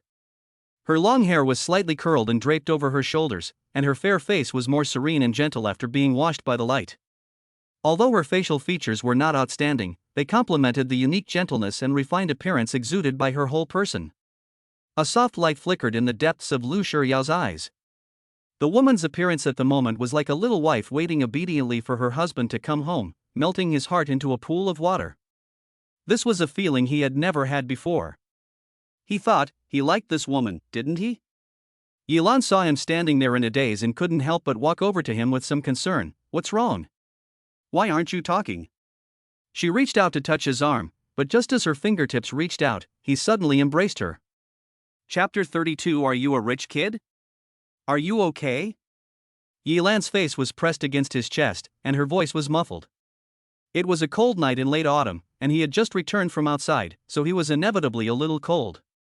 Lu Shiyao's eyes softened, and he leaned over and kissed her hair lightly. He said in a low voice, "It's okay, I just want to hug my baby. You can still call me sister." Yilan always felt that he was addicted to calling her that, and a wave of emotion ran through her heart, sweet but also shyly disgusted with him for being so mushy. Lu Shiyao laughed softly. What should I do? She looked so cute when she was being so pretentious. After a moment, Lu Shiyao let go of her, pulled her onto the sofa, and put his arm around her shoulders, leaning against her. Aren't you curious where I went at night? Yilan was momentarily stunned. She really wasn't curious. But at this moment, she still asked him, what did you do tonight? I was supposed to visit my grandparents on the weekend, but I wanted to spend more time with you, so I went with my brother for dinner tonight. Lu Shiyao tilted his head and lightly touched her head, knowing that she was not at all concerned about his affairs and did not care where he went. Yilan was a little surprised. She didn't think he was going back to see his grandparents. She thought he was going to school or that his classmates or friends had asked him to go out with them. After all, he was still a student, and he socialized a lot. Are your grandparents in good health? Yes, they are fine. I will take you to see them next time. Lu Shiyao's eyes flashed, and he thought to himself, first let Grandpa and Grandma know that they have the possibility of becoming great-grandparents. Didn't Grandma always say that she wanted her eldest and second eldest sons to get married and have children? She just wanted to hold a grandchild, so it's good that he's helping her to fulfill her wish. Yilan was only stunned by his words for 2 seconds. When he said it casually, she didn't take it to heart. Her mind was suddenly occupied by a thought, and after a moment of hesitation, she asked, Can I ask what kind of part-time job you do? Why did you transfer so much money? She could never imagine that a student could do a part-time job that would earn him 20 million yuan. It seems that poverty really limits her imagination. Oh, that. I'm the spokesperson for a new mobile phone that my brother's company is launching. Lu Shiyao said it lightly and then let go of her, lying down on the sofa with his head resting on her lap. The sofa was too short, so his long legs had nowhere to go, so he could only cross his legs and sway back and forth. Yilan was shocked and thought to herself, no wonder. She had thought that he was just from a good family, but now it seems that he is more than that. How small could a company be that could spend 20 million on a spokesperson? Especially a technology company that mainly sells mobile phones. For a moment, she felt a strange mix of emotions. She lowered her head and looked at his handsome young face. He was relaxed, less carefree, more gentle and boyish, but she could still feel the nobility that seemed to radiate from his bones. It was an intangible sense of distance. She asked softly, Are you a second-generation rich kid? Lu Shiyao lay on her lap, looking at her face with a complex expression, as if he understood her worries. He lightly stroked her cheek with his index finger and said teasingly, I'm going to be a pioneer now, creating a bright future for my sons and letting them be second-generation rich kids. At the end of the sentence, he moved his hand to her stomach and stroked it gently. His eyes were full of curiosity. What would the 3 babies look like when they were born? Like him? Or like her? He couldn't help but look forward to it. Yilan was momentarily speechless, but then she was amused by his seemingly funny but actually meaningful words. Then you work hard, pioneer generation. She bit her lip and suppressed a laugh. After a while, Yilan remembered that he had said that he had never linked an account because he didn't have a bank card and couldn't pay with his phone. She thought about it for a moment, and it was indeed inconvenient to always use cash. She might as well bind her own bank card to his phone, since it was all his money anyway. Thinking this way, she said it directly, I'll bind this 20 million yuan bank card to your mobile payment, so it's convenient for you to use it yourself. She felt uncomfortable giving him the money. She had thought it would be a few thousand at most, but who knew it would be so much? Moreover, she felt that she was being pretentious. Although they had a child together and he had mentioned marriage before, she felt that they were not yet husband and wife, and that it was somewhat inappropriate. Who knew that Lu Shiya would pull her hair with a slight force, and only then release it with satisfaction when he saw her frown slightly? It's a tradition in our family that the woman controls the money. I'll give you all the money I earn, whether it's for the household, buying clothes or handbags, or investing in managing money. You can decide how to spend it. Understand? After saying that, he seemed to remember something and immediately added, "Of course, you have to remember to give me pocket money." In the end, Yilan simply bound her salary card to his phone. The next morning, after washing up, Yilan changed her clothes and came out of the bathroom. She saw Lu Shiya standing in front of the closet with his upper body naked and only wearing a pair of baggy home pants, with his back to her, looking for clothes. Long, slender limbs, a beautiful and muscular back, a thin and powerful waist, and fair skin, but not at all effeminate. As he searched, the tattoos on his strong forearms appeared and disappeared, giving him a wild, badass aura. After living together, she often saw this kind of scene, but every time it made her cheeks flush like a little girl and her heart beat faster. Seeing that he hadn't found any clothes to wear, she couldn't help but calm herself down and walked over to ask, "Aren't you going to change?" Lu Shiya looked at the clothes hanging in the closet with disgust, and his slender fingers flicked them around a few times, but none of them satisfied him. "I have nothing to wear." His voice was low and muffled, with a hint of dissatisfaction and a hint of grievance. Upon hearing this, Yilan looked at him strangely and followed his gaze to the closet. The 2-meter wardrobe, which she had been using alone, looked empty after she had hung her clothes in it, but since he had moved in, the wardrobe was full, and his clothes alone occupied more than half of it. How could he say that? Realizing her gaze, Lu Shiya looked at the clothes in the closet with disgust, then looked at her again, and emphasized, "I have no clothes to wear." After a pause, he glanced over his shoulder, flicked his finger at the clothes again, and said nonchalantly, "When are you going to buy me some clothes?" Yilan couldn't help but burst out laughing. Seeing him throw a sharp look at her with a cold face, she suppressed her laughter and apologized repeatedly. "Oh, I'm sorry, I really couldn't help it, I'm sorry." She was really confused at first, not knowing why he was starting to talk nonsense again, but when she heard him ask when she would buy him clothes, she immediately understood. Chapter 33 Was that your husband in the car just now? He's jealous. When she had lunch with Xiaochen yesterday, Xiaochen happened to be wearing the clothes she had bought for him the last time.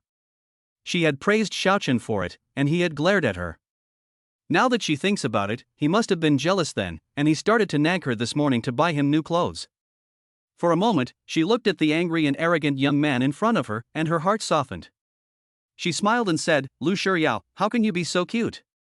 She couldn't help but smile, until the boy suddenly pulled her into his arms, lowered his head and covered her mouth.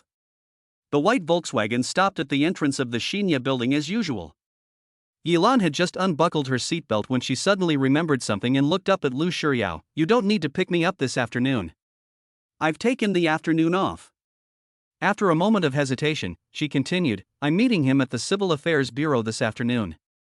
Lu Shiya looked at her and asked with a raised eyebrow, "What time?" 2:30. "Well, I'll come pick you up and go." "With you?" Yilan was stunned for a moment, then said, "No, I'll go by myself. It's just a formality, it'll be quick." "I'm not at ease." His dark eyes were filled with persistence. As Yilan got into the elevator, she saw Mo Wanting walking in from the main entrance. She quickly pressed the button to open the door and waited for her. "Good morning, Ms. Mo." "Good morning." The elevator doors closed, and since it was still early in the morning, there were only 2 people in the elevator. Mo Wanting's eyes, with delicate eye makeup, swept over Yilan. She was wearing a white knit top, a black woolen coat, and nothing else.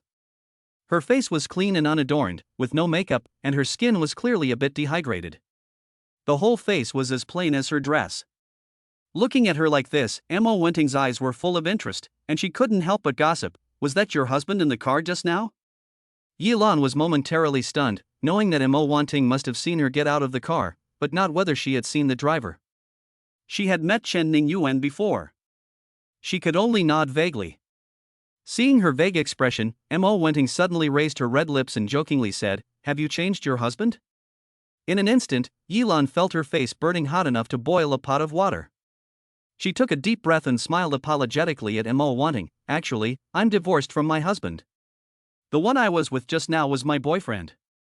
Upon hearing this, Mo Wenting smiled ambiguously. "Ah, I guessed it." She had also accidentally glanced at the man in the driver's seat. The window was only open a third of the way, and all she could see was the man's fashionable short hair and half of his face, but that was enough. The man was young and handsome, and obviously not Yilan's husband. Soon, the elevator dinged and the door opened. Mo Wenting smiled and patted her on the shoulder. "I'll be waiting for your reply to what I told you the other day."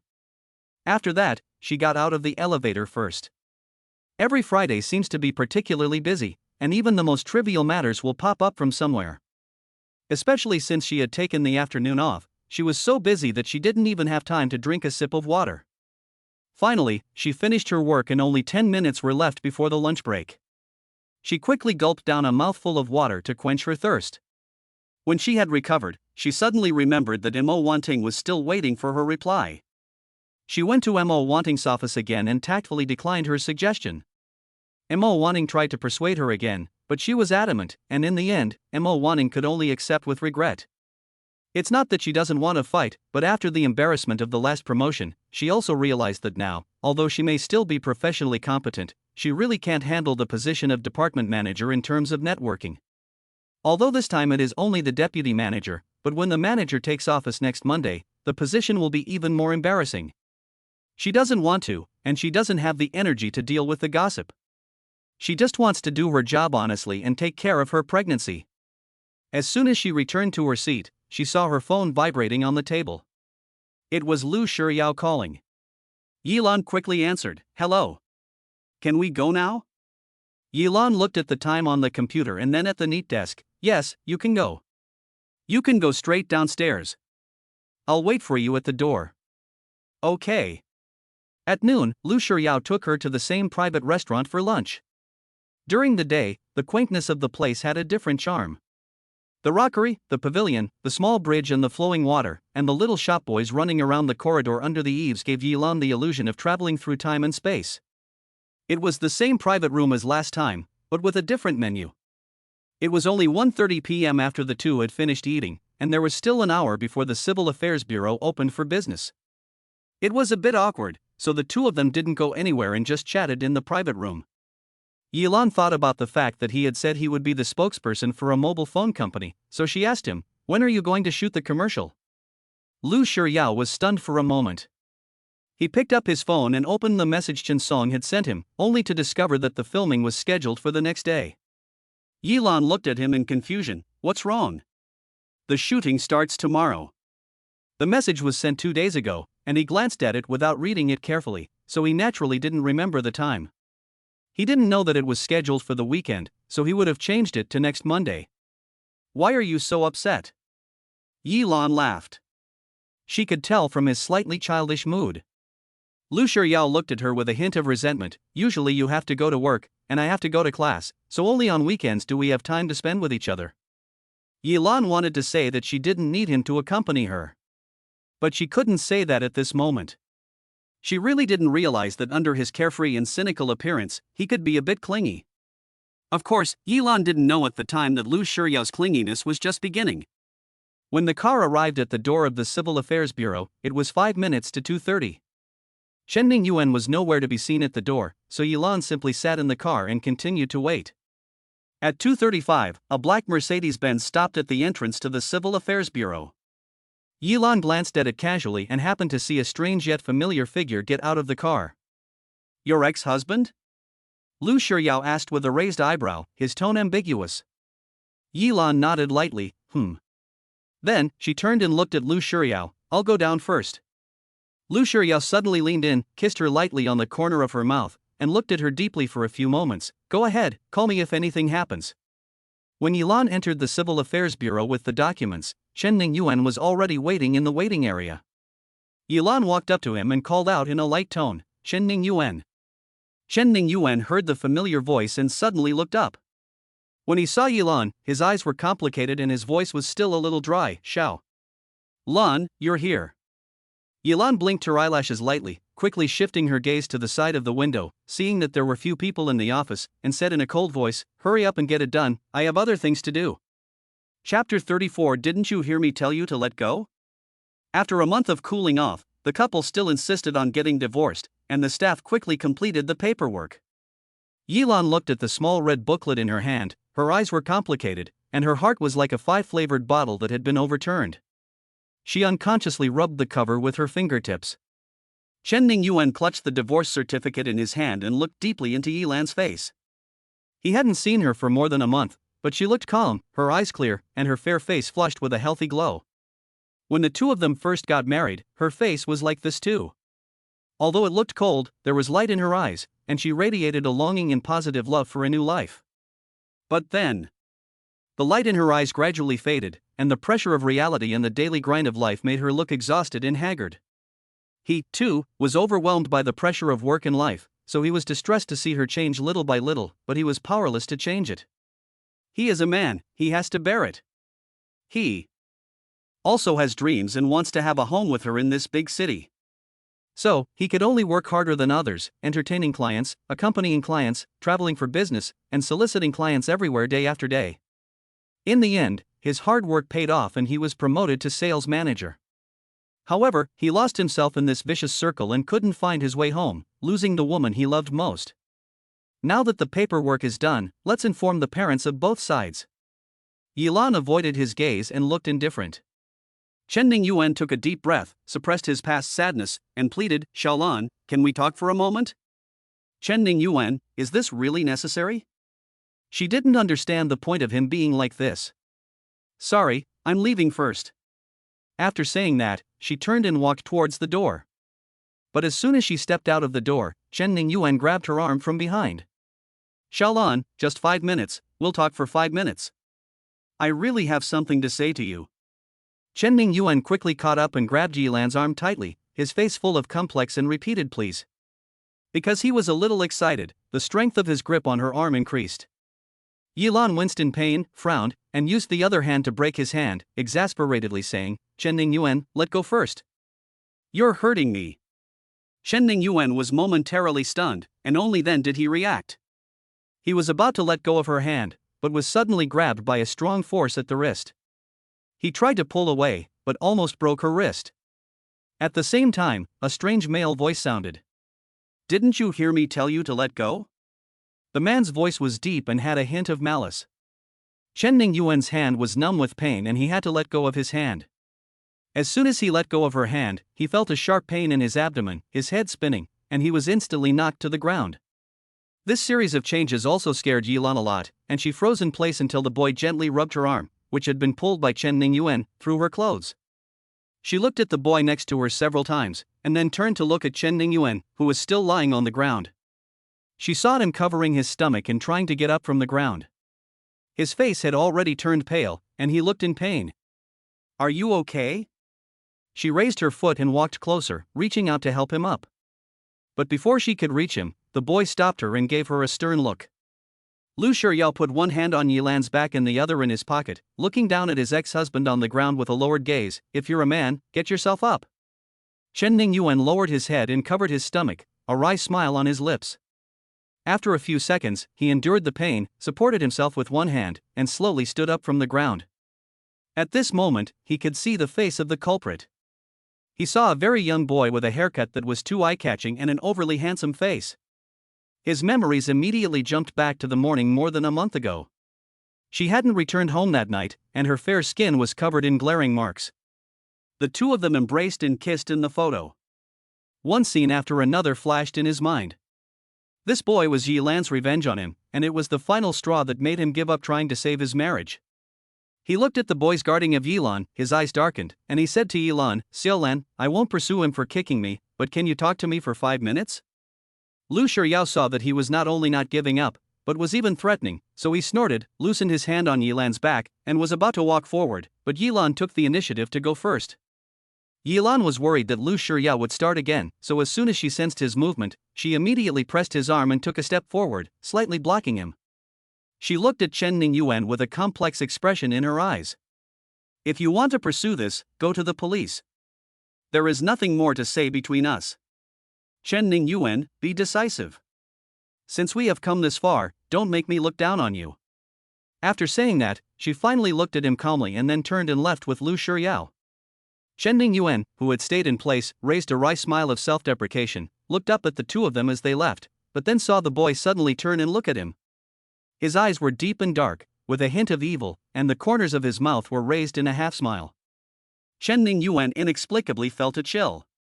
This boy looked like a bad boy. He couldn't help but worry about Yilan. Would he be deceived by him? After all, she is a divorced woman of a certain age, and she has some savings in her hands. The more he thought about it, the more worried he became. No.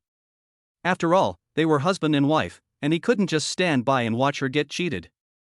As he thought about this, a dark shadow crossed his eyes. After Yilan pulled Lu Shiryao back to the car, she kept her lips pursed and looked at the front of the car without saying a word. This was the first time Lu Shiryao had seen her like this, and for a moment, he couldn't figure out what she was thinking. Suddenly, he had a thought, leaned over to her, reached out and tugged at her sleeve, and whispered, "I'm sorry, sister. I didn't mean to kick him." While he was talking, he kept glancing at Yilan, but she still didn't react. This time, she frowned and said in a low voice, "I saw him dragging you and hurting you, but he didn't let go. I was so anxious at the time that I was impulsive. You have a baby in your belly." The more he said, the more aggrieved he became. In fact, Yilan didn't know what she was angry about. At that time, he suddenly kicked out with one foot, and she was really scared, afraid that he would kick Chen Ning Yuan out of the house, and she didn't know how it would end. He was defending her, so that she wouldn't blame him for hitting her. However, she was really upset. She was afraid that he would act on impulse and cause irreparable consequences. What would she do? What about the baby in her belly? Has he thought about that? Chapter 35 Baby, let's go celebrate. However, seeing him apologize so meekly, Yilan's anger dissipated by half. The remaining half of her anger finally made her turn to look at him and ask in a cold tone, "Do you know what you did wrong?" Lu Shiryao had been a thoughtful child, and he knew how to read people's expressions. After a moment's thought, he understood the crux of the problem. He lowered his eyebrows, slowly took Yilan's hand, then looked up at her and whispered, "I shouldn't have been so impulsive.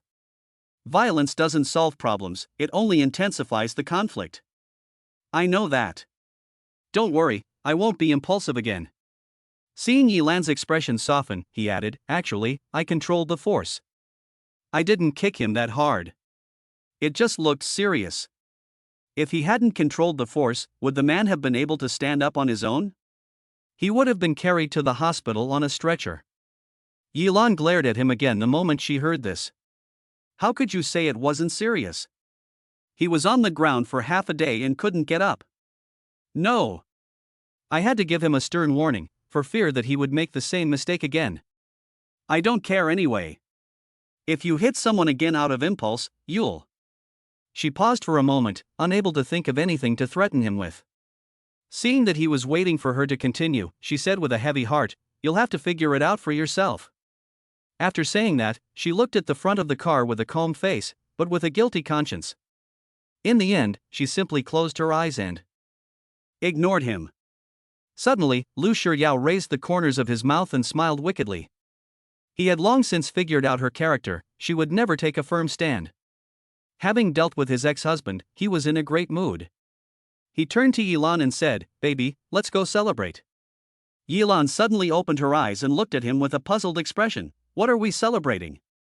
Lu Shiryao's eyebrows curved, and he leaned in to whisper in her ear, using a breathless tone to say, "We can get married." Yilan was stunned for a moment. She had just received her divorce certificate, so she could indeed remarry, but... "You're only 20, you can't get a marriage license." Lu Shiryao chuckled and held her hand, kissing it lightly.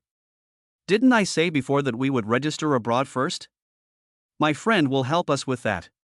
It's just that you'll have to put up with a little inconvenience for now, because for some reason, we can't have a wedding yet.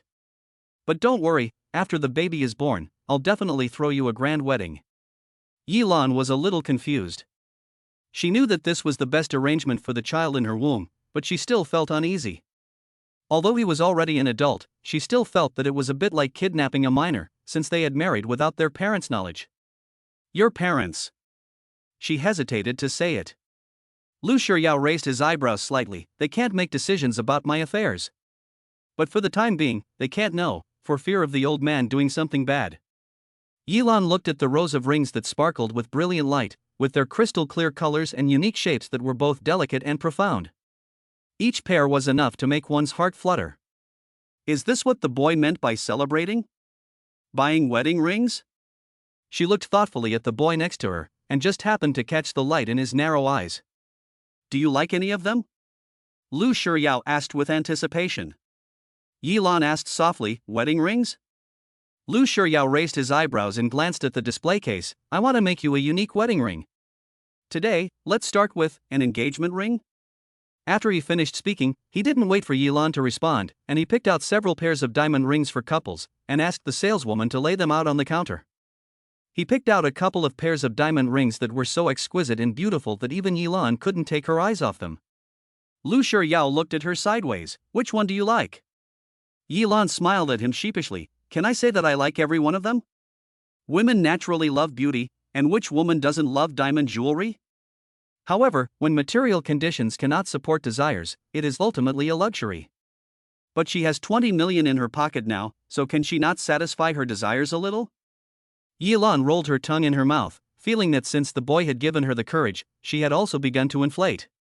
Seeing that the boy really planned to let the saleswoman decide on those models, Yilan quickly pulled him back and whispered, You're silly. I was just joking. One pair of rings is enough. Why buy so many? You like it, you can wear it every day. His sister Anan never wears the same jewelry twice in a row.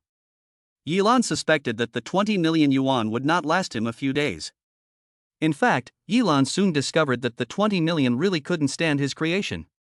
In the end, Yilan picked a pair of snakebone wedding rings with full diamonds that fit both of their sizes perfectly, so there was no need to resize them. Of course, the price was also very beautiful to Yilan. She had never imagined that one day she would wear a ring worth more than 300,000 yuan on her finger. What to do? Suddenly, she felt her fingers were so heavy. When the two walked out of a luxury jewelry store holding hands, in addition to the couple's ring on the ring finger, they also had a rose gold couple's bracelet on their wrists. Yilan took a deep breath. In the blink of an eye, she had spent more than 400,000 yuan. She felt that they were not out to celebrate, but to make her feel bad. Where are we going now? Her voice was a little weak from the pain. You'll know when we get there. Lu Shiryao naturally saw her petty thoughts in his eyes, and he just felt funny. It seems that he still doesn't have enough confidence. When Lu Shiryao parked the car in front of a Carrefour store, Yilan Wei was stunned for 2 seconds and said in surprise, You're not thinking of buying a car, are you? It's impossible to bring her old car in for maintenance. Lu Shiryao smiled and came over to kiss her cheek. You guessed it right. Get out of the car. When she got out of the car, Yilan only had one thought in mind. Since it was his money, he could buy it. 20 million, anyway, it's already spent more than 400,000, so buying another car is nothing. As soon as they entered, they were warmly received by the salesperson. The salesman was about to ask about the car purchase requirements when he was interrupted by Lu Shiryao. He took Yilan's hand, put his hand in his pocket, and said with a raised eyebrow, I've driven more cars than you've sold. Let's take a look ourselves. If we need anything, we'll call you. On hearing this, the salesman's smile froze for a moment, but then he immediately smiled again. Okay, I'll wait over there. You two can take a look and call me if you need me. He has been selling cars for 10 years and is better at judging people than judging cars. This is definitely a big fish. This young boy is obviously a rich second generation, and the woman next to him is probably just looking for a sister to pass the time with. He has seen many rich second generation people like this. Chapter 36, Would you like to pay by credit card or transfer? After Lu Shiryao's slightly arrogant words, Yilan watched the male salesperson's instant face-changing process, and she only felt that he was worthy of being a salesman, and his psychological quality was strong.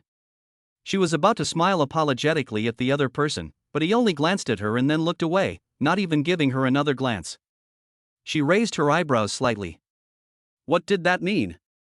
However, she didn't have time to study the salesman. Lu Shiryao took her and started to wander around. Yilan was a good driver, but she knew nothing about cars. Apart from a few common Volkswagen brands, she knew nothing about other brands. But that didn't stop her from admiring the cars.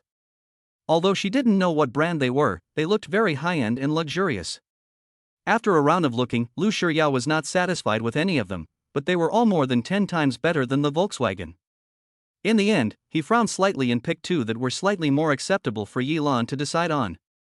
He looked at Yilan with a slight frown. These two are the only ones that are okay. Which one do you like? Yilan looked at the two SUVs. One was a lemon yellow sports car model, cool and flamboyant, with a strong sense of fashion in its lines. She thought it was especially beautiful at first glance. When she looked at the other one, the dark green body was wild and domineering, simple and capable, and yet it exuded a high-end atmosphere. The two different styles are both quite suitable for him, but if she really has to choose, she would choose the lemon yellow sports car model. She pointed at the yellow one and said, "I think this yellow one suits you very well." As soon as she said that, the male salesperson, who had been quietly observing, knew that his chance had come. He put on a warm smile and inserted himself into the conversation. "Yes, this is a new Lamborghini sports model SUV. It has good performance and a strong sense of fashion, which is a perfect match for this handsome guy's image." After hearing the salesperson's agreement, Yilan slightly tightened her grip on the hand that Lu Shiryao was holding, then looked up at the boy, signaling with her eyes that he should make his own decision. Lu Shiryao pursed his lips and raised the corners of his mouth, liking her little gesture. He had originally liked this model, too.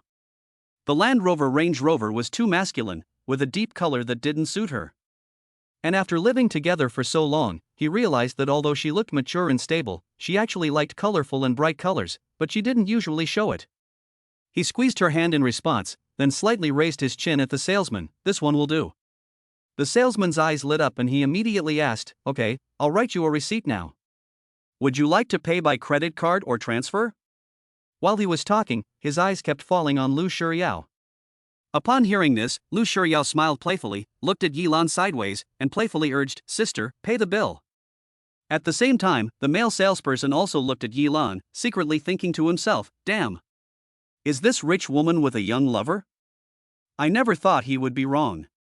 When the two pairs of eyes looked straight at her, waiting for her to pay the bill, Yilan finally reacted. "This rhythm is too fast, right? She didn't even ask the price and was already being asked to pay the bill?" She hurriedly asked the male salesperson for the price.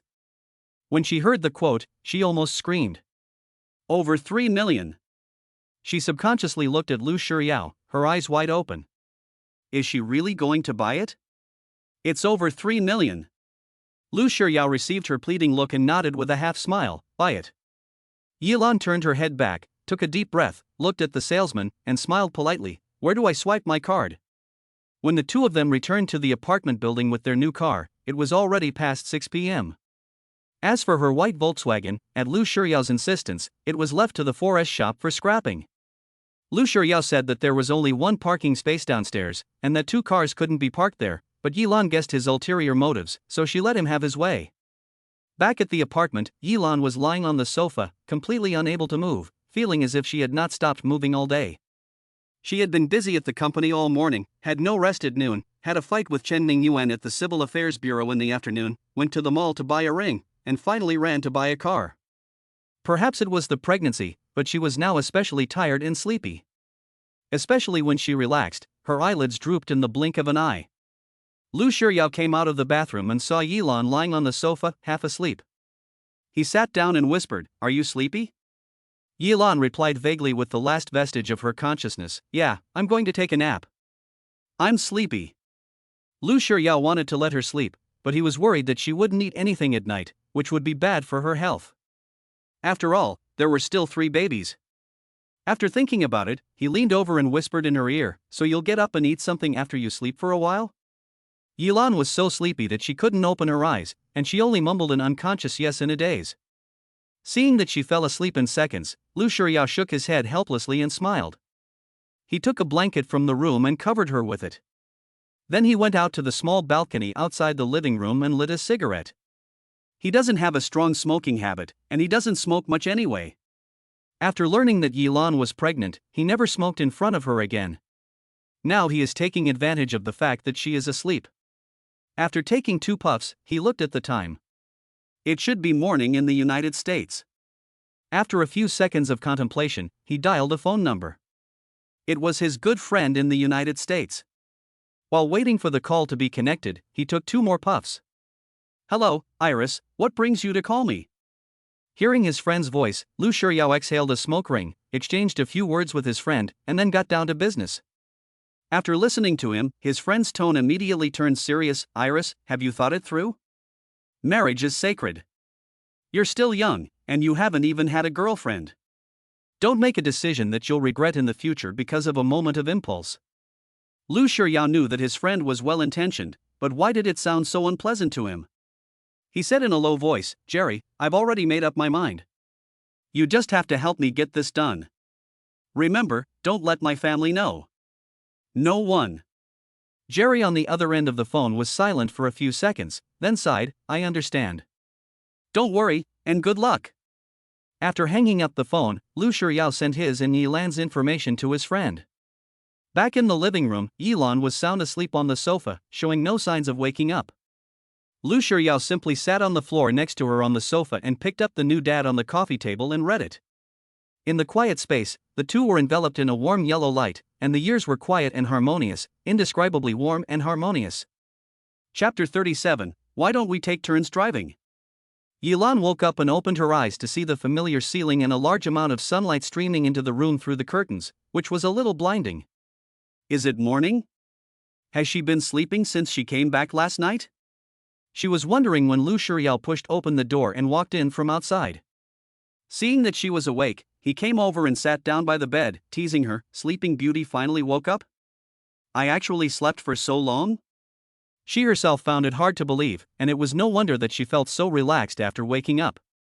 Lu Shiryao smiled and said nothing, only nodding slightly. He tried to wake her up last night to eat something before going back to sleep, but she didn't respond to his calls. He simply let her sleep on, and he himself was too lazy to eat, so he just held her and went back to sleep in their room. Yilan saw that he had already changed into his clothes for going out in the morning, and remembered that he was going to shoot a promotional video for the mobile phone on the weekend. She asked, "Are you going to shoot now?" "Yes, I've made breakfast. Remember to eat when you get up." After that, he leaned down and kissed her on the lips. "I'm leaving now. My car is waiting for me downstairs. I may be late tonight. Call me if anything happens." In fact, he wanted to take her with him, but seeing how tired she was when she came home last night, he decided against it. Although Yilan was used to him kissing her all the time, she still blushed slightly. The sweet feeling brought by this kiss also made her feel good for a long time. After Lu Shiryao left, Yilan got up and washed her face while thinking about what breakfast the boy had made for her. She really didn't expect that he could cook. She walked curiously into the kitchen and saw a messy table and several broken eggshells and a few black, obviously failed fried eggs in the trash can. She couldn't help but laugh and cry. It seems that he can't be thought of as perfect. However, since he couldn't fry eggs, he simply made boiled eggs instead. So, in the end, the breakfast he prepared was a boiled egg, a cup of warm milk, and 2 slices of toast with peanut butter. As she looked at the breakfast he had prepared, Yilan's smile grew deeper and deeper, and the warm current in her heart made her whole heart feel hot. She had to admit that he was really considerate, and she felt that her good mood would last all day. While eating breakfast, Yichin called to say that he had been called to work at the coffee shop to cover for a colleague and that he didn't have time to find her. Yilan thought that since she had nothing to do, she might as well go to where Chen worked part-time and sit there for a while, and she could also find out about his part-time job. So, after Xiao Cheng sent her the location of their coffee shop, Yilan changed her clothes, grabbed her bag, and went downstairs. It was a rare sunny day in late autumn. The warm, slightly blinding sunlight made the new lemon-yellow car look even more dazzling and flamboyant. Yilan couldn't help but sigh. A car worth more than 3 million yuan looks different. It has a particularly luxurious feel. She got into the car, started it up, and felt that the car was indeed better than her old Volkswagen, which cost only about 100,000 yuan. Looking at the cool interior, which was high-end and exquisite, she suddenly felt that someone as ordinary as her had been raised several grades. Thinking about this, she couldn't help but laugh out loud. The new car was on the road, and it was such an expensive car. Yilan was very careful along the way, afraid of scratching it. It was hard to find a red light, and just as she loosened her arms and breathed a sigh of relief, she heard a man's voice from a car next to her. Damn, sister, with your turtle-like speed, why drive a Lamborghini? Why don't we switch? As soon as the words were out, there was a burst of laughter from the men in the car. Yilan was stunned, and at first she was a little embarrassed, but after hearing the group of men laughing, she regained her composure and closed the half-open window, ignoring them. The green light came on, and she slammed the accelerator down, sending the lemon-yellow car speeding away, leaving the cars next to her far behind. When she arrived at the coffee shop where Xiao Chen worked part-time, it was already 10:15. There were 2 parking spaces right at the entrance, so Yilan parked slowly and carefully. The coffee shop is near B University, so most of the customers are students. It was Saturday, so when Yilan entered, the seats were almost full. Fortunately, Yi Chen knew she was coming and had reserved a corner seat for her. Seeing Yi Chen making coffee in the dining bar, Yilan didn't dare to call him, so she slowly walked over and stood in front of the dining bar watching him work. He was about 1.8 meters tall, looked thin and tall, and a cap with the store logo covered his short black hair, casting a small shadow on his gentle and handsome face. He was concentrating on the latte art in his hands. Yilan's eyes flashed with a hint of relief. Her younger brother, who used to always surround her, had really grown up, become independent, and become more sensible. When Yi Chen finished making the coffee and looked up, he happened to catch Yilan's gaze. He was stunned for 2 seconds before smiling and whispering, "Sister, you're here." He then turned to his colleague and said a few words, then walked out of the cafeteria and took Yilan to the reserved seat. "Sister, what kind of coffee do you want? I'll buy you one." Yi Chen looked at Yilan, who he hadn't seen in a while, and was a little excited. Yilan looked at him with a smile. "I don't drink coffee anymore. Give me a glass of lemonade and a piece of cheesecake." She had just seen a cheesecake at another table and suddenly felt like eating it. "Okay, then wait here for a moment, I'll go make it for you." Yi Chen returned to the dining bar and asked a colleague to take an order for Yilan and pay for it with his own mobile phone. At this time, it had been busy for a while, and the restaurant had become empty. Yi Chen's colleague, who was making the lemonade, asked curiously, "Xiao Chen, is that your sister?" "Yes, why? Is your sister very rich?" Yi Chen was delighted to hear this and asked back with a smile, "Why do you say that?" It was the first time he had heard anyone ask that question, and he found it quite novel. Yi Chen's colleague leaned closer to him and gestured for him to look out the window. "Hey, see that yellow car?" Seeing Yi Chen's puzzled expression, Yi Chen's colleague knew that he was talking to a wall, so he simply didn't hold back and finished in one breath, "That yellow Lamborghini, I saw your sister drive it here with my own eyes. Do you know how much it costs?" He likes to look at cars when he is free, thinking that although he can't afford to buy them, it's still good to have a look. So he knows all the cars of various brands. Yi Chen was stunned and asked, "How much is it?" "It's worth millions." Yilan waited in her position for a long time before seeing Yi Chen come over with a tray. But his face was no longer the excited one she had seen earlier, but rather a somewhat absent-minded and heavy one. Watching him silently put down the lemonade and cake, Yilan asked worriedly, "What's wrong, Xiao Chen? You look terrible. Are you okay?" Yi Chen was still thinking about what his colleague had said, and he didn't know whether to ask. In fact, since his brother-in-law called him last time, he had vaguely felt that there was something wrong with his sister and brother-in-law, but he had never found the opportunity to ask. He had previously asked his sister to have dinner with him, but unfortunately, he ran into Brother Yao, and in the end, it was inconvenient to ask, so he had to leave it unsettled. Chapter 38. How could they get divorced? Seeing Yilan looking at him with concern, Yi Chen no longer hesitated, sat down, and asked directly, "Sister, did you get a new car?" Yilan was momentarily stunned, but then she realized that probably her colleague had seen her when she parked at the door and had just told him. "Well, the previous car just broke down and had to be scrapped, so I just got a new one." She said it without blushing or flinching, mainly because she thought that Xiao Chen didn't know much about cars and wouldn't know the price of this car. Seeing her talk so casually, Yi Chen almost thought his colleague had made a mistake. How could his sister just change a car worth millions of dollars? He knew his sister's financial situation, and there was no way she could have such a large sum of money to buy a car. For a moment, his emotions were mixed. He looked up and saw Yilan with a serious and calm tone, her lips pursed.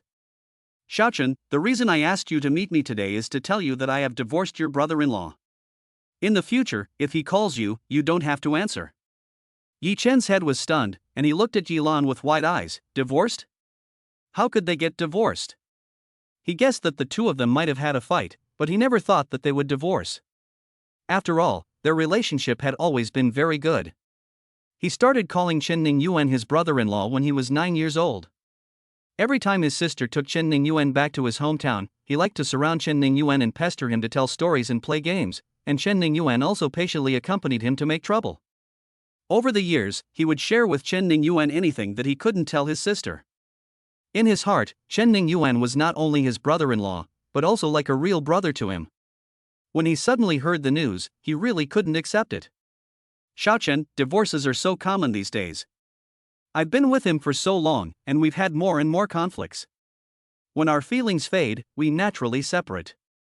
Yilan also knew that Yi Chen and Chen Ningyuan were close, so she didn't want to tell him about Chen Ningyuan's infidelity. She was afraid that after the good image of his brother-in-law that Chen Ningyuan had created in his heart collapsed, it would be emotionally difficult for him to accept. After hearing Yi Lan's explanation, Yi Chen's emotions gradually returned to normal. No matter how good his relationship with Chen Ningyuan was, Yi Lan was his sister, and it was not easy for her to divorce him. Sister, do your parents know about your divorce? It was such a big deal that his mother had called him yesterday, but she hadn't mentioned it. Yi Lan thought of her parents and felt a headache. She picked up the lemonade on the table and took a sip. We just finished the divorce procedures yesterday. I'll call them later and tell them. After that, she changed the subject and asked about Yi Chen's part-time job, worrying that he would lose his studies because of his busy part-time job, and that he would end up putting the cart before the horse and losing more than he gained. She also told him to socialize more, participate in more group activities, and not stay in the dormitory all the time. He should get along with his roommates and not cause any conflicts. Yi Chen listened to his sister's long list of instructions, and he didn't mind her nagging. He just smiled and waited for her to finish. When she talked about her roommates, he shared with her some interesting things that happened in the dormitory. He also mentioned that Lu Shiyao had brought back a few books for pregnant women, which caused everyone to misunderstand. Later, they learned that it was his sister who was pregnant. This made Yi Lan feel embarrassed. She didn't dare to say a word, only smiling faintly with her lips pursed. After this chat, Yi Chen also forgot about Yi Lan's story about how she got the money to buy the car. It wasn't until Yi Lan's figure left the coffee shop and he and his colleagues watched her drive away in the car at the cafeteria that he remembered again, and couldn't help but frown slightly and fall into deep thought. Yi Lan didn't expect that before she could call her parents, Ye's mother called her first. She had just driven away from the coffee shop less than 5 minutes ago, and her phone rang. Seeing it was her mother, she had a premonition in her heart, and connected the call by Bluetooth. "Hello, Mom." After greeting her, she looked out the window for a place to park.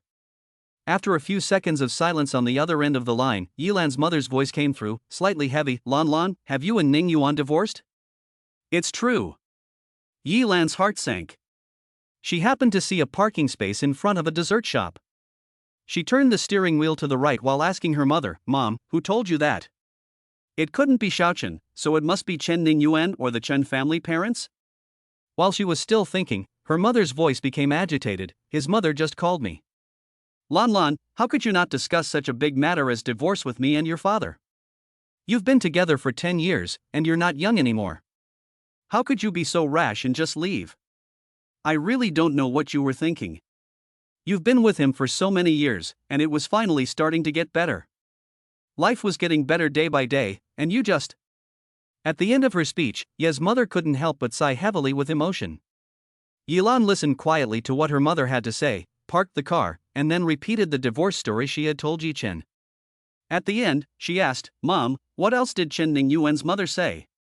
When she mentioned this, Yi Mu remembered what Chen Mu had said on the phone, and she became even more angry.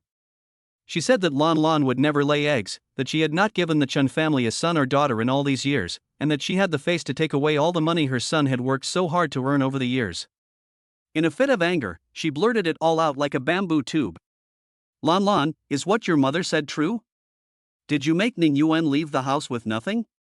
"Well, we agreed that all the savings would go to me."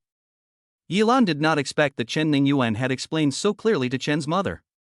After hearing this, Yi Lan's mother was silent on the phone for a long time before asking in a low voice, Lan, tell me honestly, did Ningyuan do something wrong to you?"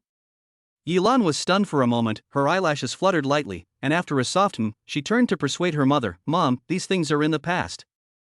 I'm doing well now, and you and Dad don't need to worry about me."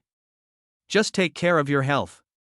After she finished, she thought of Chen's mother's temper and said, Mom, if Chen Ningyuan's mother calls again, just ignore her. Don't try to reason with her, it's useless. Chen's mother is very stubborn and difficult to deal with. She had seen it for herself when she went back to her hometown with Chen Ningyuan in the first year of their marriage. Because of a trivial matter, she had an argument with a neighbor and chased after the person, scolding him for several blocks, and even dared not go home. Yi Lan's advice was ignored by Ye's mother. She didn't believe that the Chen family had any reason, and she didn't think that if her son hadn't done anything wrong, he would have given all his savings to Lan. This old shrew, if she dares to call and scold again, she is not someone to be trifled with. Bah! And that heartless Chen Shimi, Lan was so good to him, and she and the old man were also good to him with all their hearts, but she never thought that after they had gotten through the hard times, he would have such a fickle heart. Chapter 39 Baby, you are so handsome. After Yi Lan hung up with her mother, she leaned back, sighed, looked out the front of the car with her eyes wide, and let her thoughts wander. After a moment, her phone started ringing and ringing. She didn't know who it was, but there were messages coming in one after another. She gathered her thoughts, unlocked her phone, opened WeChat, and saw that Lu Shiyao had sent several messages in a row. She read them one by one. What are you doing, sister? Do you miss me? I miss you. Why didn't you reply? I'm so bored.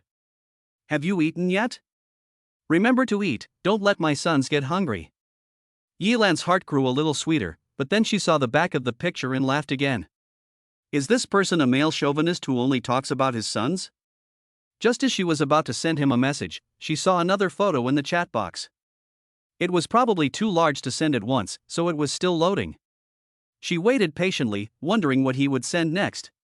Soon, the photo loaded, and the next second, a photo that made her heart beat fast and fast suddenly appeared in front of her eyes. The photo was a bit dark, and only showed the boy's upper body. In the photo, the boy is wearing a white shirt with a casually open collar, revealing his delicate, pale collarbone and faintly visible, firm chest. The slightly raised, firm muscles in his chest make the shirt slightly tight. The sleeves were half rolled up, revealing his strong forearms.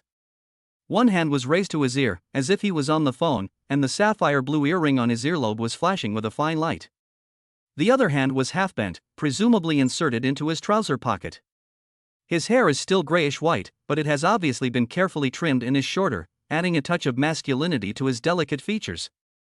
Under his sword-shaped eyebrows, his pair of deep, dark, narrow eyes are slightly upturned at the corners, and his sexy, thin lips are pursed, with only a hint of a smile curling at the corner of his mouth, looking at the camera as if he were smiling.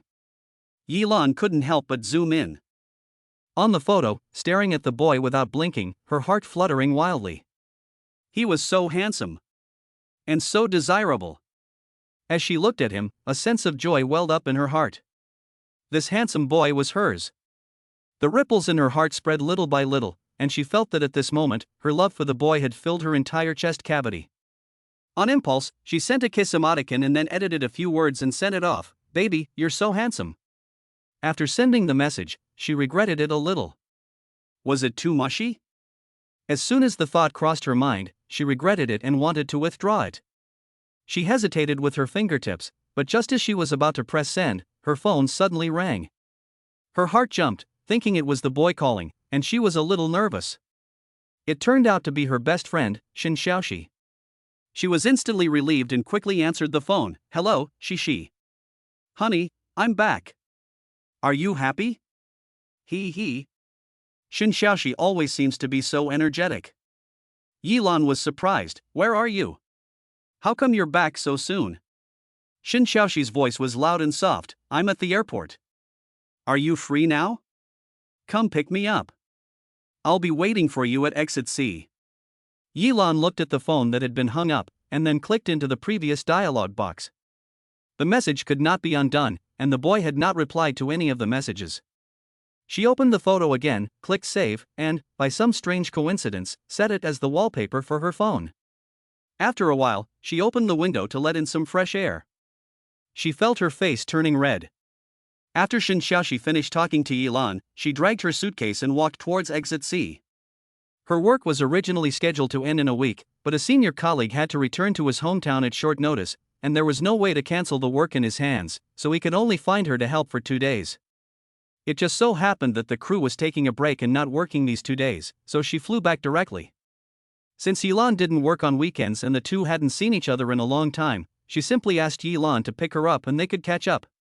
When she arrived at Exit C, she found a conspicuous spot, put her suitcase down, sat on it, took out her phone and started watching a drama. This is an idol drama starring the popular top male artist Ji Hwai and the first-tier young actress Su Su. Ji Hwai in the drama is simply irresistible. Not only was he handsome, but he was also affectionate and domineering. He spoiled the female lead to no end, and their interactions were so sweet that she could have lost her teeth. As she watched, she became completely immersed in the plot and couldn't extricate herself. It wasn't until a car horn sounded that she snapped back to reality. She looked up at the driveway, but didn't see the familiar car, so she looked down again. She. Yilan was sitting in the car, shouting to Shin Xiaoxi, who was sitting on the trunk on the side of the road, through the window that had been lowered in the passenger seat. Seeing Shin Xiaoxi look up blankly and then lower her head, she sighed and dialed Shin Xiaoxi's phone number. Shin Xiaoxi answered the phone in seconds. "Dear, have you arrived? Where are you?" Yilan said in a bad mood, "Look up at the roadside, the yellow car, get in the car quickly, you can't park here for too long." Yilan didn't expect Shin Xiaoxi to say the first thing to her after getting in the car, "Sister, did you rob a bank?" She was a little bit amused and couldn't help but glance at Shin Xiaoxi and tease her, "If I were to rob a bank, would you still be able to see me now?" Shin Xiaoxi's eyes flicked, and she looked around the car in a circle, and her words were shocking, "That's being rich." The Lamborghini, which costs more than 3 million yuan, is not expensive among the top luxury cars, but for Yilan, it is a sky-high price. Yilan choked, inexplicably feeling a little guilty. Seeing her expression, Shin Xiaoxi knew that she was in trouble. Afraid that she would be distracted while driving, he didn't say anything more, and just waited for her to tell the truth when they got to the city. The two drove all the way from the airport to the city, and then at Shin Xiaoxi's strong request, they went straight to the hot pot restaurant at more than 3 p.m. According to her, she had been on the set for so long that her mouth was getting dry, and she was looking forward to this taste as soon as she returned to B City. The huge hot pot restaurant was empty, and at this time of day, there was only a table for Yilan and Shin Xiaoxi. Yilan looked at the red oil that was hot and spicy, and smelled the unique spicy fragrance of hot pot that kept drifting into her nostrils. She couldn't help but swallow her saliva. It should be okay to eat a little less, right? The book only says that pregnant women should eat less spicy food, it doesn't say that they shouldn't eat spicy food at all. Honey, eat up. What are you looking at? Shin Xiaoxi put a chopstick of tripe into the bowl. Seeing her drool almost coming out, she was still looking at it, not knowing what she was thinking. Yilan, who was not very determined, could not help but scoop a spoonful of blood into the bowl, swallowed her saliva, and muttered, "Then I'll just eat less." Shin Xiaoxi looked at Yilan in surprise as she chewed. "Lan, are you not feeling well? Aren't you used to spicy food?" In fact, Yilan's mouth was almost as bland as a bird's. The boy strictly controlled her food intake, and she hadn't eaten anything with a strong flavor for a long time. She took a bite of the blood wong, which was both fragrant and spicy, and instantly felt better. It was so delicious. She ate with a satisfied look on her face, looked up at Shin Xiaoxi, and said casually, "I'm pregnant." Chapter 40, Born to be a Foodie. Cough cough cough. Shin Xiaoxi had just swallowed a piece of tripe, but accidentally choked on her windpipe because she took a deep breath, coughing until she was dying. Yilan hurriedly handed her a glass of water. "Hurry, drink some water and you'll be fine." After a long while, Shin Xiaoxi finally recovered, and suddenly, the hot pot no longer smelled good. She crossed her arms, leaned back in her chair, and slightly raised her chin at Yilan. "Tell me, be honest." Yilan had planned to tell her anyway, so she told her the whole story, from the first time she met the boy to their current cohabitation. She told her everything she could, except for the fact that the boy was the spokesperson for the upcoming Lu Group mobile phone, which was a trade secret. When she finished, more than half an hour had passed.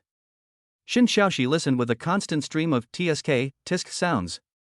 As soon as Yilan finished, she immediately got up and sat down next to her, lifted her hand with the ring on it and looked at it, sked twice, and then looked up at her with a meaningful look. "He's much better than Chen Ningyuan. He's young and rich, and he's willing to spend money on you." Her tone was full of banter. Then he asked curiously, "Hey, do you have any pictures? Let me see. I want to see what kind of boy can make you fall in love with him." Yilan is a reserved and conservative person. Now she has not only found a college student 10 years younger than herself, but is also pregnant. This is something that she finds incredible, especially after the betrayal she just experienced from Chen Ningyuan. Yilan suddenly remembered the photo she had received at noon that had made her heart flutter, and said with a hint of guilt, "I don't have a photo of him." Shen Xiaoxi heard this and said it was a pity, and then didn't say much, only urging Yilan to bring it out to see it next time. After eating hot pot, Shen Xiaoxi took her to the mall again.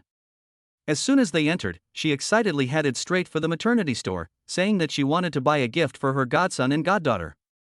Yilan quickly pulled her back and looked at her with a smile. "It's been less than 2 months, and we don't even know if it's a boy or a girl, so what kind of gift should we buy? It's not too late to buy it after the baby is born. I won't stop you."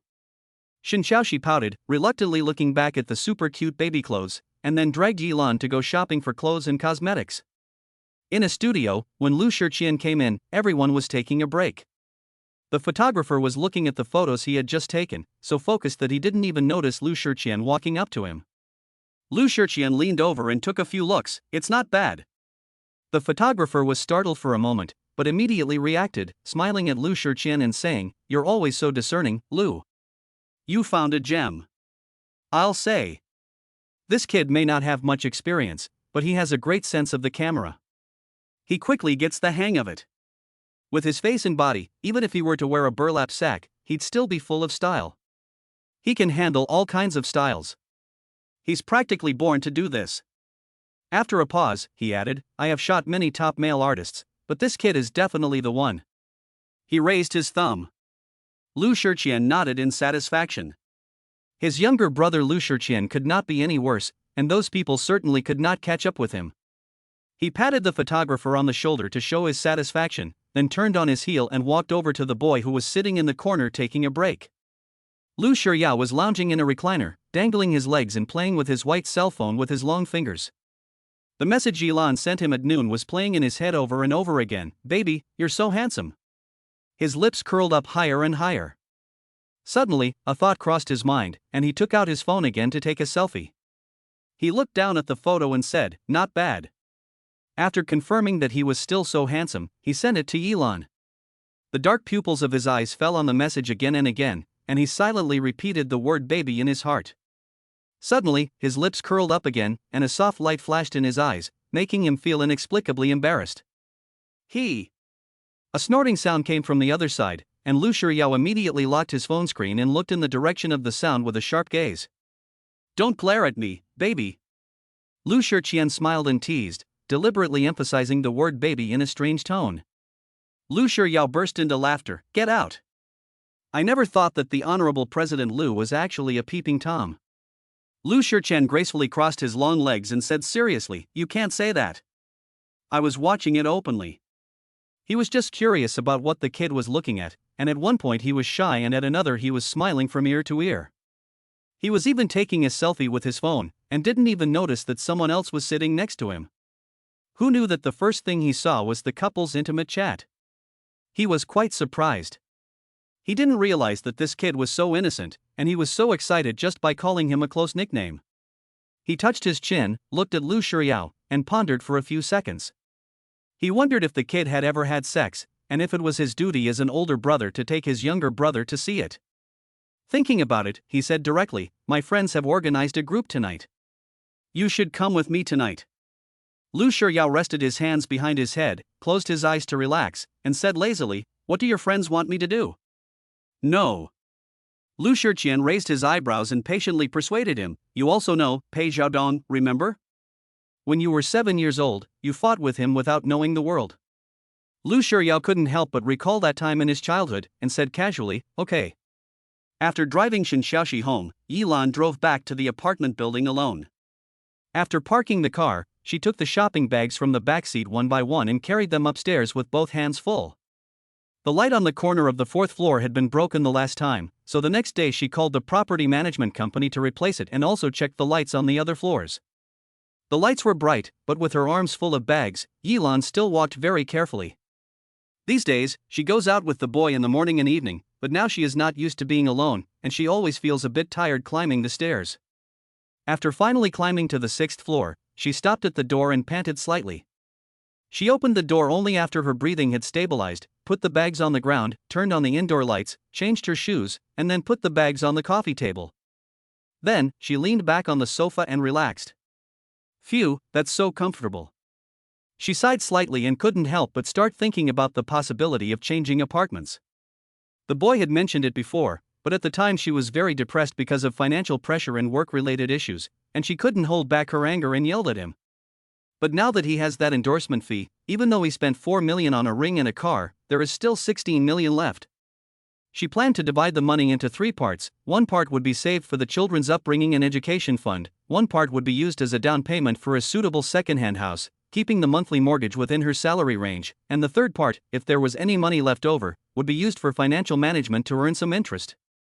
Well, with this plan, she felt that it was completely feasible, and her heart suddenly felt clear.